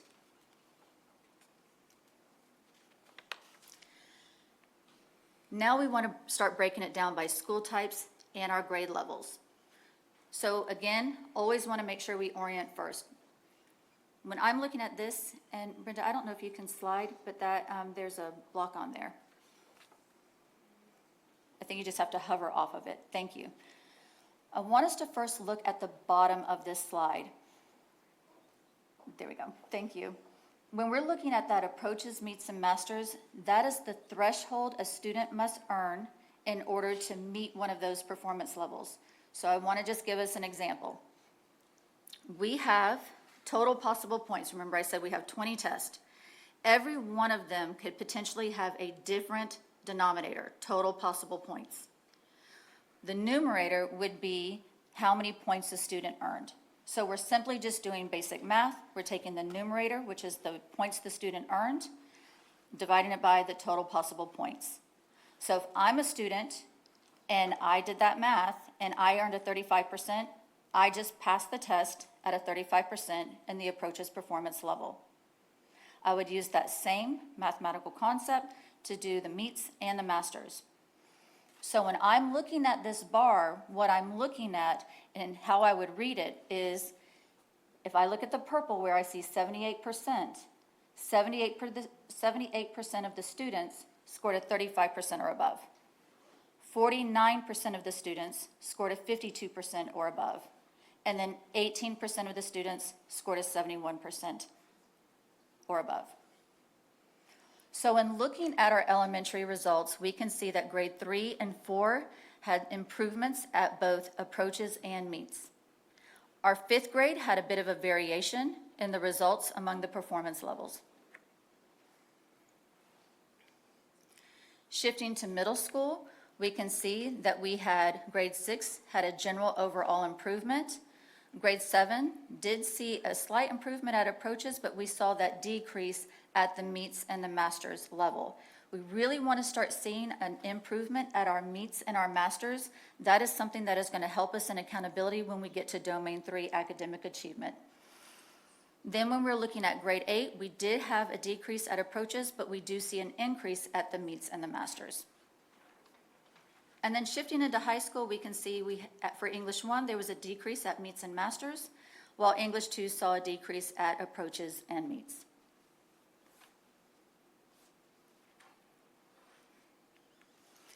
Shifting into math, you can see here that we had a decrease at the approaches and the meets. We do have a deviation from the state. You can see at the approaches, we have a 5% deviation. At the meets, we have the 9-point difference, and then at the masters, we have a 7-point gap. Looking at our elementary scores, 3rd grade did have a decline at the approaches and the meets. 4th grade remained relatively stable. 5th grade, even though it outperformed grade 3 and 4, it did have a decrease at both the approaches and the meets, and it did have that slight increase at the masters. Shifting into secondary, you can see that we had improvements at grade 6 and grade 8. Grade 7, just as we mentioned at the overall summary, grade 7 continues to be an area of concern in regards to math. And then for algebra, there was a decrease at the approaches, but we can see that more students are meeting and exceeding their performance levels at the meets and the masters. Science, general improvement at the district and the state, all positive. We do still lag behind the state.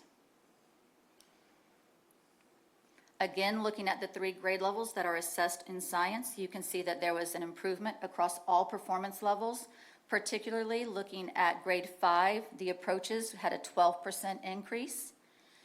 And biology had a 10% increase at the meets performance level.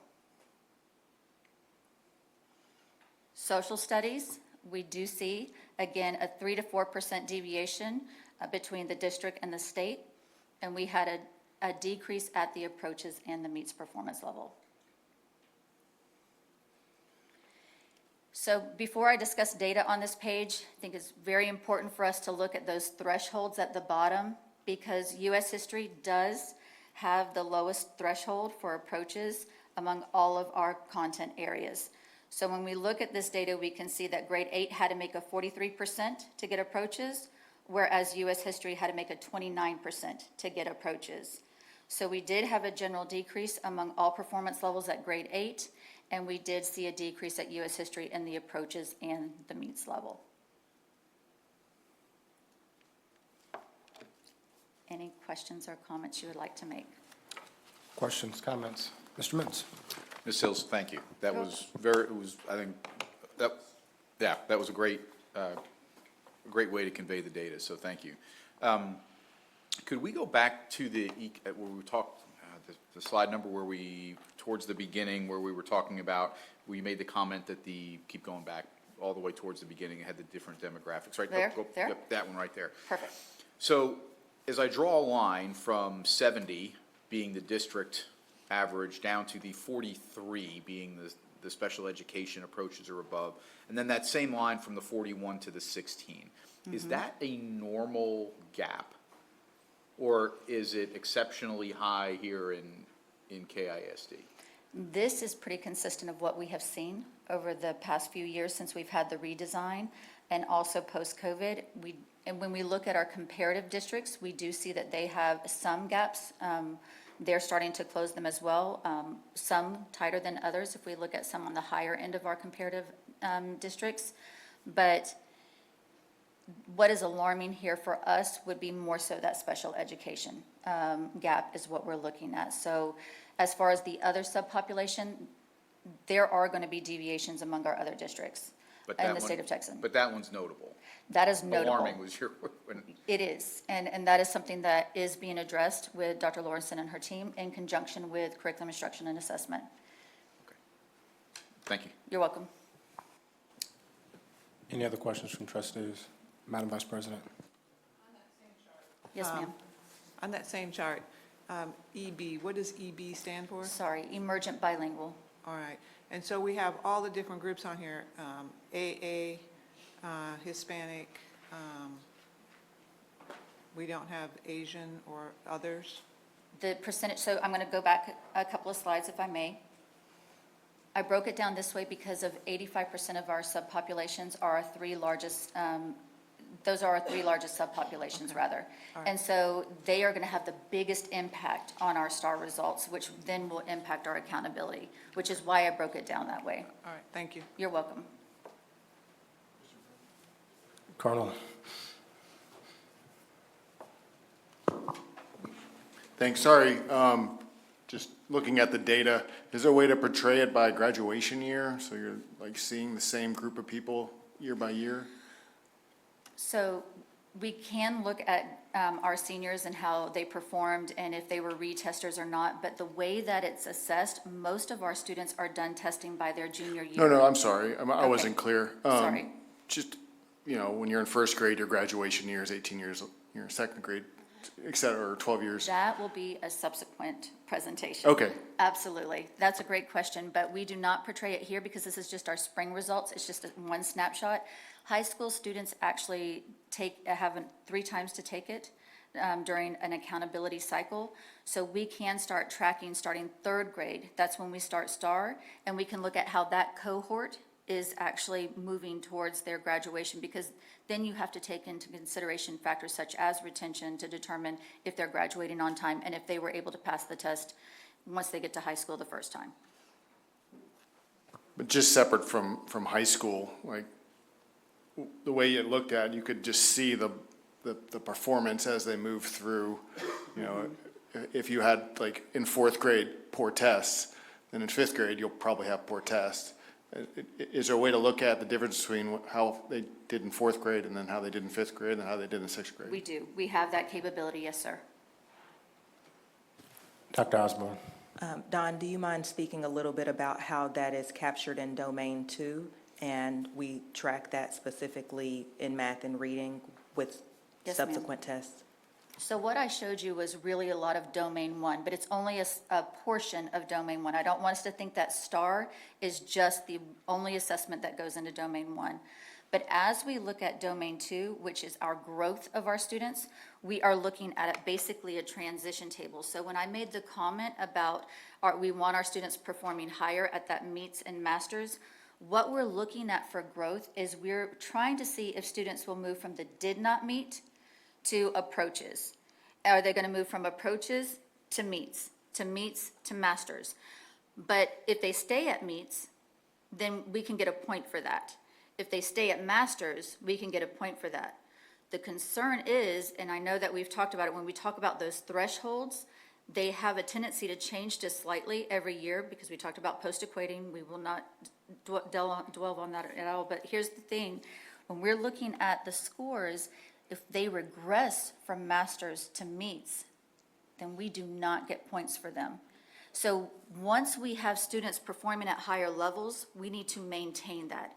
And so that is really the goal. So whenever we're looking at data, we want to see, and going back to what Dr. Osborne, Dr. Creighton were pushing out consistently, any assessment that is given, we really, and obviously this is a minimum, we want a minimum of 70% of our students performing at that approaches. We want 40% of our students at the meets, and we want to see about 12% at the masters, because that's then going to translate into our accountability system of a C.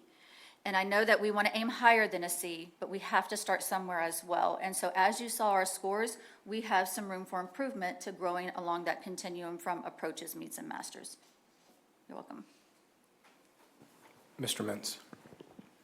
So 70, 40, 12. Yes, Those are sir. kind of, obviously that, there's some variance in there. Yes, but sir. That's benchmarking. Yes. If that's even the right word. Okay, thank you. Yeah. Any other questions from trustees? Thank you. You're Great welcome. presentation. Thank you. We'll now go to item B, which is discussion of 2025-2026 Killeen Independent School District Disciplinary Alternative Education Program Process Improvements. I've seen this guy for a few Good minutes evening, tonight. Mr. Mr. President. Wells, welcome back. Members of the board. Dr. Davis, how are you doing tonight? Awesome, okay. We are here, I'm here tonight to talk about the DAP program, the Disciplinary Alternative Education Program, and bring some information to you, answer some questions about the current program that we have. We're going to talk tonight about the review of the House Bill 6 changes only in regards to how it impacts and how it's going to impact our enrollment at DAP, discretionary versus mandatory placements, the hearing process, student experiences at DAP, and the transition from DAP to home campus and our requirements in that area. Objective tonight, we want to explain the DAP process and our focus on safety and security within that building, present expectations for parental involvement and partnership throughout that process, address supports for students' academic, emotional, and behavioral needs, outline orientation and exit meeting procedures from beginning to end when they're enrolled at DAP, present the transition plan for successful student reintegration to their home campus, and explain continued monitoring and support for students beyond that probation period. What are we doing for children after they have completed that district probation? So we've covered and talked a lot about the House Bill 6 changes. We've reviewed that obviously tonight in the Student Code of Conduct. So what is that going to do to our enrollment at DAP? Well, there's a couple of things that is actually going to be a positive impact on our enrollment at DAP. The e-cig and the vape rules changing, now allowing us to use ISS and that 10-day placement on campus instead of placing them at DAP.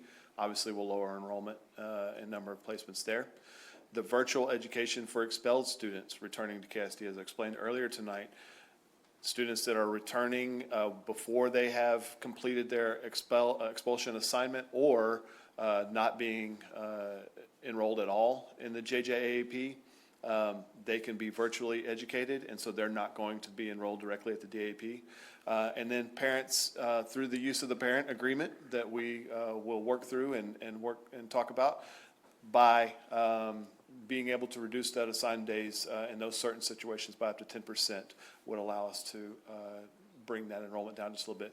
But things like felony offenses that are now occurring off campus, those are now going to be mandatory placements. And so we already have some of those that we're working through right now because we've had some students that have been engaged in this over the summer. And so we are looking at holding hearings this week to do those placements.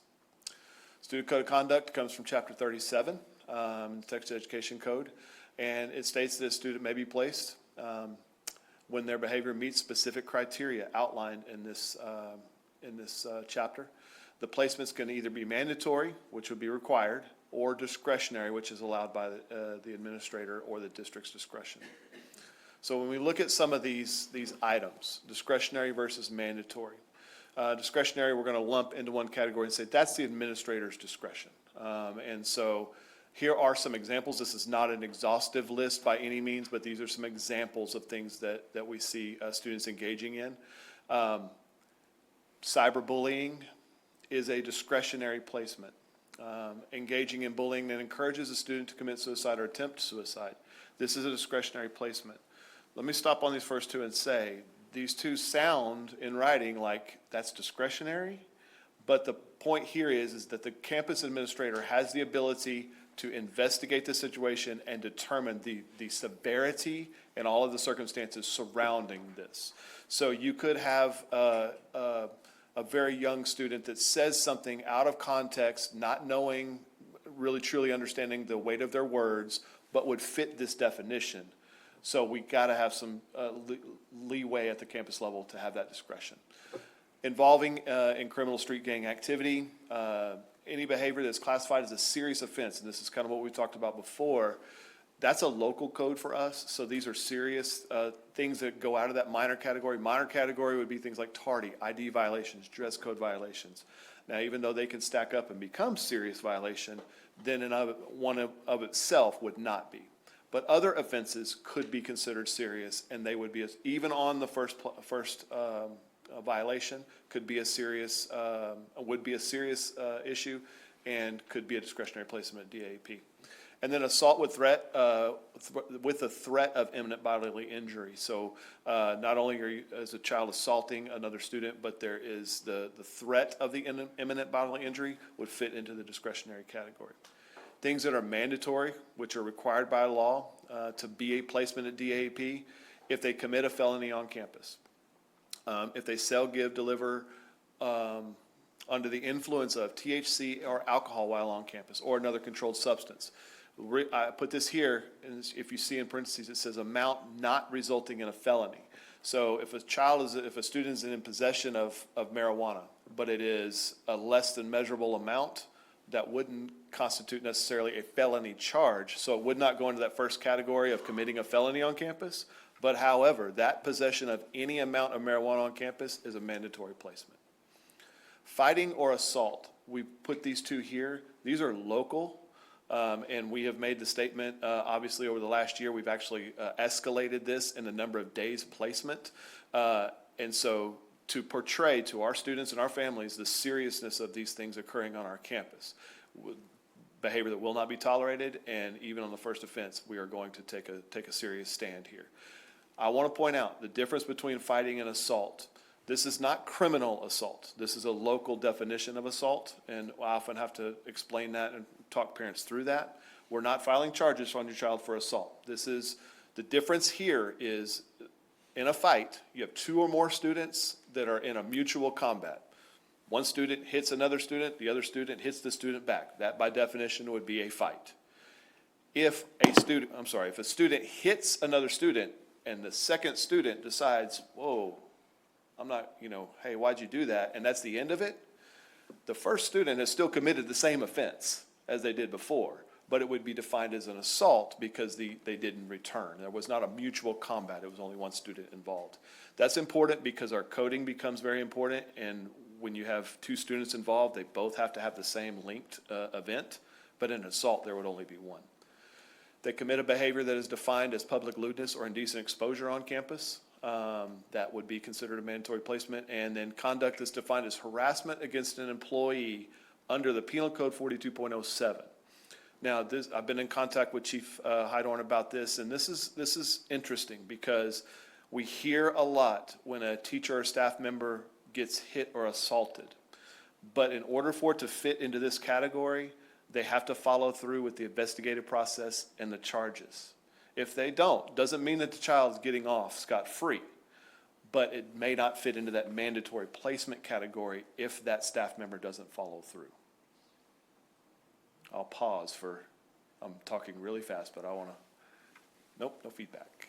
Federal I'm sorry, and, yes, sir. Really quick question. Yes, sir. On the example you gave, just in case some parents are watching, Yes. I can see a question coming up. That scenario, child, the difference of what you described versus self-defense. Does that make sense? In which one, Dr. Davis? are you talking? In the one student, obviously assault, that's pretty simple. Yes, You hit, I don't hit back. yes. I'm talking, sometimes it gets muddy, the waters get muddied. As it relates to my child was assaulted, they had to defend themselves. Does that make sense? Yes, sir. Going through that process of mitigating factors, because that is one of them. But anyway, go ahead. Absolutely, and I would only say that it's always muddy when you get into these situations and investigating. So the investigative responsibility of that campus is to determine, first of all, was it self-defense? So just because a child returns that that physical aggression does not mean by definition that they were involved in a fight. It could mean that they could be involved in a fight by definition. But the statements of everybody involved, potentially having video of the incident, prior knowledge, prior activity that led to that, where was it located? All of those are investigative details that could lead to that determination of whether it's a fight or whether one student was involved in a self-defense situation. Yes, sir. Did that answer sufficiently? Thank you. Okay, federal and TEC, Texas Education Code due process requirements. So when we talk about due process, what are we required and what are we doing here in this situation? And so what the interesting thing here of this slide is that federal requirement, the state requirements under Texas Education Code for due process actually exceed the federal requirements. And so by the Texas Education Code, we are bound to the left-hand column there. We're going to give the notice of alleged conduct to the student and the parent. We're going to explain the evidence. What did we gather, just like we were just talking about? What was the evidence that we gathered to make that determination that this was the code being used? They have to have an opportunity to respond. That what did happen, what's their side of the story, provide a statement for us as well. There is a hearing. If we move to the level of expulsion, they are required by due process to have a hearing for that, and they have a right to representation at that hearing. They have a right also to present their evidence, and if in the instance where they are expelled, they have a right to appeal. Expulsion is the only one under Texas Education Code that they are given the right to appeal. The others would flow through the local district policy for concerns. Any questions or thoughts on due process? We're going to talk a little bit more about that due process, how that goes. Here's the flow chart for our hearing. This obviously is going to change after our previous conversation, and it's going to look a little bit different, but we will make those adjustments as we discussed earlier today and bring the campus, the district hearing officer back in to make the decision. However, I do want to say that the process itself is still very similar to what we were talking about earlier. You're going to have the offending incident or the triggering incident, whether it be mandatory, discretionary.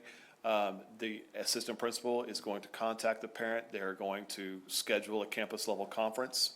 They present the material to the principal, make a recommendation.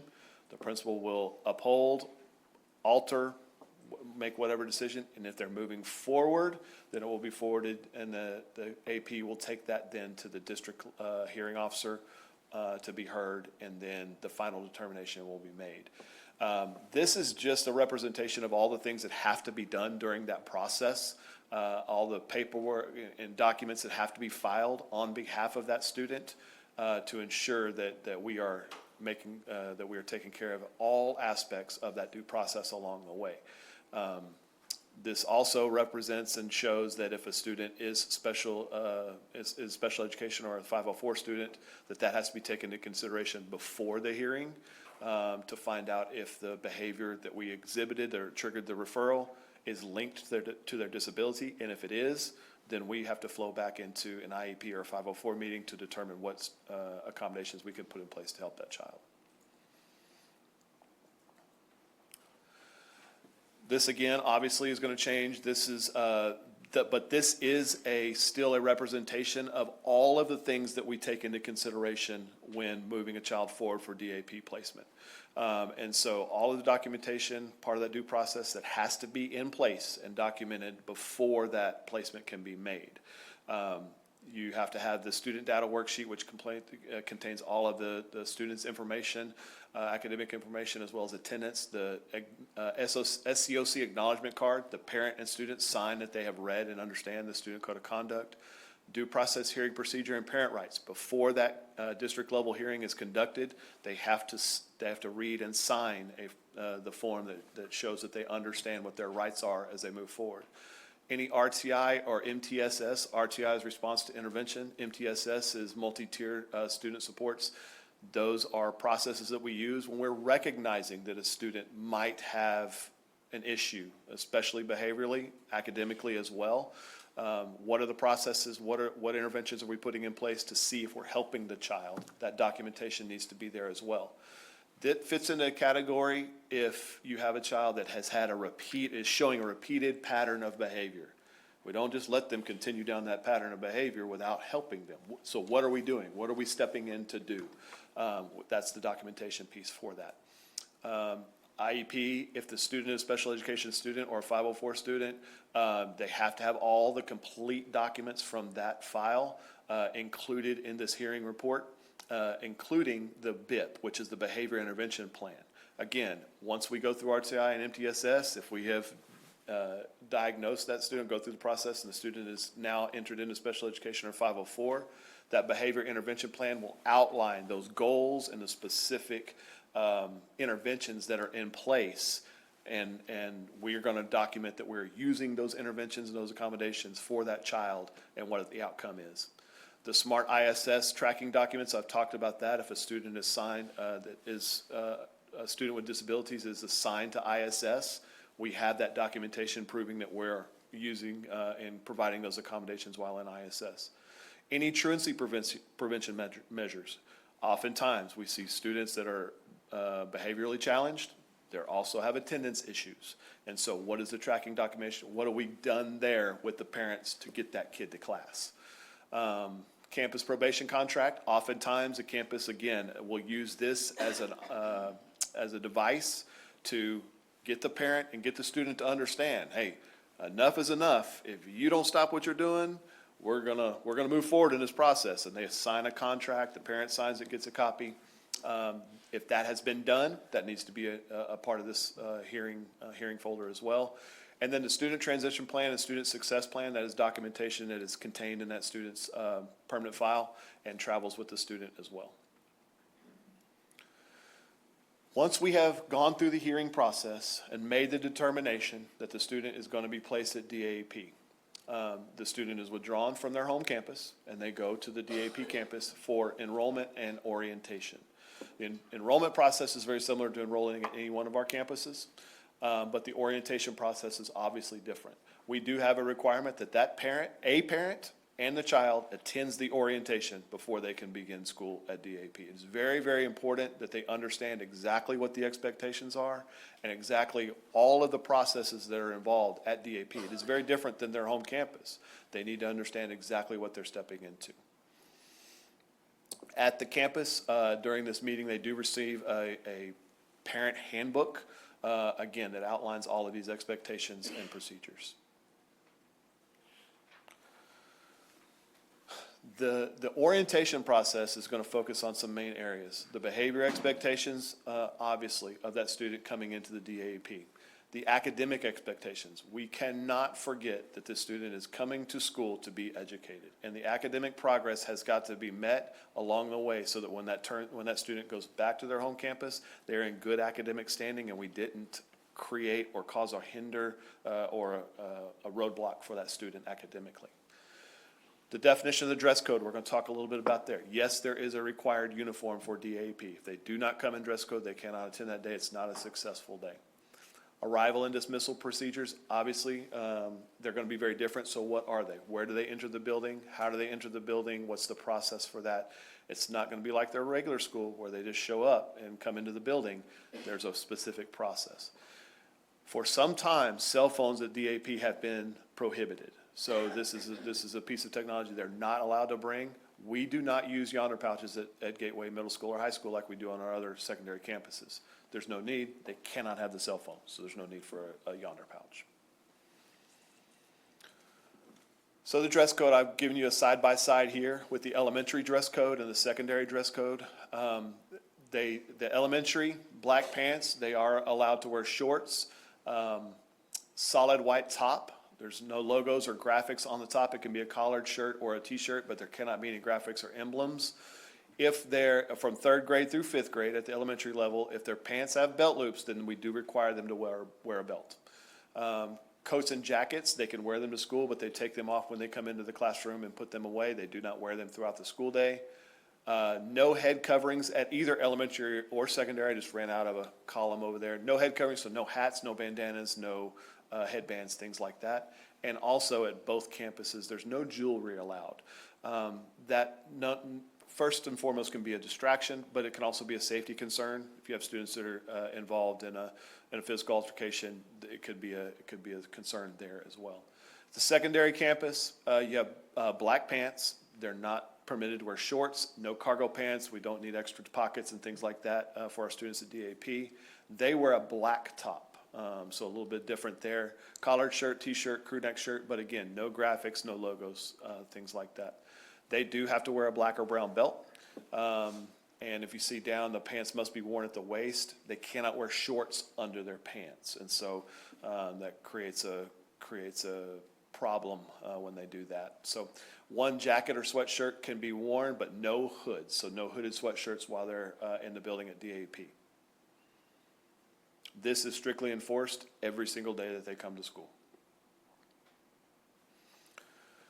So when we talk about structure and safety and on the campus, both the elementary DAP and the middle school and high school DAPs, we have multiple KSD officers on duty throughout the day, especially present during arrival and dismissal, where we have kids coming and going off of campus. Student cell phones, as we said, are not permitted on campus. We conduct daily metal detector and wand sweeps. Again, this has been a common practice at the DAP campus for some time. The students come in, walk through the metal detector, they are wanded, they are patted down if necessary. Every day when they come through, they take their, at the middle school and high school, they actually remove their shoes to check and make sure that nothing is hiding there. So we're going a step above and beyond on that building safety every single day. We are going this school year, we're going to change at the middle school and the high school to a block schedule where the class periods are doubled up. That will not only allow them to have more uninterrupted time in the classroom to work on their academic time, but it cuts down on the transitions and the passing from one class to the next. We'll talk a little bit about transition periods here in just a second. Students are tiered at the middle school and high school. They're tiered based on severity of behaviors. So we do have a location where if they have committed a severe felony, something like that, they could be placed into a different area where there's not as much movement. And so you're not, those students that are at DAP for a lesser infraction, let's say the 20-day placement for that first-time vape. We'll use that as an example since we did earlier. They're not going to be sitting in class or on the same hallway with a student that's committed a Title V felony. When the students arrive to the building in the morning, and I used the middle school and high school for the example here to go through the specific entry and arrival and dismissal procedures because their enrollment is much higher. And so Every student is screened upon entry, as I talked about before. So they come in, they enter, they go through the metal detector, the handheld detector is used. They remove their shoes, they're patted down if necessary. When the bus arrives, middle school students remain on their bus. They don't come off their bus. We don't want middle school students to be lined up down the hallway waiting to go through this screening. That's where some of the misbehavior can take place. And so we keep them on the bus. We work with transportation. There's an aide on the bus to help us provide that security as well. The good thing is with transportation, this is the last stop on these runs. So if we take a little bit longer to get those kids off the bus, we're not holding up another campus from getting students to school on time. As they can allow, they will have administrators that will go and remove, they'll take groups of 3 or 5 students, bring them in, run them through, go back and get the next 3 or 5 and bring them in stages to keep the numbers down so that we can stay on top of things. The high school students do a little bit better job with this arrival procedure, so they do actually get off the bus and come and stand in line. However, if there are issues at any time, we can go back to this other piece, and that's at the administrator's discretion. All during this time, I want to note that administrators are in the hallway, they're moving throughout the building, they're in this area, they're out at back where the buses are coming in and the parents are dropping off, and they're doing the monitoring of the behavior and making sure that the kids are flowing in to the building in the proper way. At the end of the day, you have students that are really fit into 3 categories. You have bus riders, you have walkers, and you have parent pickup. And so during the enrollment process, the parent is going to declare what type of child, where their student fits. Now, we know we can declare today and tomorrow that could be different. So every single day, if the parent has a requirement, if the child's going to be as a bus rider normally, and today I'm going to pick them up, I have to notify the school, and every morning the campus sends out to the teachers their students and where they fit on that day. And so the teachers are aware before the end of the day exactly which category those students fit into. The administrative staff monitors the hallways again during this dismissal process and the exit points. All of the exits are done through the back of the building at Gateway Middle and High School. The middle and high school students are kept separate during this. Those middle school students exit during one door and go one direction. The high school students exit another door and go the other direction. So here are the 3 categories again. So all this process begins a few minutes before that final bell of the day, and so we start getting students so that we can get the bus riders on the bus and get them home in a timely manner. But parent pickup begins. Depending on if the parents are already showing up, they'll hold the walkers. If the parents are not quite there yet, then they can release the walkers. So that's kind of a little bit different. But if the walkers are released, if they are walkers and they're declared and the teachers they know which students in their classroom are walkers, they are released as a group. They exit the rear of the building. Like I said, middle school goes one way, high school goes the other, and they immediately leave campus. They're not allowed to stay, hang around. They have to immediately leave campus and head home. The parent pickup, as a parent pulls up into the pickup line, the staff member will verify the parent, who they're there to pick up, and they radio into the classroom. The teachers are staying in the classroom with the kids during this time. The staff member relays into the classroom and gives the student name. That student is released, comes out, gets in the parent's car, and they go on. Next parent pulls up, and the process is repeated. The bus riders remain in their classroom until that bus pulls up. When the first bus pulls up, they will make a call into the building. Everybody that rides bus 101, they will leave the classroom, walk down the hallways, again, monitored by the campus staff and administrators, get onto their bus. When everybody's on the bus, that bus pulls away, the next bus pulls in, and they continue the process. When I talked to Ms. Herrera, she said they have anywhere, this fluctuates throughout the year depending on their enrollment and the needs, but they'll have anywhere from 3 to about 7 buses at the end of the day transporting kids. So we talk about the transition periods throughout the day. This is that class, that time normally would be a passing period on a regular campus.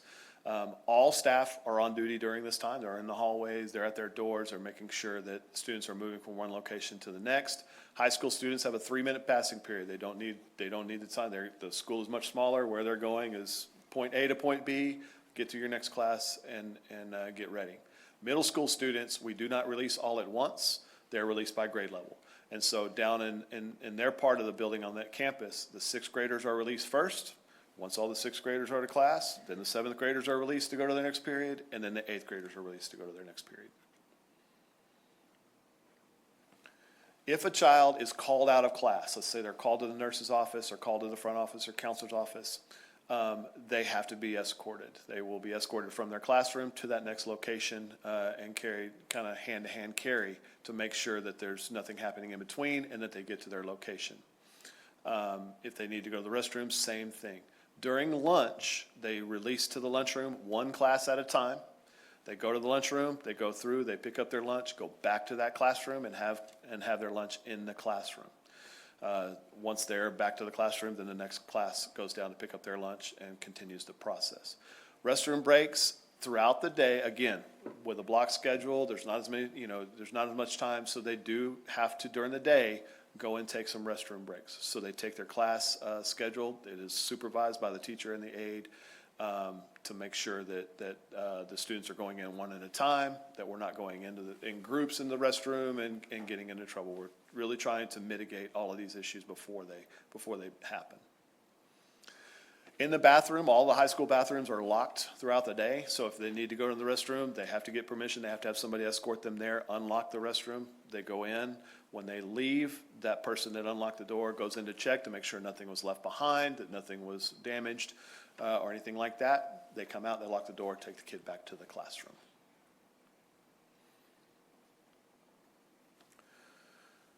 So if a student is assigned to DAP for, let's say, 45 days, the only way to count those 45 days is by counting them as a successful day. And in order for it to be a successful day at DAP, they have to meet the behavioral expectations that day.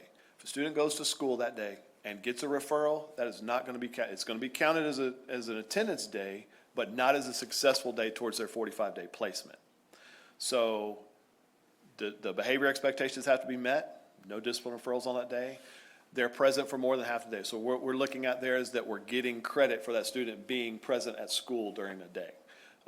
And so that is the standard right now, that they have to be present more than half the day. And all academic expectations have to be met as well.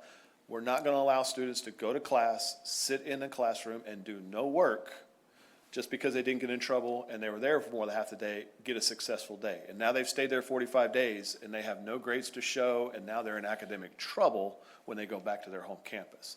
So in order for it to be a successful day, they have to meet their academic expectations as well.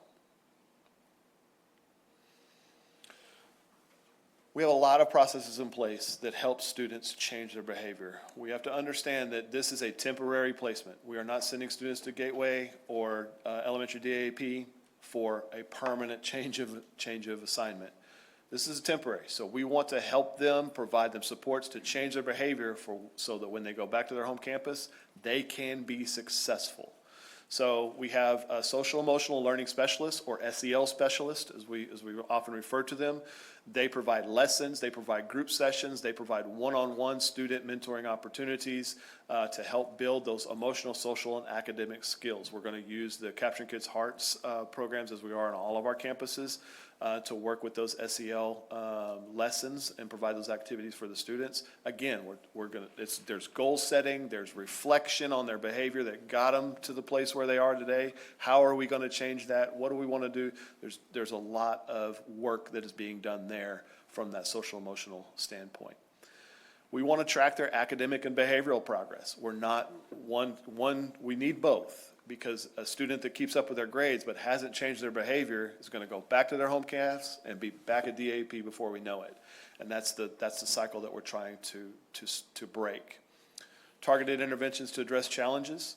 Again, we're talking with the students, we're reflecting on their behavior, what was going on during that time, what led them to be where they are today, and what can we do to change that. We know that they've gotten there, but this may be the person that they connect with for the very first time that they listen to. And if we can get their ear at any point, we're going to take it. Staff and community agencies to remove barriers and advocate for student success. Just as a short list, we have Advent Health that does come in and help us from a behavioral standpoint. We have other community agencies that come in and volunteer to provide services for our children to help them gain the access that they need and resources that they need. It could be, there's a myriad of things that could be provided to the students, or we find out because they've been placed at DAP, and this is our opportunity to help them.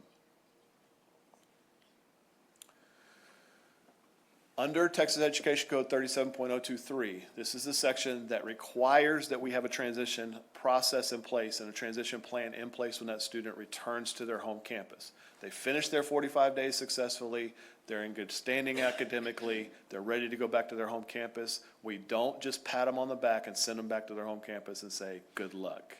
We have to help them through that process. We have to make sure that going back to their home campus is not going to be a sudden return of responsibility, as we often refer to, and they're gonna be successful when they get there. So they're gonna have a transition meeting before they go, and we're gonna talk about the processes, the change, the goals that they set, what went well for you here, what changed for you, and what needs to continue happening in your life so that you can continue being successful at your home campus. It's led by the SEL specialist. This meeting must include, and we have documented evidence that it does, that it's got to have the student, the parent, the AP, the counselor, and the teacher all have to have input in this process when the student returns to their home campus. Some other practices that we have in place, we have weekly targeted interventions during the 45-day district probation. So we're talking, they're back on their home campus now. They are going to be assigned or be under a 45-day district probation. During that period, we're going to meet with them weekly to talk about their progress, talk about what's going on. That SEL specialist is going to stay plugged in and engage with that student to make sure that they have what they need. There's going to be a weekly progress report that is communicated to the parent. It can be written and sent home, or it could be in person with that parent to discuss the academic, the attendance, and the behavioral progress of their child. Post-probation monitoring, once they reach that 45-day, we're not going to pat them on the back and say you've done a good job. We're going to continue. Now, we're going to step it back. We're not going to continue being right there beside them as much as we have before. It's not going to be a weekly meeting. It's going to be more periodic than that. But we also want that student to know that they still have the support that they need if they have an issue. So it's going to be more of we're going to back up and monitor, watching the grade book, make sure their grades haven't started to slip. Are they still coming to school? Is their attendance good? And making sure and monitoring they're not getting any disciplinary referrals. The principal's report. This is a report that the SEL does for the principal. They're going to have a family engagement log where they're providing the information of the parents and families that they're communicating with throughout that time. The academic performance of the students that have returned from DAP. How are they doing once they've returned to their home campus?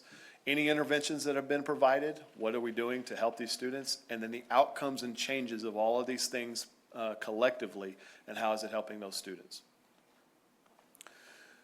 When we have a student that exits from DAP and goes back to the home campus, one of the things that we do is to provide an exit survey for the parents. We want to collect some data from the parents, gather some feedback through their lens.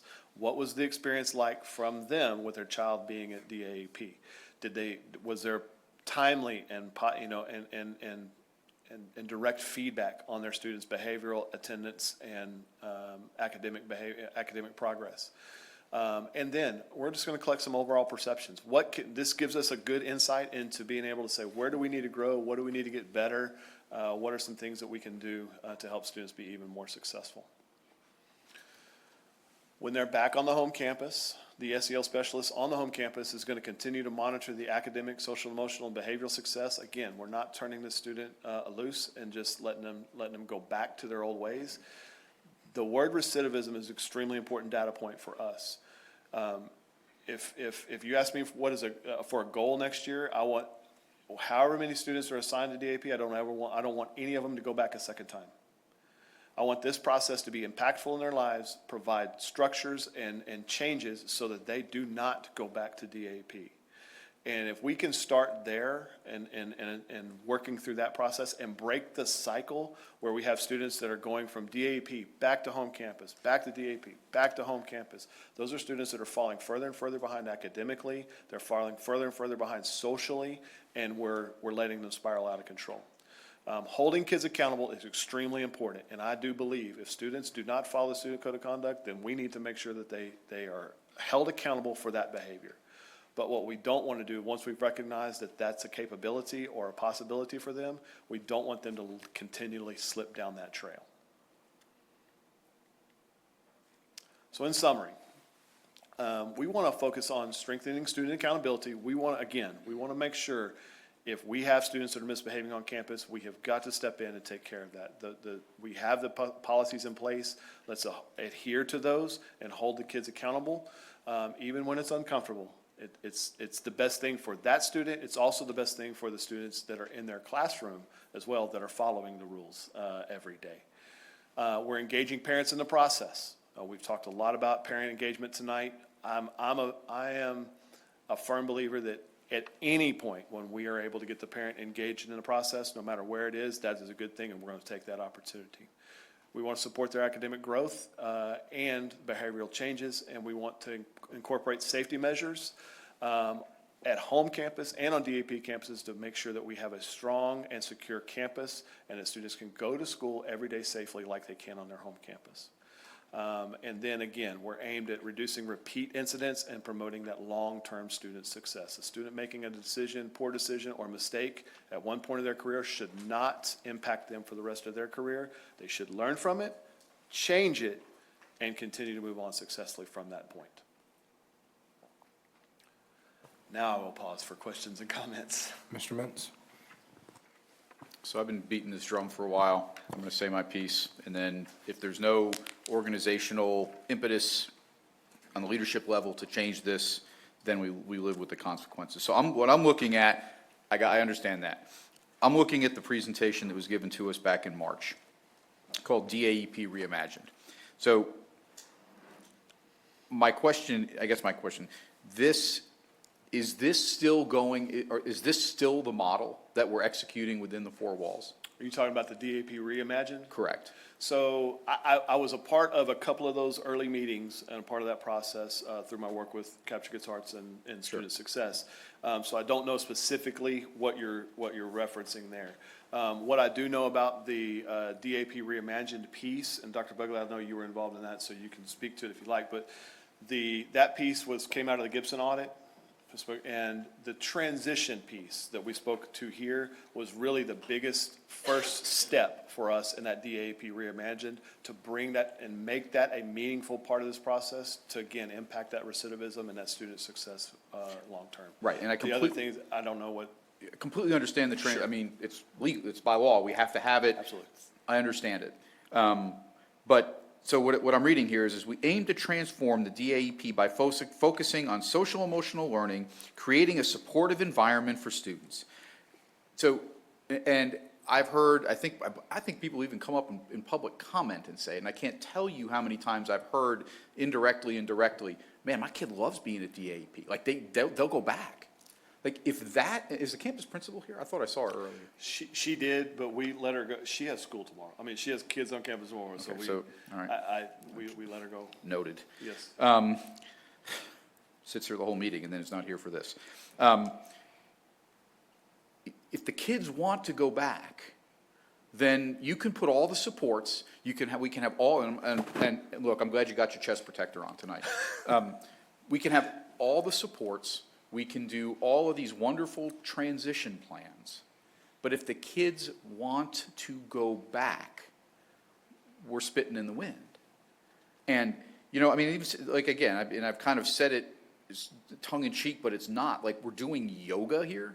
Like, have we lost our collective minds? If the kids want to go back to DAEP, I understand trying not to, and again, this is not you, you're just the guy standing there. But we have got to align this. We can sit here and argue about how strict our student code of conduct should be, but if there's no punishment at the end of the line, if there's not a place where kids go, man, I don't want to go back there. Like, I'm gonna get my, and why are we not taking everything that's in here? It's all good. I'm not saying it's bad. I'm just saying it's misplaced. Take it and put it into the into the campuses so that all of these things are preventing the children or the students from going to the AEP. And if we don't fundamentally change how we view this, and people aren't repetitively saying, gosh, my kid likes to go there, there's no deterrent effect. So we're just completely wasting our time. Let's take all of these resources, move them onto the campuses, and stop it before it even gets there. We say, you know, and this whole pipeline to prison nonsense. This is not a pipeline to prison. You know what a pipeline to prison is? Allowing bad behavior to continue with no consequence. That's the pipeline to prison. The kids are going to go to the D AEP, and then they're going to go to the JJ AEP. And if we can't put some stop in there, then again, we're just wasting our time and money. There's got to be some leadership emphasis on this. I'm one man out in the wilderness, I feel, and I guess that's the end of it. Nothing's going to change here today. And again, I would have loved if the campus principal was here. Sat here the whole meeting, not here today, for the discussion about her campus. So some of what you said, Mr. Mintz, in terms of for the campus, we started last year with just a transitioning from DAP and back to reduced recidivism from the Gibson audit. This year, the second part of that was a lot of these things that we started with that transition plan is into the schools. We redefined the SEL's job description at the campuses so that it's starting there, that the caseload is the at-risk students. We have taken that caseload that any kid that is coming back from DAP, they are starting this plan now so that throughout the school year, they have a mentor, they have the SEL counselor plus the regular counseling pieces. So all of the things that we started at DAP from recidivism has shifted to the campus to prevent them from going back to DAP. So it was a starting there, taking the big umbrella, pushing it to the school so that tier one is starting at the campuses so they don't go back. And then the last phase is now what's the next part for DAP, because it was a whole lot to do. So we just started with those pieces, then shifted it to the school and making the focus this year safety and how do we make the adjustments at DAP that are needed so that it's not what it was before. Okay, thank you. That's a wonderful explanation. Yes, sir. I think that's a step in the right direction. Are we, shoot, I just lost my train of thought.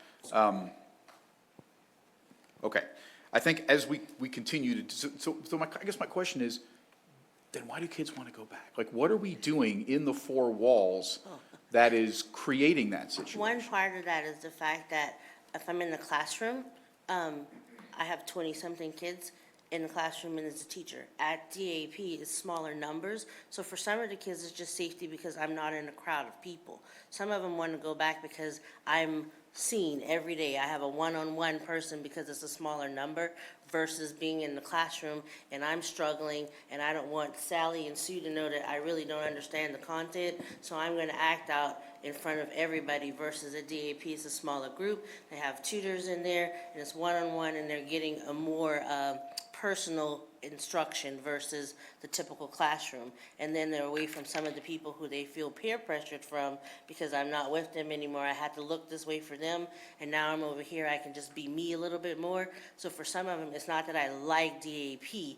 That environment gives me a safe feeling because I'm not in this big thing that I really don't feel comfortable in. And that's, and I was going to say, and that's something that's probably difficult to replicate on a student's home campus. Yes, sir. Yes, I guarantee you, if you ask most kids, they don't want to go back. They're hesitant to go back to their home campus because they're going to be thrown back into the big pond. So it's a little pond, we're working on the behavior, we're talking to them about their choices. They're studying, they're doing their work, the distractions are removed, they're escorted to the bathroom. So their focus, and it's a bad analogy, but I kind of look at it like going to rehab. You go to rehab, you figure out what you need to do, and you're hesitant to go back to the same friends, the same temptations, the same group. And we're trying to build that that knowledge where they have a voice to say no, and no, I'm not going to go do that. And I remember talking to kids saying, you can just say, my mom's going to kill me, I can't go back to Gateway. You know, we try to give them those words. So I think it's more of just that adolescent fear It's small, and that's good. We don't want it to be large classes. There's not as many kids there. So I think it might be worth a one-on-one conversation with some kids to see the difference between the two. But the SEL counselors, I think, and the committee here that worked on this, we're really trying to empower it so we have that support. Talking to the kids, they did not have a lot of support when they went back, and we're trying to put that, you're on a caseload now when you go back to kind of gently hand off so you don't get sucked right back into the old environment. And we think that the transition, we've improved that transition. Yes, sir. For sure, okay. Dr. Osborne? Improved, but the work is not done. Fair enough. Yes. Okay. I think what's important for everyone to understand, because I understand Mr. Mentz's passion for DAP, Mr. Gilchrist is not here, and he's pretty passionate about this one as well, is that we just want to make sure that we are not trying to incentivize kids to want to be in DAP. We want, when there's conduct that's detrimental to a productive classroom, we don't want kids to feel as though they are rewarded for that. And when you go to DAP, we want you to feel remorse and go like, I want to make sure that I don't make that mistake again. And I think that's where Mr. Mentz had concerns based on some of the things that were communicated were transpiring at the at Gateway. It was like, you know, hey, you could argue that that makes someone feel almost more welcome in there. Now, I do appreciate all the knowledge from Ms. Felder and Dr. Buckley about why that may be the case for some students, and I think that provides a lot of clarity, and that's really good. But I don't think there's anyone who sits up here that's in disagreement that we want to make sure that we are not incentivizing bad behavior that is causing problems on our main campuses, because there is a level of expectations that needs to be in place for how you should conduct yourself to be a productive member of our campuses, and we just want to make sure we don't reward it when you are removed for conduct that is detrimental. And I feel Mr. Mentz's pain on this one, because it's been hard to get it back so we could really get to a point of saying, hey, here's a really good consensus of what we want to do. But I think it's safe to say that there is a consensus that we just want to make sure it's not an environment that's rewarding for your behavior. We don't want to compromise your academic journey, but it should not be a rewarding experience in terms of, hey, I'm here doing whatever you may be doing. Does that provide enough guidance to the staff? Absolutely. And Mr. Mentz, did I miss anything there? You did, and you know I'm not a cheerleader, but I appreciate the work, right? And Ms. Felder, thank you for, like, that's kind of the thing that I need to hear, that we are, and I think, I don't want to speak for the board, but I mean, we want to make sure that we're, and you've heard me say this, kind of lining up all the arrows. We've got to have higher expectations of our kids and our parents. Yes, sir. And if we're not doing all these things in concert, you get this kind of, what's the word I'm looking for? Dissonance. There's a dissonance between what we say and what we do. So thank you both, and I look forward to continued improvement. Yes. Madam Vice President. So I have a question about the busing. So the children that are going to DAEP, where do they get picked up at for bus stops? Their homes or at their home campus, or how does that whole process work? They have different bus stops depending on the area. If it's only a couple of kids, it might be right at their house. If it's several, it might be 2 or 3 kids at a bus stop that's totally different from the regular bus stop, and their time is different from the regular kids' pickup time and drop-off time. They're picked up earlier, they're dropped off later, so that they're not mixing with the regular campus kids. It's totally separate. So we're driving buses all over Central Texas to pick up a few kids to get them over to DAEP because they didn't behave in the main campus. Yes, ma'am. And why would that not be the parents' responsibility at that point? Dr. Osborne. Thank you.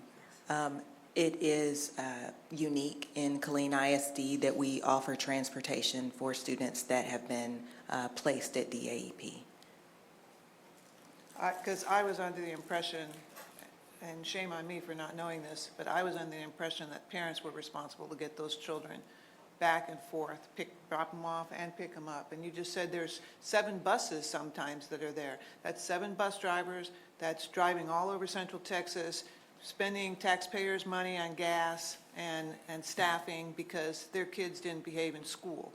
So parents aren't being punished for controlling their kids, and maybe in some cases, they shouldn't be punished for controlling their kids, because some kids are just out of control. I get that. I truly get that. But there's got to be some pain in this for everybody involved in this process. And so, I don't know, I just can't believe we're busing these kids all over Central Texas. So, that's my rant. I would just say, I think we're going to own their test scores and their academic failures regardless, and you might want to ask yourself about the community which you reside in, the ability for them to be able to get to a campus if there's not transportation. I'm not saying that their behavior should be condoned, but at the end of the day, when they commit a serious offense, they go to JJAEP, we pay for that. And we pay for spots there. Yes. Not saying that this group can't do it. That's a bigger conversation that we'd have to have, but I would just think you might want to look at the economic status of the students in your district. And we might have some parents, whether it's right or wrong, they may be okay with their kids being truant and not going to school. We're going to own the ADA, the average daily attendance, and all of that stuff and the associated consequences. And so I think we might have to pick and choose our battles. I'm all for stronger discipline and making them behave, but I do want them at school, for sure. But we could always look at that for the future and see if that's maybe something, there's an appetite for that from this board. But I do caution this group against there's a fine line, I think, that we're walking. I agree with a lot of the things that Mr. Mintz and Mr. Gilchrist have communicated, but I get it, hold parents accountable, but there are parents that could do everything right and their kids do everything wrong. And we just have to balance that. And I want to be fair to our community and our approach on some of these things. It's just my 2 cents. Any other input? Feedback? Dr. Osborne? I would be remiss if I did not take responsibility for instructing Ms. Herrera to head home in preparation for tomorrow. Anything else? Dr. Davis? Sorry, real quick, I know it's late, real quick question. As it relates to Dr. Buckland, someone else brings up a brilliant point. As it relates to those students, a smaller learning community, them feeling, so my wondering is, I'm getting accustomed to all the terminology. Gateway is a term we use for DAP, is that correct? Okay. and Our middle school and high school campuses are at Gateway. Yeah, I'm that's sorry? Gateway Middle School and Gateway High School is the name of the campus that our secondary students are assigned to for DAP. Awesome, and then do we also have a campus, to that very point, many schools then have an alternative school for children who don't function well in a traditional high school setting or middle school setting where it's a smaller learning community. Does that make sense? Do we have that campus? What is that called? Pathways Academic Center. Pathways Academics for children, whatever, maybe perhaps are behind on credits and all Yes, those sir. types of things, Yes, right? sir. Yeah, so that's the same concept. So if those children at DAP are feeling that they're getting that type of feel, right, and that will be enticing for. We have a lot that transition From that, absolutely, that makes perfect sense. That makes perfect sense. Any other feedback? Thank you, Mr. Wells. Ms. Felder, we appreciate you.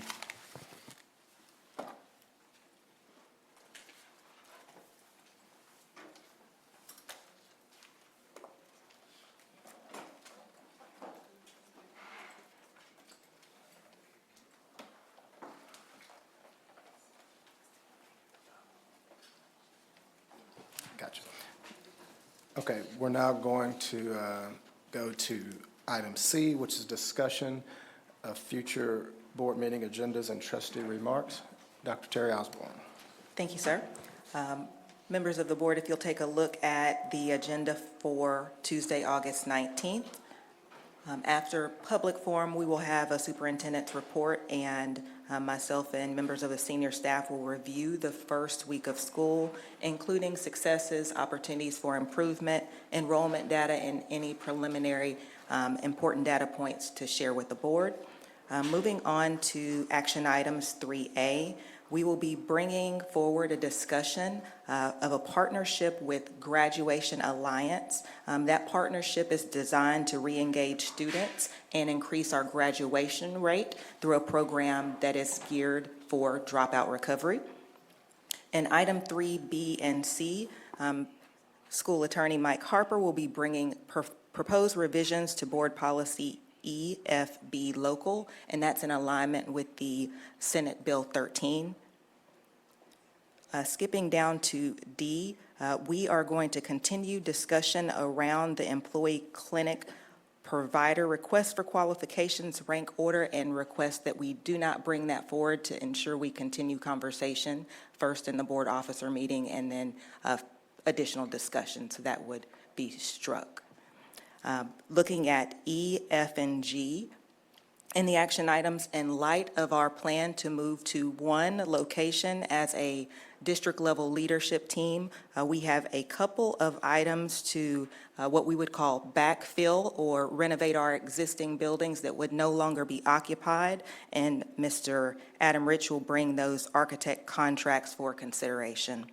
And then skipping down to 4A, Callan will continue budget planning discussion. We'll review agenda items and then closed session. Thank you. Any questions in regards to the agenda for the 19th of August? Okay, trustee remarks, Madam Capito. Mr. Mintz. Secretary Adams. Madam Vice President. Tomorrow's a big day. To all the educators, it's a new year. To all our students, it's a new year, a new opportunity to be great. Go be special. It's a great opportunity. Enjoy the journey. We appreciate you. Thank you for all you do for our kids. And kids, take advantage of what the kids are going to provide to you. And to all the staff, those that have been here till 10:21 tonight and tomorrow's the first day of school, thank you for your patience. I apologize for keeping you out so late. So hustle out of here and get home and get ready for the kids on the big day tomorrow. Dr. Davis, anything you want to add? Yes, sir. I'm good. Okay, next we're going to move to 11, which is closed session. The board will now convene in closed session for the following agenda items in section 11. I'm going to call all of these items. Does not mean we're going to talk about all of them.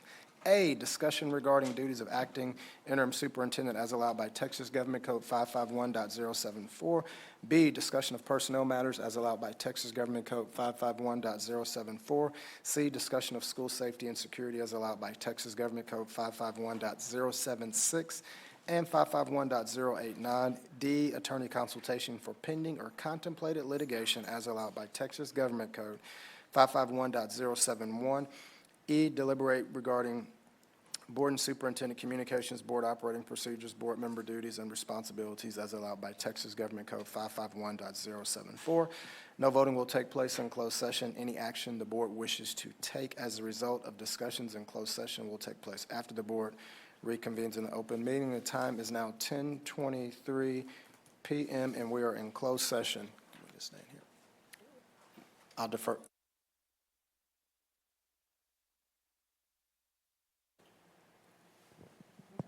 The time is now 12:24 a.m.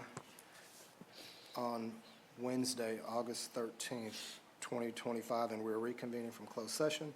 No action or voting took place in closed session. No action is needed. We'll move to agenda item 12. I move to adjourn, sir. We have a motion to adjourn by Madam Secretary. We have a second by Madam Capito. All those in favor of adjourning, show of hands. We have 5 in favor, none in opposition, 2 absent and not participating. And Board Member Marvin Rainwater and Board Member Rodney Gilchrist, we are adjourned at 12:24 a.m. on August 13th, 2025. Thank you.